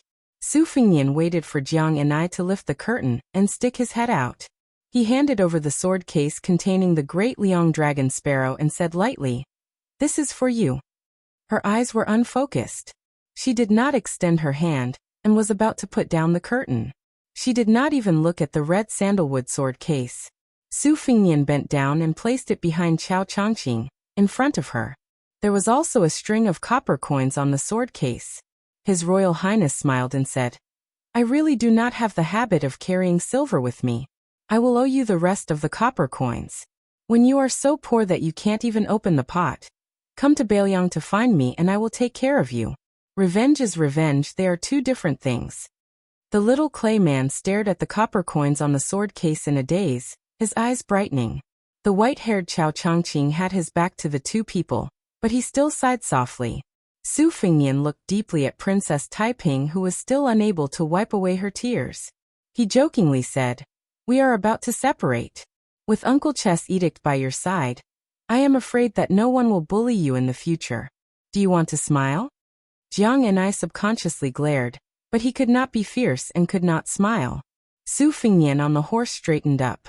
He no longer hesitated and turned the horse around. He urged the horse to move slowly. The horse had only taken a few steps when His Royal Highness pulled the reins and stopped the horse. He said in a deep voice, "Chao Changqing." Chao Guanzi did not need Su Fingyan to speak. He calmly said, "Zhao Go is nothing." When the princess was not here, Chao Changqing allowed them to jump around. "This time, I will let them all die." Su Fingyan did not speak anymore. He urged the horse to gallop away. Jiang and I held the sword case and sat back in the carriage. He quietly put a copper coin that was tightly clenched in his palm and covered in sweat together with the other 10. Chao Changqing murmured, "This person is generous." Chapter 266. Because it was a 5,000-word chapter, uploading was a bit late. Coincidentally, King of Baelyang Su Shao was just about to leave the capital when Great General Gu Jiantang returned from Liao to attend the morning court. Today's morning court was not held in the Hall of Preserving Peace, but rather in the Hall of Cultivating Spirit, which was normally used for holding court. Outside the southern gate, Grand Secretary Zhang Jiulu led the Zhang faction, the military general of the Ministry of War, the Green faction led by Wen Tai and Hong Lingshu, and the old Grand Preceptor of West Chu Sun Shiji, who had been silently criticized by the local dignitaries of the Liang dynasty as a servant of two surnames, led the old and new nobles of the 8 countries.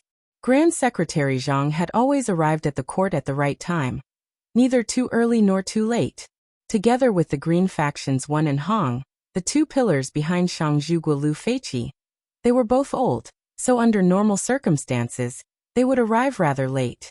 On the contrary, it was the snow-white-browed Sun Shiji who always arrived outside the Tai, an imperial gate early, to show that he was an old steed in the stable, but he was used to being taciturn.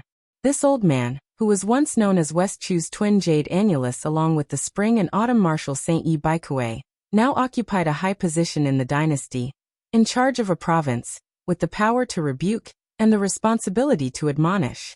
After entering the dynasty, he never retreated, never spoke in general terms.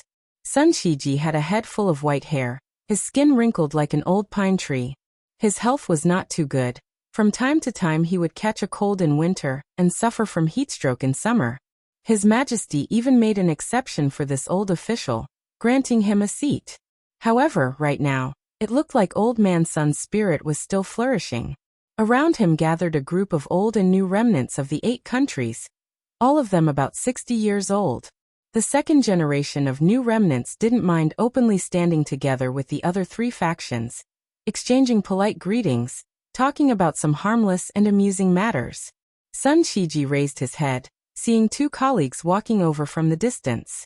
The old Grand Preceptor's expression was cold. When the civil and military officials all sensed the appearance of these 2, they immediately shut their mouths. One of the 2 wore first-rank embroidered crane civil official robes, purple beard and blue eyes. His figure was tall, his appearance clear and unique, his steps unhurried. The other person was dressed in a first-rank martial official uniform embroidered with a qilin, a pair of long and narrow red phoenix eyes. When he looked at people and things, his eyes would always be narrowed. Not only did he not give others a feeling of elegance and charm, he instead added a bit of gloominess. His steps were firm. This person got off the carriage with Grand Secretary Zhang Jiulu and walked over together. Perhaps it was because his steps were faster. At first, the 2 walked side by side, but they gradually passed Grand Secretary Zhang by a body's length. However, he still didn't seem to realize that this was inappropriate, directly walking towards Taiyang Gate. Of all the civil and military officials in the imperial court, only Great General Gu didn't bother with trifles like this. Gu Jiantang's way of doing things was a bit domineering, but his speech was still respectful. He didn't speak with Gu Party's direct line of descent, instead first greeting Sun Shiji. Old Sun nodded with a smile. The old man didn't have any bad feelings towards this famous general from the spring and autumn period. After all, the ones who destroyed West Chu were Su Rintu and Chen Bai, this pair of adopted father and son. The Imperial Secretariat's Great Yellow Gate was the son of Heaven's inner court officials. This Great Yellow Gate was not a eunuch's Great Yellow Gate. The two couldn't be mentioned in the same breath. Only the Imperial Secretariat's Great Yellow Gate was closest to the emperor, not losing out in the slightest to the eunuchs in the palace. Moreover, the Great and Great Yellow Gate's reputation in the scholarly world were all excellent, so they were the most confident in front of the eunuchs, wishing they could seize the opportunity to purge the emperor's side to show their true colors as loyal officials. As a result, they were greatly feared by the eunuchs. As a result, the Imperial Secretariat's Great Yellow Gate's status was noble and illustrious. More than 10 of them were popular in the imperial court, but they didn't stand on their own against the 4 factions, and instead dispersed. There was a large disparity in the age of this group. There was no lack of older people like Sun Shiji, and there was a large number of people like Gu Jiantang. The youngest ones were not even 30 years old. One of the newest members of the Big Yellow sect was a foreigner.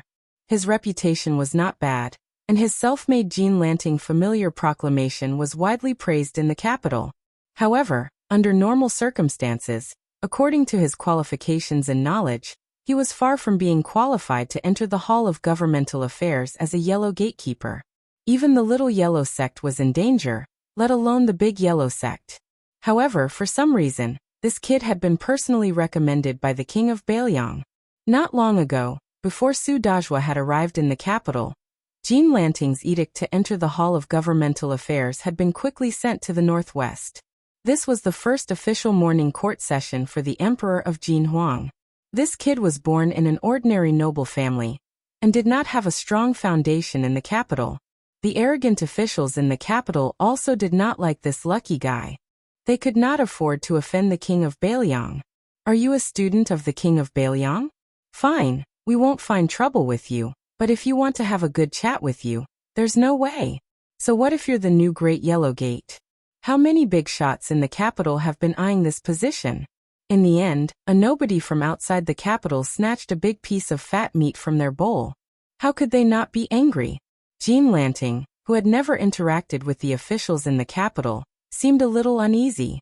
He stood alone in the corner, being stared at by the cold eyes all around him. And his body was covered in sweat. The complacency he had when he first entered the capital was swept clean. There was even a casual rider from the nearby Munxia province who sneered. People say that the Northwest barbarians are monkeys wearing hats. I didn't believe it in the past, but now it seems like it's true. Soon after, several other young and strong officials who were colleagues of the Munxia province, such as the Munxia province's Munxia province official, laughed and repeated the word sure enough. This made the isolated and helpless Jean Lanting really want to dig a hole and crawl into it. Jean Lanting now truly felt the xenophobia of the capital's officials. His body was weak, his personality also not that resolute. After suffering this type of grievance that he had never expected to encounter before, his eyes immediately turned completely red, actually showing signs of tears. This even more so provoked the sneers and mockery of some of the officials who were the best at bullying the weak. At this time, Grand Secretary Zhang Jilu looked over from the distance. When he saw this scene, he frowned slightly, stopping his steps. Gu Jiantang originally intended for Grand Secretary Zhang to enter the imperial city first, but when he saw the Grand Secretary turn around and walk away, Great General Gu didn't stand on ceremony either, taking the lead to walk through the main gate. The Gu generals naturally followed in a line. Sun Shiji and Green Party's 2 great consecrators also followed closely behind. In the court, Zhang Party's influence was the greatest, their numbers the most numerous. Before the Grand Secretary entered the city gates, they obviously didn't dare act blindly without thinking. They could only stop where they were, all of them looking towards the Grand Secretary. They looked at each other in dismay. all of them seeing the confusion in each other's eyes. The extremely dignified Zhang Julu arrived at the crestfallen Jean Lanting's side, saying with a gentle smile, "Jean Huangmen, a few days ago, I thickened my skin and specially asked Chancellor Huan for a few blades of Lanting Sichuan. That old fellow's heart ached as if he was cutting his own flesh. Only when I returned to the manor and gave it a try did I realize why old man Huan viewed it as his favorite. It really was as light as a cicada's wing, unable to make a sound. If you don't mind, I would like to ask you, the supervisor of Lanting Sichuan, for a few more blades of Sichuan." Jean Lanting raised his head, an expression of disbelief on his face. He mumbled, not daring to say anything. Those officials who were originally waiting to watch a good show slowly dispersed, no longer daring to openly ridicule this outsider, who was lucky enough to occupy a high position. Grand Secretary Zhang didn't seem to mind either. He patted Jean Lanting's shoulder, and when he brushed past him, he said indifferently, "Only a gentleman can avoid cliques and pursue personal interests. Let others laugh today, but there's no harm in seeing who laughs 10 years later." Jean Lanting's legs went soft, almost about to kneel down for that figure. A gentleman would die for his bosom friend. This dynasty's Gaozu established the belt system.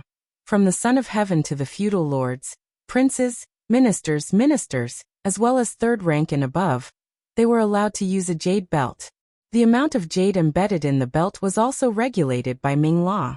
The current dynasty's great pillar state Su Shao, because of his outstanding military achievements, the late emperor bestowed a white jade belt embedded with 15 pieces of jade. The great general Gu Jiantang received 13 pieces of jade. When it came to the current Son of Heaven, the number of belts bestowed upon him was few and far between. Chen Jibao, who was publicly revered by the Son of Heaven, was bestowed a purple belt embedded with 12 pieces of jade. After the old Grand Secretary passed away from illness, Grand Secretary Zhang Julu, who had risen more than 10 ranks in 2 years, was bestowed 4 purple belts, one embedded with gold, and the other embedded with jade was 6, 10, 13, increasing in that order. The current dynasty's court uniform belt was inlaid with jade as the most respected material, followed by gold, silver, copper, and iron. Unless the emperor bestowed it specially, it could not exceed the official rank. The standard of a jade belt could not exceed a lightning pool, but it was an ancient custom for gentlemen to love jade. The imperial court didn't forbid the hanging of jade pendants at the waist. Jean Lanting followed the civil and military officials into the city gate. Along the way, jade pendants were knocked, making ding-dong sounds, creating a clear and ethereal sound. Jean Lanting's mind swayed. This was precisely the center of the entire Liang dynasty. Chapter 267. Compared to Lu Daolin's resignation as the right chancellor of the Imperial College, which was approved by the emperor, the entry of the nameless Jean Lanting into the secretariat seemed insignificant. The case of Bailiang's air killing of scholars in Gangnam-do immediately caused a huge uproar in the capital where the ears and eyes were the most informed. There were 30,000 imperial scholars in the Imperial College. Their emotions were aroused and they were noisy. Even though they knew that the prince with a different surname was still in the capital, they still couldn't stop the explosive discussion of these future pillars of the dynasty. The Imperial College in Great and City was originally very small, limiting admission to members of the imperial family, relatives, and the descendants of third-rank meritorious officials. It was expanded during the time of the late emperor, adding 5 halls, 6 halls, and 18 floors. When the spring and autumn period ended and the world was unified, the Imperial College completely opened its doors. Now it already accommodated 30,000 students. The buildings of the Imperial College stretched for 10 miles, magnificent and unprecedented. The Imperial College had 2 chancellors on the left and right, similar to Shangyin Academy. During these years, imperial scholars poured into the Imperial College like carps crossing the river, forming a community of scholars and vaguely showing the majestic atmosphere of competing with the academy. As the right chancellor, Lu Daolin, the head of the Lu family in Yangzhou, had a position only below left chancellor Huan Wen, who was once from the same school as Grand Secretary Zhang. This time, due to the vicious actions of his in-laws in Gangnam-do, his reputation was damaged. He felt that he could no longer be a role model for the 30,000 students of the Imperial College, so he took the initiative to resign. As for whether or not left Chancellor Huanwen added fuel to the fire, perhaps only Lu Daolin, who was involved in the situation, knew. Lu Daolin had closed his doors and declined visitors these days, making people feel that Chancellor Lu, who had failed miserably this time, was truly disheartened. Lu Daolin sat behind the desk, holding a saint's book. His expression was calm, without a hint of dejection. The head butler walked over quickly and only slowed down when he reached the door. He bowed and said, "Master de Zhugua is here to visit." Unexpectedly, Lu Daolin thought for a moment and said in a deep voice, "Open the middle door." The head butler had a strange expression on his face. Reporting to Master, de Zhugua said that it was troublesome to open the middle gate, so he went in from the side gate. "He will be here soon." Lu Daolin smiled and shook his head, feeling a little helpless. He stood up and straightened his clothes. Just as he stepped out of the study, he saw a hunchbacked man walking in from the inner corridor. This old man suddenly hugged his neck and laughed as if he was criticizing him. "In-law, oh in-law, you're not being honest. The Damayai courier station is only a few steps away from here." "What? Did you insist that I come to see you? Can't you sell me some face? What kind of in-law are you?" One of them was the powerful king of Bailiang, and the other was the former chancellor of the Imperial College. When the two families met, the latter was hugged by the neck and almost couldn't breathe. Fortunately, the chief butler had served the Lu family all his life, so he didn't look away. Lu Daolin, who had a good reputation in the north and south, and who was recognized as having a deep understanding of ancient customs, could only tilt his neck and say helplessly, "De Zhugua, this is not proper." Su Xiao let go and walked into the study with his hands behind his back. Lu Daolin signaled for the chief butler to close the door. Only the in-laws, who were the center of attention, were left in the study. Su Xiao sat casually on the chair and asked with a smile, "Suddenly you don't have an official position. Does your heart feel empty?" Lu Daolin smiled. "It's okay." Su Xiao waved his hand and said directly, "I won't beat around the bush with you. Just say it. There are 6 ministries in the Ministry of Works. Where do you want to go? Tell me clearly. Of course, you don't have to think about the Ministry of War. Gu Jiantang, that bastard, has always seen it as his wife in his bed. He'll get angry with anyone who goes there. As for the Ministry of Appointments, it's also difficult. Zhang Baiyan's territory is made of iron, so it's almost impossible to get in. As for the Ministry of Justice, it's not suitable for you to go. Ministry of Rights, Ministry of Revenue, Ministry of Works. In-law, pick one. If you want me to leave the capital earlier, you'll have to give me some capital." Although Lu Daolin had this intention long ago, since he couldn't stay in the Imperial College and couldn't compete with Huanwen for so many years, he might as well find another way. However, no matter what, in the past, the Imperial College's chancellors were the top-notch officials. At the time, the Hall of Governmental Affairs didn't set up provincial magistrates for the 2 provinces. Even the highly respected Sun Shiji was only a left servant, so the 2 chancellors became the top-notch officials. Speaking of which, since Lu Daolin had only lost to Huanwen in the Imperial College these years, he naturally cultivated many of his confidants. It could be said that he had students all over the world. His only regret was that if he went to one of the 6 ministries, he probably wouldn't be able to get the title of Grand Secretary in this lifetime. No matter how open-minded Lu Daolin was, in the end he couldn't escape the stereotype of a famous scholar. However, this time he took a step back and didn't hurt his heart. His Majesty also hinted that he should enter one of the ministries. Lu Daolin thought that the Ministry of Rights was the most likely place for him to go. He originally felt a little regretful, but when he received a letter from his clan brother, Lu Baijie, saying that he wanted to fight for the position of Assistant Minister of War, Lu Daolin immediately became very happy. In this way, it was the best time to go to the Ministry of Rights. Otherwise, it would touch the bottom line of the other 3 families in Yangzhou. Lu Daolin did not want to complicate things at this time. Anyway, as long as his brother Lu Baijie was willing to be an official, everything would be settled. For the Lu family and the scholars group of Yangzhou, this was a great blessing. There was no one around, so he no longer called Su Xiao a pillar of the country. After calling him in-law, Lu Daolin smiled and said implicitly, "Minister Lu is old and unwell. Before the new year, He mentioned to His Majesty that he wanted to retire and return home. Su Xiao curled his lips and said straightforwardly, "Then it's settled." Lu Daolin hesitated and said softly, "It's okay if in-law doesn't show up."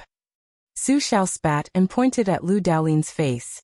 He scolded mercilessly, "You pedantic in-law, do you really think that the minister of the 6 ministries is in your pocket? If I don't show up, do you believe that Zhang Bian and Sun Shiji can press you to a broken place and not raise your head?" Lu Daolin was shocked. Su Xiao shook his head and said with a smile, "In-law, you have read a lot of sages and know a lot of principles. However, being an official is not something that can be done just because you have a little face. I'll say this first, if you still treat the Minister of the Board of Rites as the Chancellor of the Imperial College, you will have to pack your bags and get lost before long." Lu Daolin sighed and said, "I understand." Su Xiao waved his hand and smiled. He narrowed his eyes and said, "Feng Yan is messing around on Gangnam-do and has caused your family to lose the foundation of the Imperial College. Are you angry?" Lu Daolin said seriously, "It would be hypocritical to say that I'm not angry. However, to be honest, His Royal Highness is angry about this matter.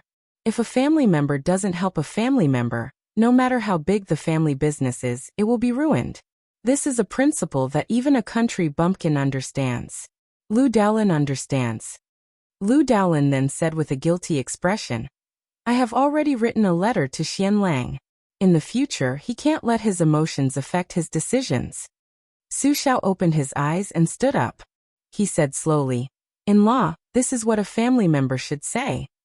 Lu Daolin felt relieved. He looked at Su Xiao's posture and saw that he was about to leave as soon as he sat down. He said in surprise, "In-law, are you leaving?" Su Xiao said unhappily, "If I don't leave, am I supposed to talk to you in a bureaucratic manner? I'm leaving. Back to Bailiang." Lu Daolin was speechless. When Su Xiao walked out of the study, he laughed softly and said, "Don't worry about His Majesty being suspicious of you and me. The law is nothing more than human feelings. Since we are in-laws, we have to act like in-laws.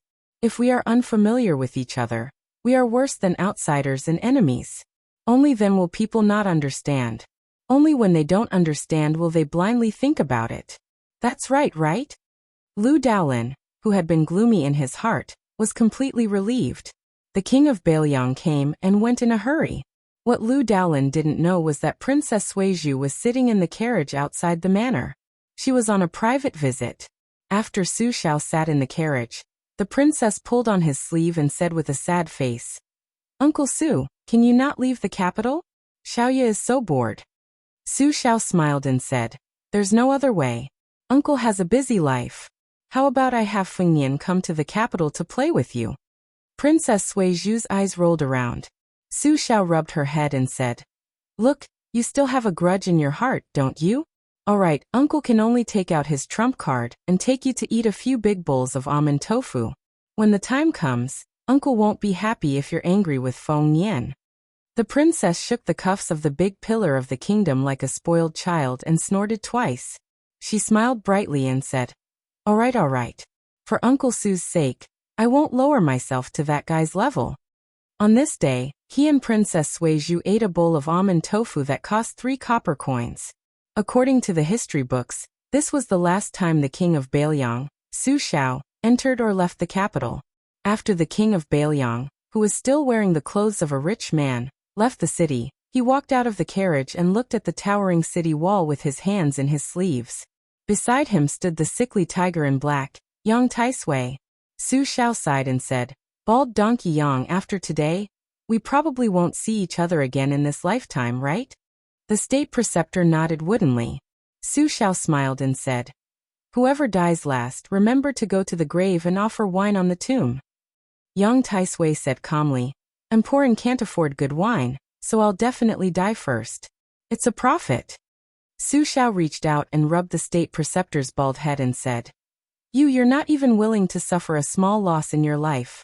It's a loss to be your brother." The two who had overturned 8 countries while chatting and laughing parted just like that.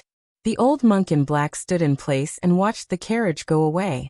He rubbed his bald head and finally lowered his head and put his palms together. The only person in the world who could make this old monk bow his head willingly was Su Xiao of Bailiang. Chapter 268.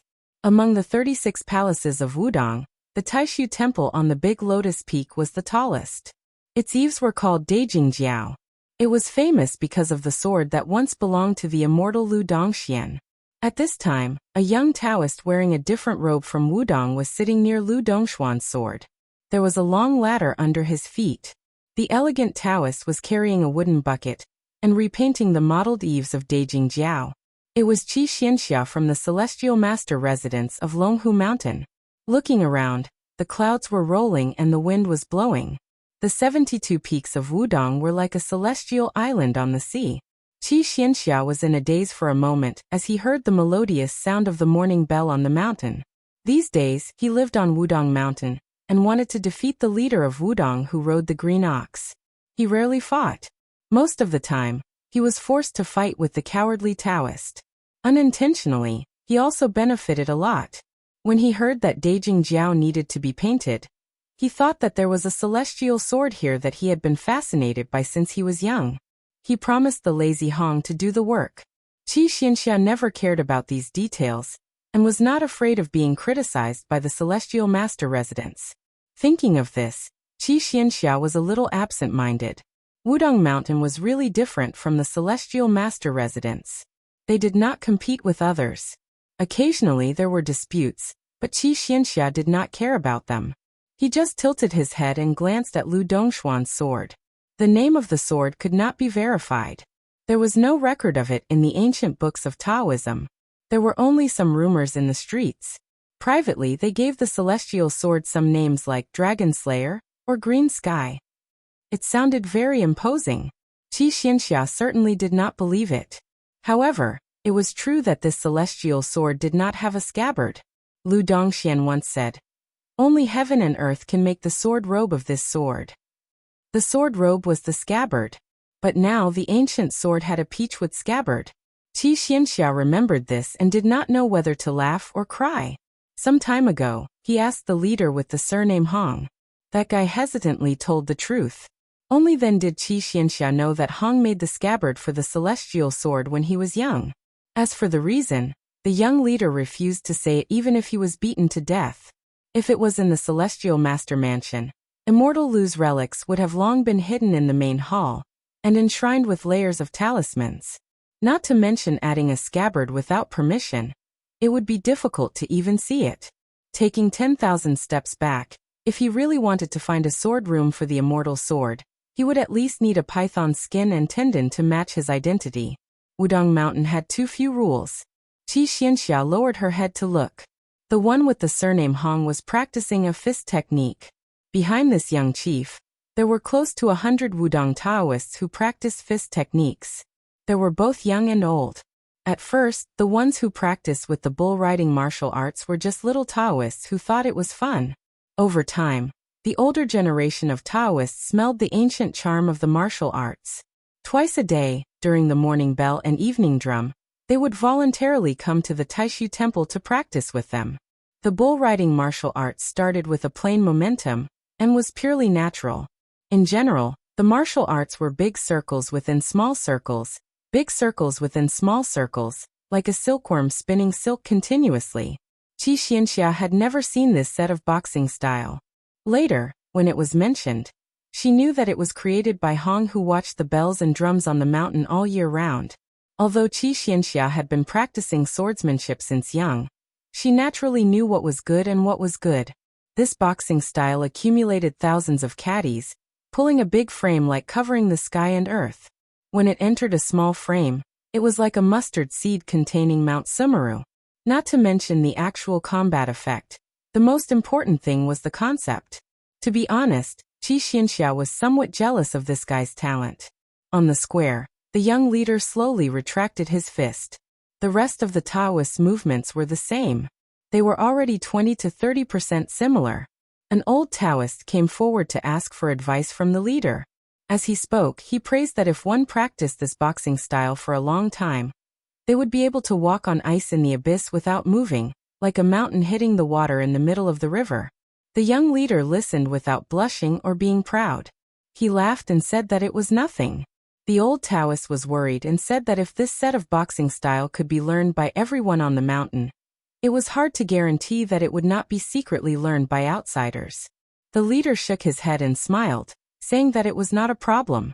This set of boxing style was good at nourishing one's body and mind. If more people learned it, Wudong would have more merit.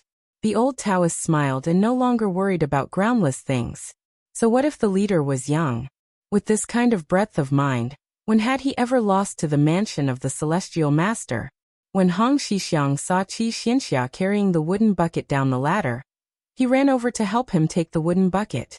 They went down the mountain together and walked side by side towards the little lotus peak. When some of the disciples on the square saw this, they felt proud. Look, what's wrong with the little celestial master? Isn't he still subdued by our leader? Qi Xianxia did not care about these little thoughts. On the way down the mountain, Hong Shixiang led the green ox. It was still leisurely hanging on one of its horns. The other horn was hanging on the wooden bucket. It was swaying and looked very comical. He smiled and said, "When I was practicing the boxing style, I felt a trace of resonance between you and the ancient sword. When you leave Wudong one day, let me know and I'll give you the sword. If you feel embarrassed, I'll just lend it to you." Qi Xianxia was not happy but angry.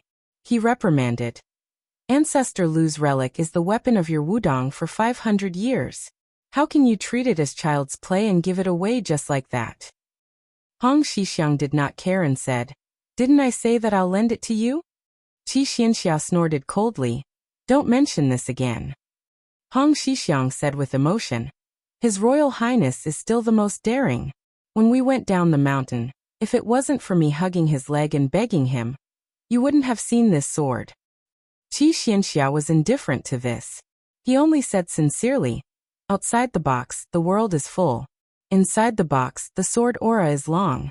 Ancestor Lu's style in the past can be seen." Hong Shixiang muttered.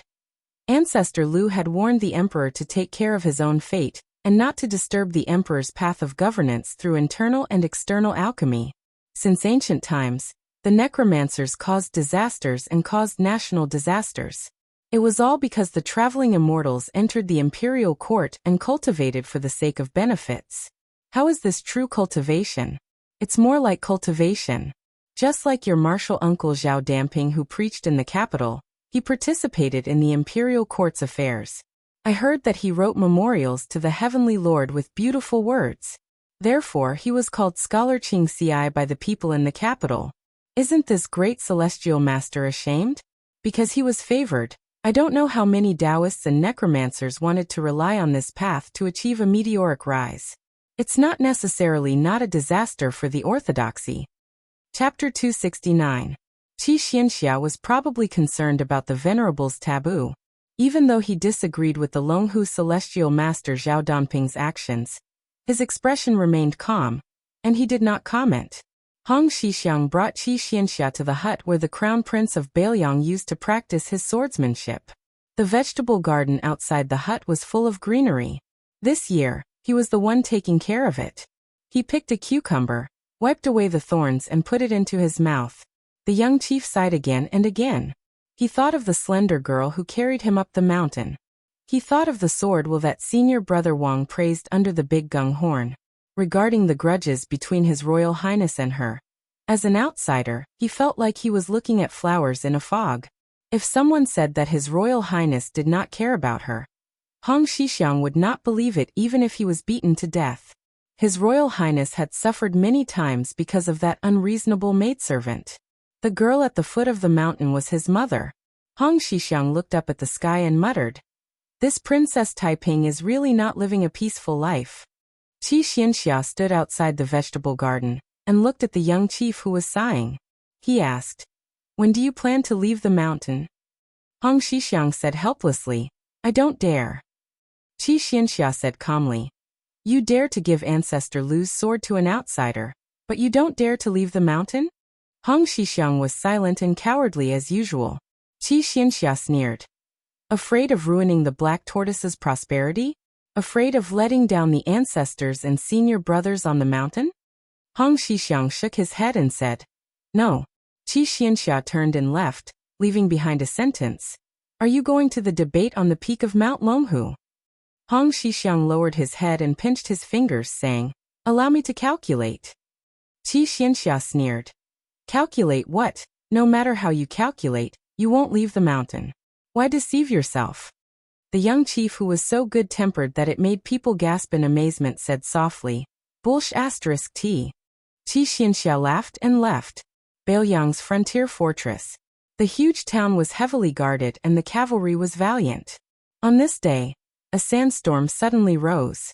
It could be said that a river of crushed stones was as big as a bucket.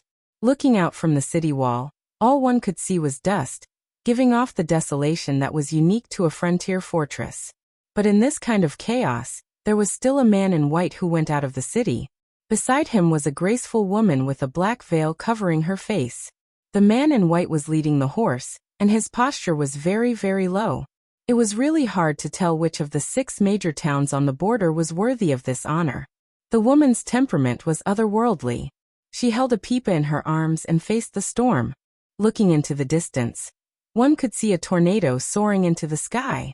She sat on the horse and said softly in a clear voice, You openly allowed the enemy of Beimang to leave the city. Aren't you afraid that the king of Beiliang will have a grudge against your adopted son? The man in white continued to lead the horse forward slowly, remaining calm and collected. Wherever they went, the wind and sand would not be able to enter. The woman, who wore a black muslin dress, but a pair of snow-white embroidered shoes, also fell silent. The man in white finally said, Chen Jibao only knows that the first player of Beimang's horse drum, Fanbai, has entered the city, but he doesn't know that Princess Qingwan of Beimang has left the city. The woman in black dress and white embroidered shoes said with a smile, How can Slave Bai dare to be called the first player? Sun Zigong's right hand is strong and fierce, like an iron horse rushing out. Zhu Qingshan's left hand presses the string to Tongxian. Big and small pearls fall on a jade plate. Only then can he be considered a master of the pipa. The man smiled faintly and said, It's true that these two are good at playing, but the pattern is monotonous. They can't be compared to Miss Fan's own composition and music. The woman with a veil covering her face turned to look at the man in white. This master of the art of war, who made her risk her life to enter Beiliang's territory, did not act according to common sense. Her trip to Beiliang, which had a clear goal, was forcefully dragged into an ambiguous situation by him. She gritted her teeth and said in a low voice, General, Slave Bai can guarantee you a place in Beimang in the future. It will only be higher than the Liang dynasty. Chen Jibao shook his head slightly and said, That's boring. The woman with a special identity frowned and said, General, are you sure Beimang will lose? Will you be able to make contributions that are not inferior to the Spring and Autumn War? The Beiliang cavalry can be said to be invincible, but because of the restrictions of the imperial court, they have not been able to display their full strength for the past 20 years. However, if you enter Beimang and take control of the military, I can guarantee that you will have no scruples. Is there anything more interesting in the world than being enemies with the Beiliang cavalry? Once Beiliang is pacified, you can go straight south. With Gu Jiantang, the king of Yan, and the king of Guangling, and the Spring and Autumn War, won't you be able to reverse the situation with your strength alone? You must know that the ambition of the emperor of Beimang is far greater than that of the emperor of the Zhao family. The white-robed Chen Jibao seemed unmoved. He smiled and said, When did Miss Fan learn how to make empty promises? The woman was angry at first, then overjoyed. However, she did not strike while the iron was hot. She lowered her head and reached out to play the strings of the pipa. Suddenly, the silver bottle broke like silk. Her voice was sonorous as she softly sang, Young men fly away on horseback when they are 15. Can't go back. Yellow sand rolls and stones roll, riding alone. All my life I have been spirited. Today I have been spirited. Today I have been spirited. Iron clothes like snow, war drums beat. When will the white-robed tyrant return? When will he return? Chen Jibao heard this and dismissed it with a laugh. The woman put away the pipa and the sound of metal and stone stopped. She smiled and said, Perhaps I am destined to be a general in this life. But to be able to meet you on the battlefield, I was born at the right time. Chen Jibao nodded and let go of the reins. The woman did not pretend to be sentimental.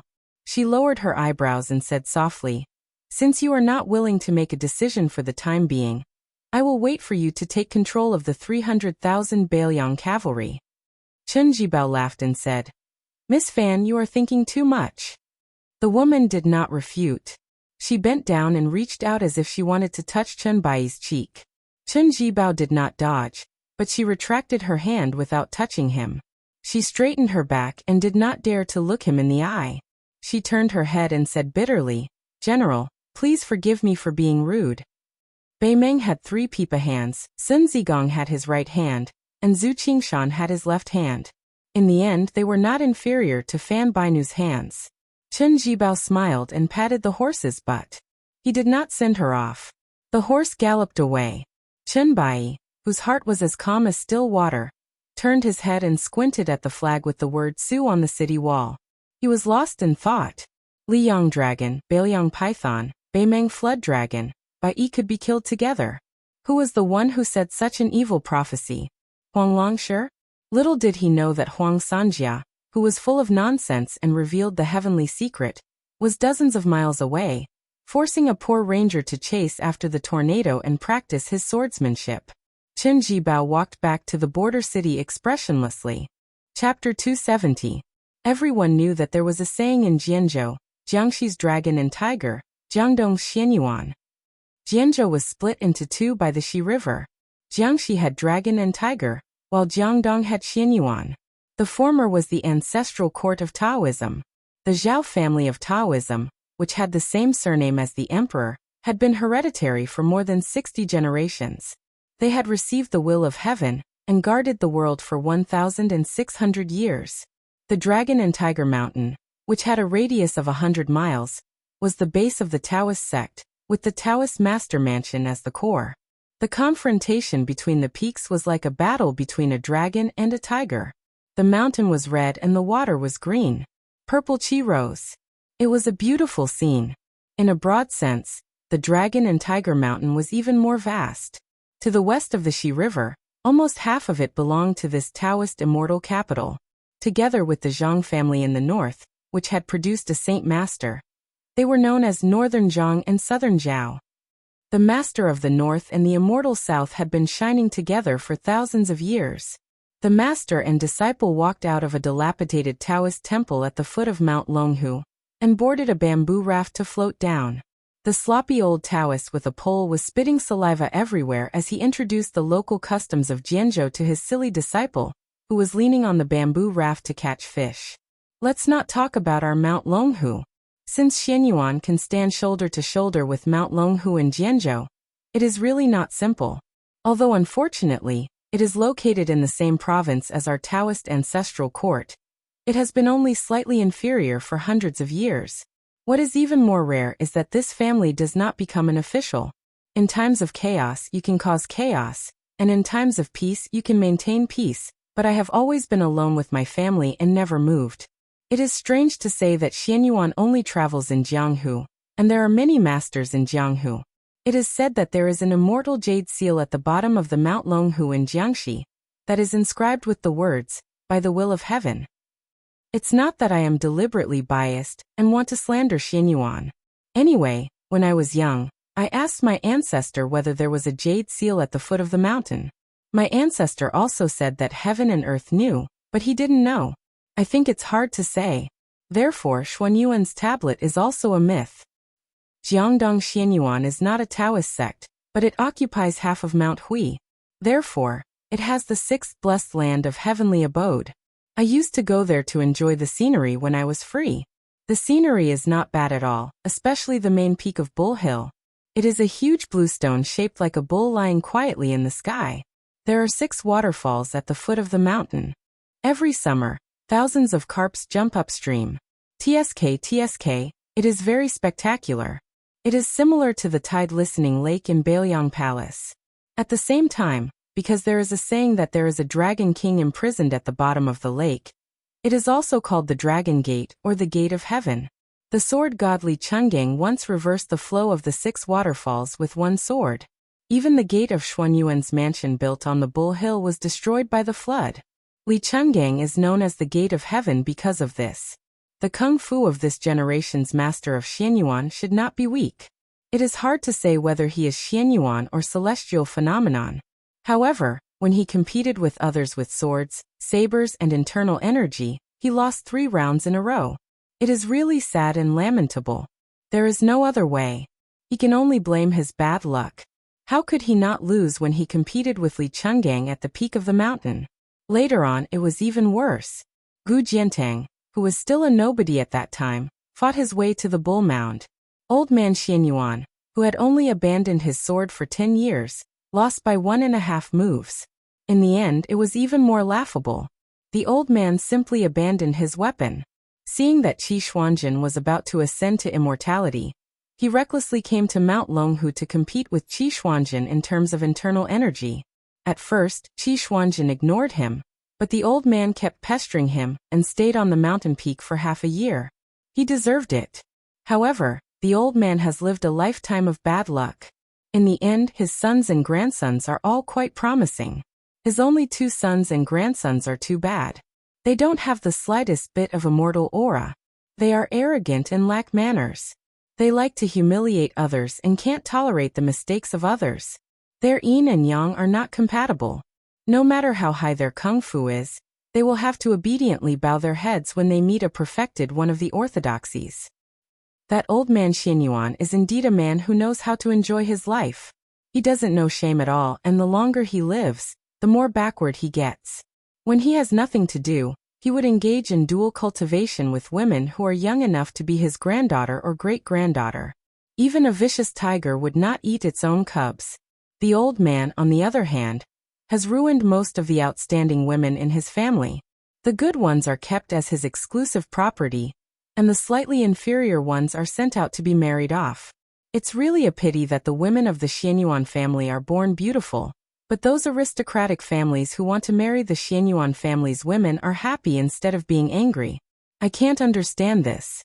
The old Taoist who was manning the raft squatted down and drank some water.